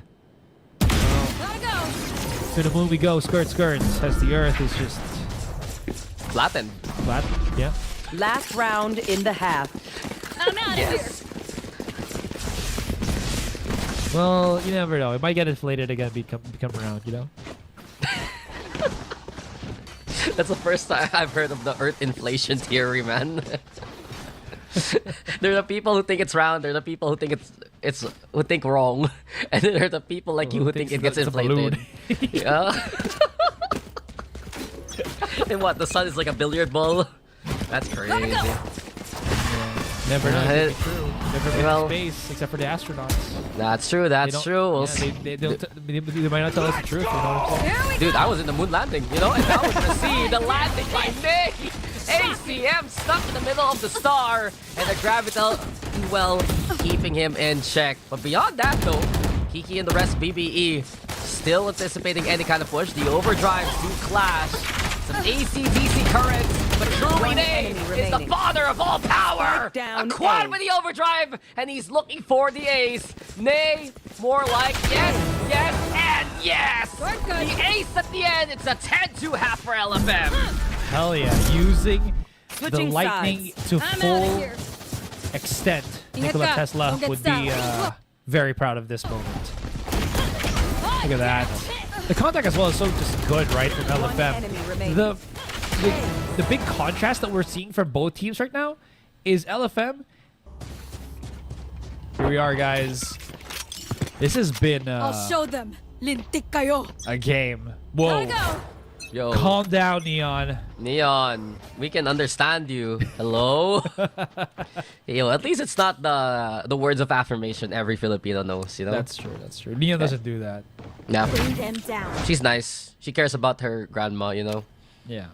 Yeah. But you were saying it was a game, and I'll tell you, it has been one-sided so far. Oh, yeah. BBE, their biggest strength though has been the pistol round, and again is looking to take a step in the right direction. So Nate the first now to fall with hook-up control, he's taken and flinch. This fight is taking too long, but Vasquez has come to save the day. The fall type was so good though from afar, but the Earth right now has to deal with all this pressure. A 1-for-1 yet again. Kiki now coming in from the hookah. Spike planted. Spikes planted though by La Familia. This, Eventually, I'm Noisy Boy and the rest, they know where to expect them. Really won't there. Flinch all alone. Noisy Boy now with a enemy trade remaining. again, but Kiki Last now player commanding standing. pressure and commanding presence. 3, 4. Oh. It's Noisy Boy at it again. And LFM, they get a pistol this time around. You can't spell Noisy Boy without 4 kills. I mean, you can, but you know you know what I'm saying, guys. You know what I mean. He's just... How many 4 kills has he gotten this 2 maps? I think that was like the second or third that he's done already. Noisy Boy is an absolute menace at this point. And I gotta say this, Stacks. It looked like BBE... It looked like they had a chance to get the pistol round. Yeah. But somehow he got snatched away from them by just Noisy Boy hitting nasty shots. It's Crazy. his third 4K of the game. The other one was Wow. the other one was an ace, so that doesn't count. In any case, No, though, no, no. yeah, La Familia, they have this pedigree, and we were talking about it coming into the series. Now here on Bind, on their own map pick, we're seeing it in full force. Fault line though gets a good connection onto ACM. Allows them actually to try and make a push towards triple, but Surge already with the catch. ACM! Spike There. How do planted. you get away with this one? Like a thief in the night, he steals 2 lives. And ACM now finally found by Noisy Boy. Noisy Boy, he has to do it yet again. At least he has to helping out the Czar. But Czar evacuates, and it's up to Noisy Boy one more time. Center stage for this guy. Against the Eco though, Bucky in hand, and one more 4K, you added to the tally. Back to back from Noisy Boy again. It's a sense of deja vu, but it's map point instead here. Even if Czar actually went through the TP and just ran away from Noisy Boy, right? He still had a star that would have assisted Noisy Boy here. remaining. And Noisy Boy, all he really had to do was isolate these fights and play at a certain range that plays to the strength of his Phantom, which he absolutely did. And I love the mix-up that he does with the flash and catches Against. Just kind of scratching his head there. Still stunned as well. I must wait a LFM, moment. it looked like it could have gone awry, but definitely. Yeah, Noisy Boy is a sense of control that this squad has in their roster. I'm outta And with here. Flinch finding Surge early on, it's easier pickings for LFM now. Across the map, it's all La Familia. Sure, they may be enemy divided in remaining. position, but their hearts are as one. And Nay's the one being the spark plug of it. 3 Spike for Nay. planted. And this round, this map is looking to be over. Such a commanding way to win. They lost 2 rounds in a row, Aserai at the very start. Off your feet! And that was it. Oh Utter my perfection. So far, the Earth, though, even while stunned up, it's a good shot. Even now, it's tougher. Caldron behind him. The Earth now has been scanned, has been found. Everything is happening here to Mr. Earth. And unfortunately, global warming is real. And La Familia is looking to be the truth. 13 rounds in a row to take the 13-2. And this was such a departure from what we saw. And we talked about this already in that first map. It's just absolute domination from La Familia here. Look at that. Sure, there was a couple of good rounds that we saw from BBE at the start, right? It was them getting a couple of kills here and there, but then LFM, this was the round that started off. Zara getting that first pick. BBE just running it down and not really having the same level of setup or control that we saw from LFM. They really struggled on that one. And there was these kind of plays that we saw from LFM that you know that someone's going to be in that smoke, and you still slow peek it and not use any util to clear it out just to be safe, right? And that blew up in the face of BBE. Yeah, BBE were getting caught by the lurks, getting caught by the utility, and La Familia, they meant business coming into this game. It was fun though at the very end, and I think the stark difference here is you see from La Familia, it was convincing first half, but then you still have the heroics in the second one. Noisy Boy coming online again, netting what, over 8 kills in a single half there. Insane impact. This was huge, even against the eco, right? The fact that he was left alone and gets the 4K like that. Big time players making these big time plays, and BBE unfortunately could not handle what La Familia could bring to the table. And it really, really goes to show. I think in the first kills, not so much. The post plan, not so much as well, because it felt like it was just down to who could kill who faster, and the answer to that was LFM 99% of the time, right? And that's why it also felt like the rounds were just bursting through, because BBE, I felt like because they're at that level where they don't really have the answers that they want on bind specifically, they were just trying to reset the rounds every single time so that if they lose and it doesn't look like they have anything to kind of follow up on, they can just maybe formulate something else for the next round. And that does not work against a team like LFM. Yeah, and LFM also, we've seen from Nay the step-up performance. It's something you noted early on into the map there, Aserai, but the confirmation is there in the stats. 21 kills, 4 first kills especially, and it's a big reason why La Familia succeeded the way that they did this time around, because they play off whatever Nay wants to do, whatever space he can get. But this time it's a lot more assisted by La Familia to success, and you would see Nay just run circles around their opponents. Yeah, and now this does give us a third map to look forward to. Again.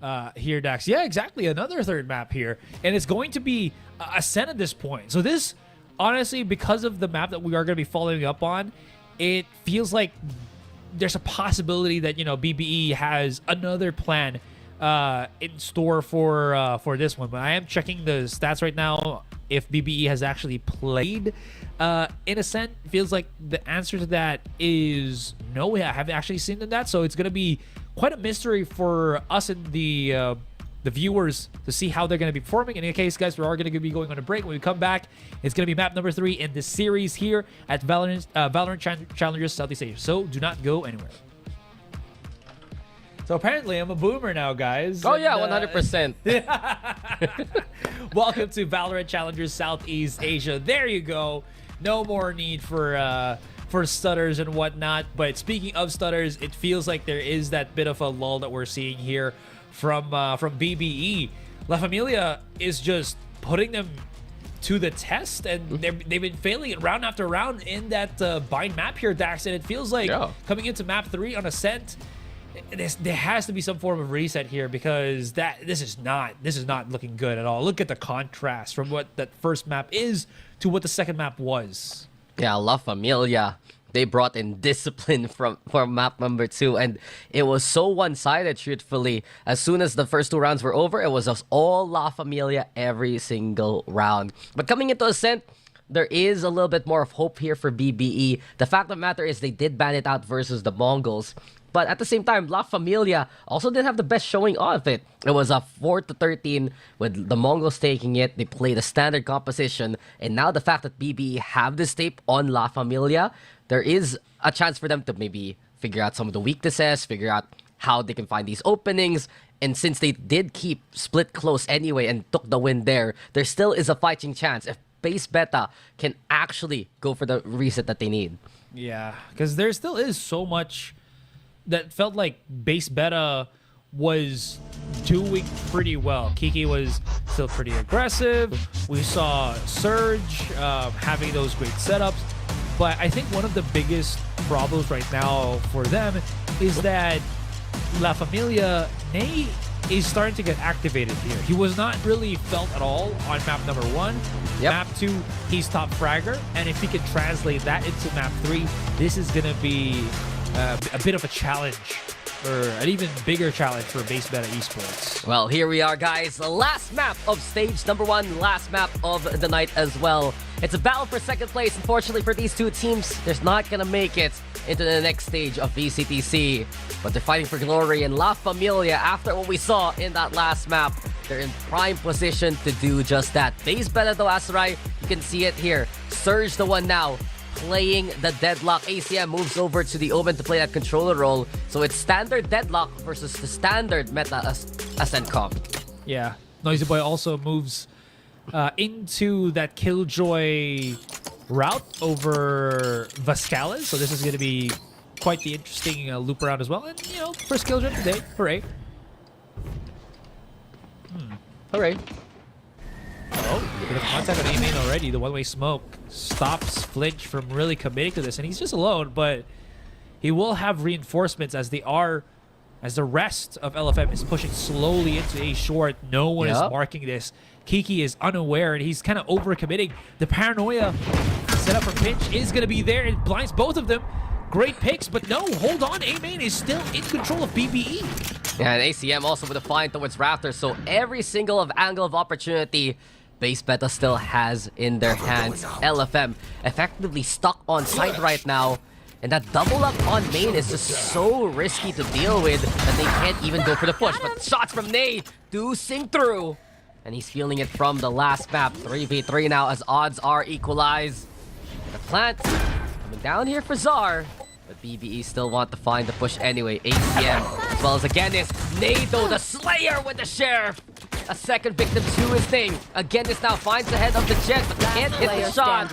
And it's all LFM now. From a 3v5, it's become a 3v1 into a 3v none. A stellar recovery there from La Familia to win this pistol. I was about to actually ask as well, where was that turret looking at? Because that would be important to see if it was actually facing both A main as well as Heaven. It could have actually helped them out, but it doesn't matter. It was placed just to kind of deal with the Earth as well as Kiki. But I honestly thought that was a better round for BBE.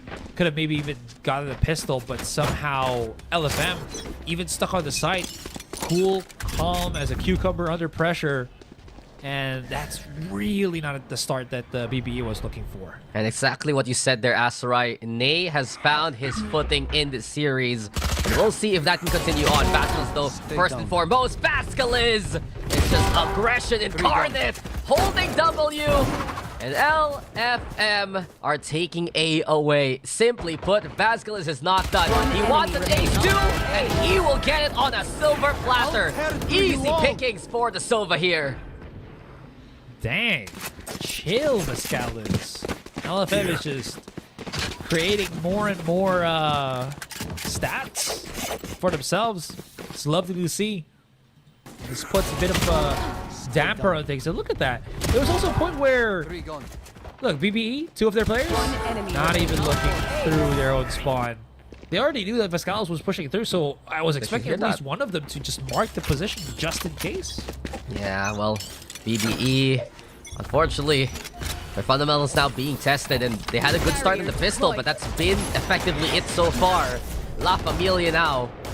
See the barrier mesh set up in front of them. Suppress a little too late to even stop the Deadlock from casting that ability.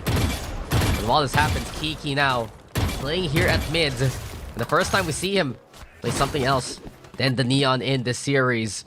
Just waiting for any kind of contact. Noisy Boy, though, holding things down.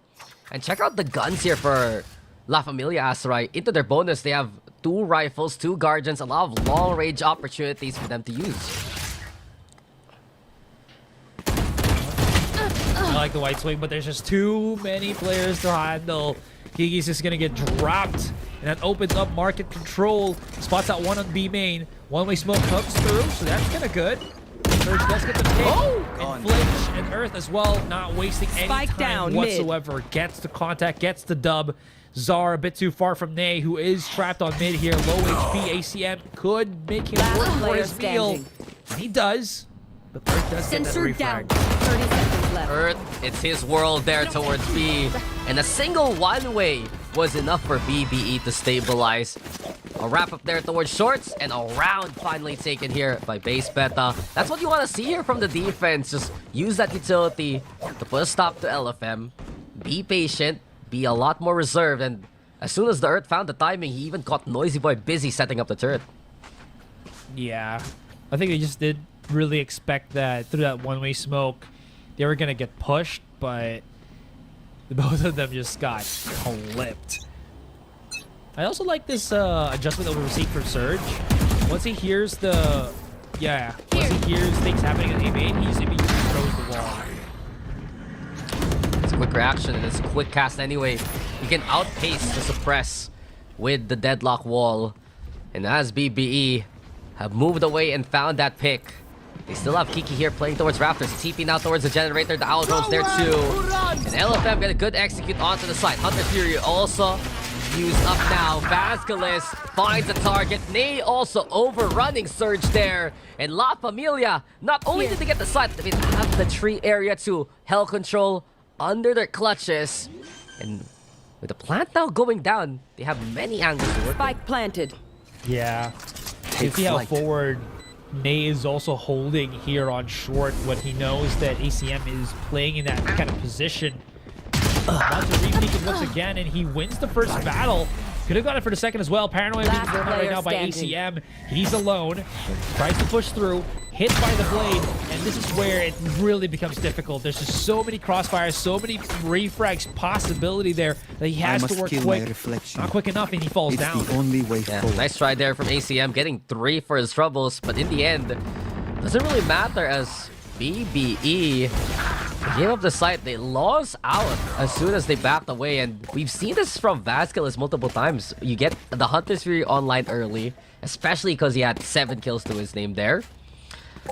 It allows so much more space for La Familia to work with, and Nay has been really good at playing off that kind of ultimate.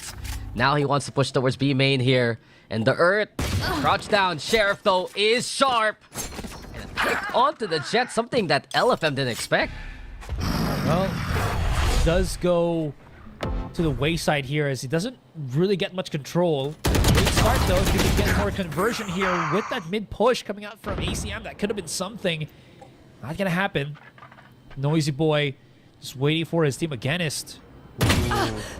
There it is, gets that contact. Nice little tap shot. Makes a little bit wary, but not going to be enough. Door gonna get closed up maybe in his face. Placing alarm Doesn't bot. really Bot matter. coming Does back. not want to do that because actually Vasquez is slowly moving up onto Archway. And Earth, he's been good with these contacts, man, but not good enough to really turn the tide of battle. Yeah, Vasquez is just so patient. He's gonna hear keep One coming. enemy remaining. It's a freebie now. Single shot to the head. He's dead.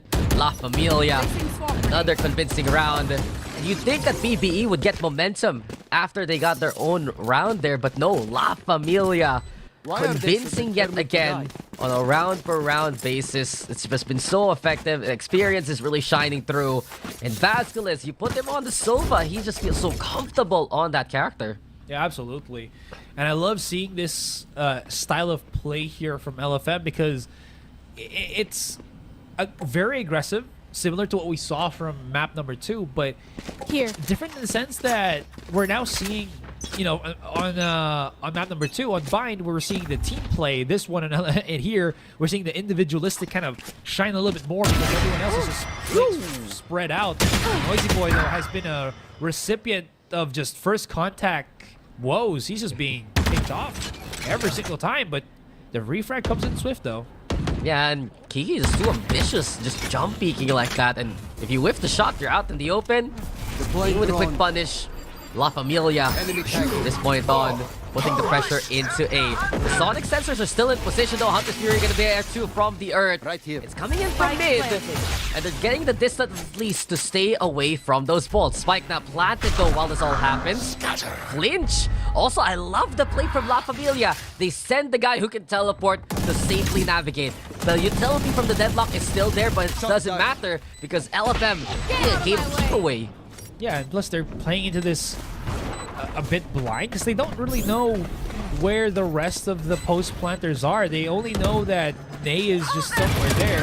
Yeah, look at this. Around the corner, and yeah, defuse is pushing through, so they might have to start. One enemy remaining. Wait. Whoa! Oh man, So nasty from Flinch and so precise. LFM, you were saying it, Asteroid. They don't know where he's gonna come from, and Flinch, enshrouded in mystery there, comes in from tree and finds three of his own.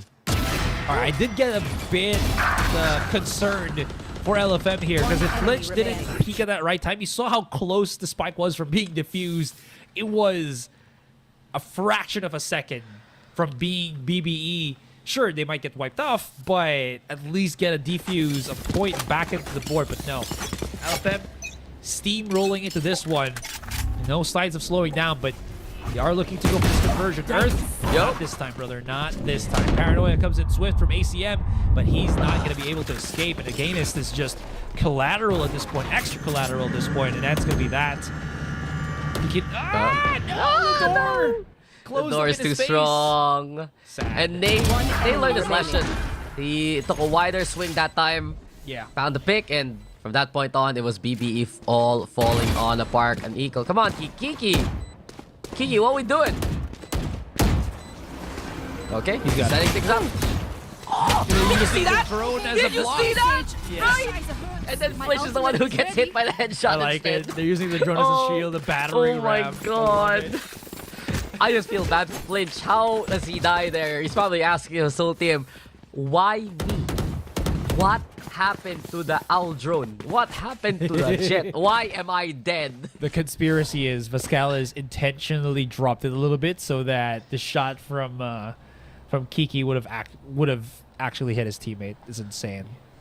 Yeah, well, because of it, base beta now gonna call for a timeout, and the woes continue for base beta. Just can't find the answer versus La Familia. As soon as we got into map number 2, everything completely changed, and laptop gamers ahoy! Fist bump there to BBE.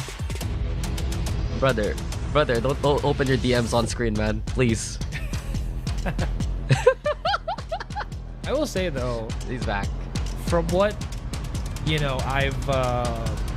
I've seen over the years in esports competition, Yes. teams that only have one person that is talking during timeouts is almost always not a good sign.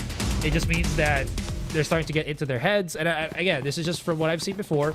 Starting to get into their heads, they get a lot quieter, and the pressure is starting to reel in. There's that, I don't know, the thing that happens in your brain that just makes it like there's a buzzing sound, and that's never good. So BBE, they're in what we call now a rut.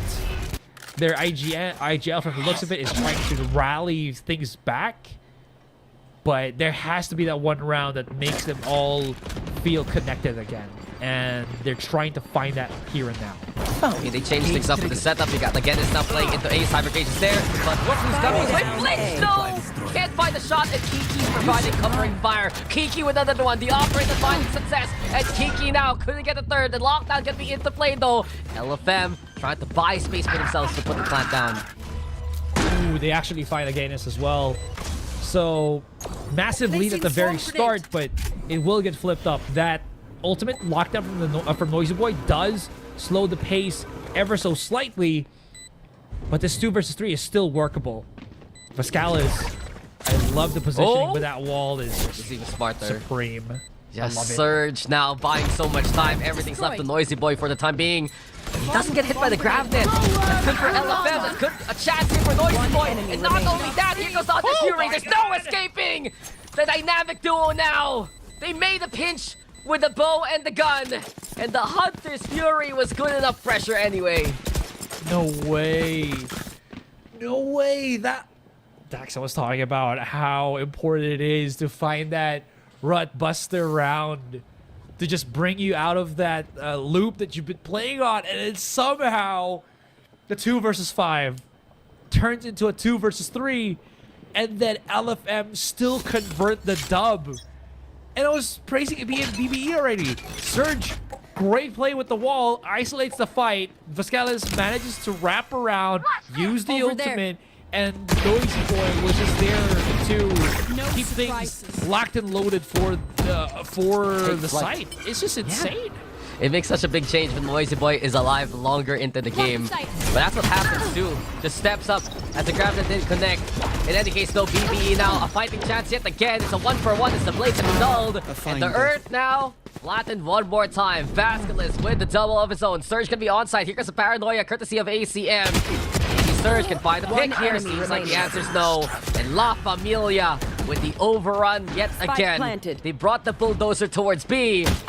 It's looking to be mighty. ACM, only one with a fighting chance. And he's found 2, but Vasquez has doubled his tally. 4K for the Sova there. Oh boy. We're already about to reach double digits for LFM in about 2 rounds. BBE back into the operator side of things. Kiki has picked it up once more. But we did see how different it was on that first encounter. He does get that first pick, good pick onto Noisy Boy, but then he just goes for these aggressive jump peak wide swings that, again, up against more disciplined teams, such as, for example, LFM, it's really not going to have that much value. LFM, they just get all the picks going their way. Anytime BBE peaks, they're punished accordingly. Minimum a trade. Sometimes it's the advantage even. In case in point, now they go for the 3 push as well. This time around, the tripwire broken early by the shock dart. Vasquez has an angle and the spray down is mighty. Agenis has fallen yet again. And with La Familia setting up well onto a better angle here for Nay, will continue the onslaught. He just has to play save for this weapon of his. We're going to my favorite part of this game. Oh no. Oh, Surge backs out just in the nick of time. The operator paradox. You have it, you don't get kills, you save it, and then it just happens again and again, right? Where if you had a rifle, you might have better chance to actually have that impact play. The impact core is better with the operator, with the rifle, but the impact ceiling is better with the operator. We're seeing that happen potentially here. I mean, effectively, right? You just get scared to lose the op in the first place. It's a big investment. And does Glitch expect this? Yes, he does! But Kiki! Oh, he only gets 1 for his troubles. BBE saved the rifle, but you've said it, Asrai. Because of the save, BBE tried to hide the op, and to no avail, it's base beta losing out. I mean, maybe it's not bad that he loses it right now, right? At least he's back on another weapon where close quarter might be the better option, because right now LFM, they've been really just playing so aggressively close.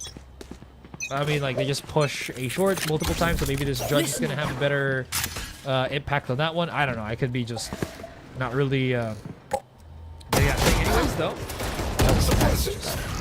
Well, this is where I say to you, if that was an op, that would have been a kill. And sometimes it's all about those what ifs, but right now BBE, they're caught lacking, unfortunately, and La Familia are at it yet again. Base beta trying to go for the rally on the site, but Noisy Boy will just deny any kind of that.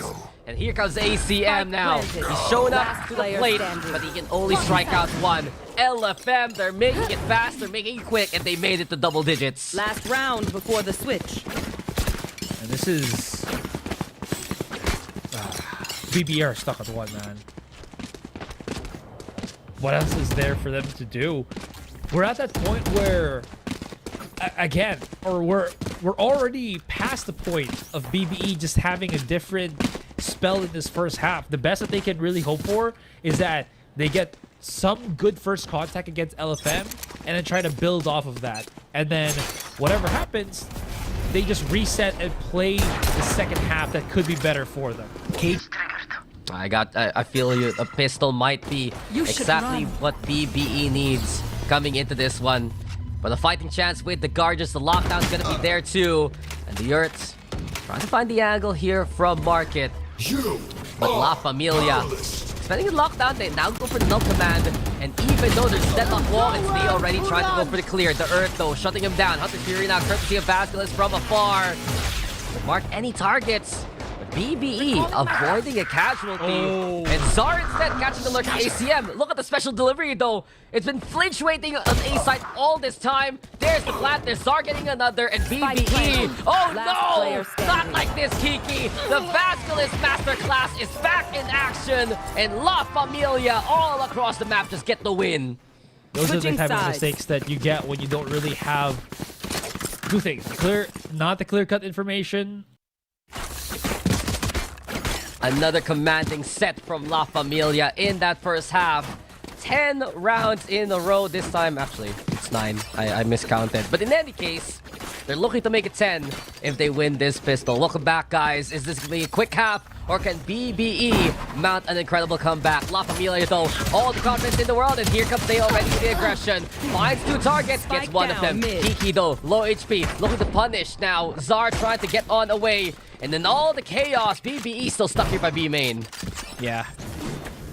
I'm trying to see who won the HP trade battle, but it feels like it's still slightly favoring LFM. That being said, though, in terms of who gets more map control because of that initial contact, I think BBE has a lot more left to in the tank right now. You can see that Surge is doing his best to make some noise here on mid, while the rest of his team works their way onto a short. This could be a good one because it does gravitate the rotation. Better weapons. Surge outclasses the weapon right there of Flinch, and this opens up a possibility to actually go B when BBE was maybe going for A. Yeah, Freegun ain't enough, but right now it's Vasquez who has a lot of weight on his shoulders. Waiting on that B side. Zar, though, can get fenced off there by the barrier mesh. And this should confirm for BBE that they're gonna go for that B side. The Scando's good from Vasquez, but the shots don't ring through. And base beta, they found success throughout the series thanks to the pistol rounds. Now 4v2 ahead of them, but look at the HP of Surgeon and again is 1 HP, a dream to stay alive. Noise Boy now and Zar, also with the advance. A good knife though to confirm this presence towards B main. They should know that there are 3 here on site. And Kiki's foot seen. Kiki's spotted. Noisy Boy with patience. Noisy Boy with the wall back with that instinct and La Familia. A 1v1 now. Asarai, ACM on site. Zar trying to find a jump peak though. He has the classic in hand, the perfect gun in this scenario. And he gets the kill. Should have enough time to also get the defuse here. Another pistol and series point for La Familia. How is that possible? Such a good communication as well, though. I will say, if match point, they didn't give the info that ACM was actually still somewhere on triple because of that peak that we saw from Zar, probably wouldn't have seen the pop shots come through on triple. You know, the wall bangs come through on triple. That was... Did not expect that to happen. I did not expect that to be the outcome of that one because it looked like they had everything locked down, I guess, on stairs, but then on fast lane, not really. Cover going out. And that's been the story of BBE throughout this map. How many rounds did we see? 3, 4 of them perhaps. A chance for BBE to fight back. But La Familia are looking to just send out the death sentence. A 3v3 though, after a few picks are traded. But in middle, La Familia want to finish things off. Again, is though looking to hit the shot. The classic's good enough, and Vasquez has been on point throughout the series. It's not enough to make it to stage 2, but it's enough to be second in the group there. La Familia with a 2-1 win. I was not sure what Noisy was trying to do in that one, but wow. Bragging rights secured. I mean, sure, first map was a bit of a tizzy as he was going kind of back and forth, but here and on split, or sorry, here and on Vine, a completely different look from LFM. This is probably the LFM that we were expecting, right?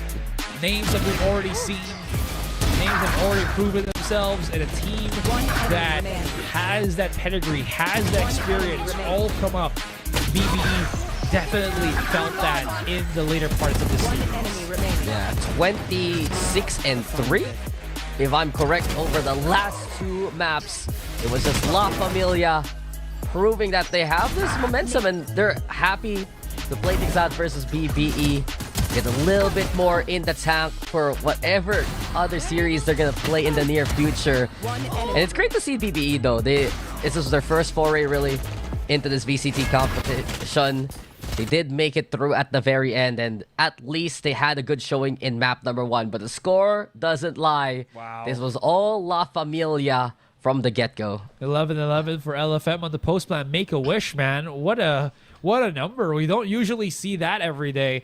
The first kills was equal throughout this map, but my goodness, the follow-up, the setups and whatnot, it just felt like BBE was just, again, trying to bamboozle, you know, to play that catch-off style of play just so that maybe they can get the one-up against LFM.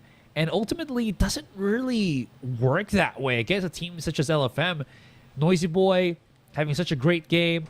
Nay as well, pretty solid as he was. They're both of them stacking up 200. But of course, the MVP, Vascales, standing on top. He's only dropped thrice in this game, Dax. With 424 as ACS. Man was cooking. He does a plus 20 in the KD. He had, of course, the assist as well from all those darts. And in the end, his MVP performance cannot be understated. Do you want to look at the percentage that I like here, Asurai? 100. 100%. He's dipped his toes, yeah. No, dude. You've been saying toes all day. It's the whole damn foot. It's everything and more. It's the whole limb. He was there. He was here. He was everywhere. And he will be remembered to be the greatest summer we've seen today. Yeah. Vascales. There should be no L's in his name. It should be a W. So this bro has just been winning. It's Vasquez. Is that what he wanted to be? Yeah. But I mean, it's incredible. It's with love, man, because this dude was just popping. If he got this when they were facing against Mongols, could have been better. Look at the stats right now that we have for the rest, both of the groups, rather. Yeah. OVERDOGS still, again, will be narrowly our, representatives, of course, from Group A, and of course the Mongols that were already set up a couple of days ago or a day ago. Yeah, just so dominant from the Mongols in Group B. But look at the map differential. It's just crazy to think that how close the rounds really went for Group A. But there you have it, guys. Confirmation as soon as we finished our first series. The Mongols as well as the OVERDOGS will be joining Full Sense, Fancy United, ARF Team, Zol Esports, Unsigned 5, and 123 in just effectively now a day's time once we get into stage number 2. It's just a small break for the teams to get ready, to get the groupings going. And you can finally see the matchups, actually. And I was waiting for this one, Asurai. Zol versus the OVERDOGS.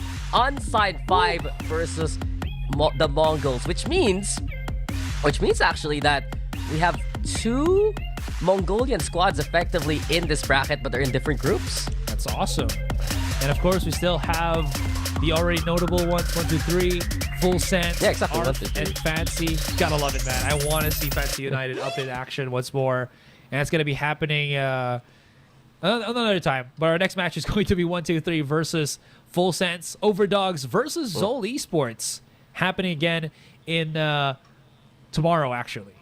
Yeah, I mean, it is still technically tomorrow, the day because it's after. already 12:05. We crossed the threshold on our time, but in the end, guys, 1, 2, 3. If you're not familiar with them, they were that Team Kobolds that we saw from HA Taiwan. So they're the other Mongolian squad alongside the Mongols. So keep an eye out on them because they have so much potential too. But I'm really excited for all our upcoming matches. Yeah. That second game looking pretty cool too. I want to see that one.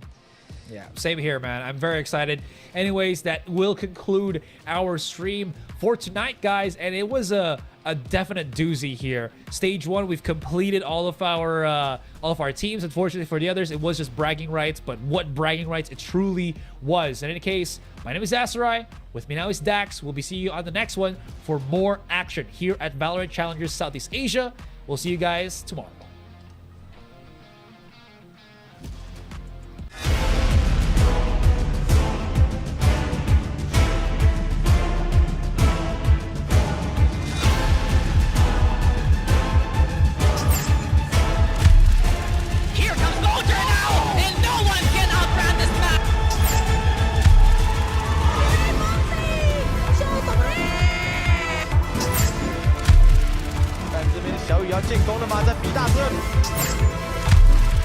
If he plays it close with his teammates, you can see, oh!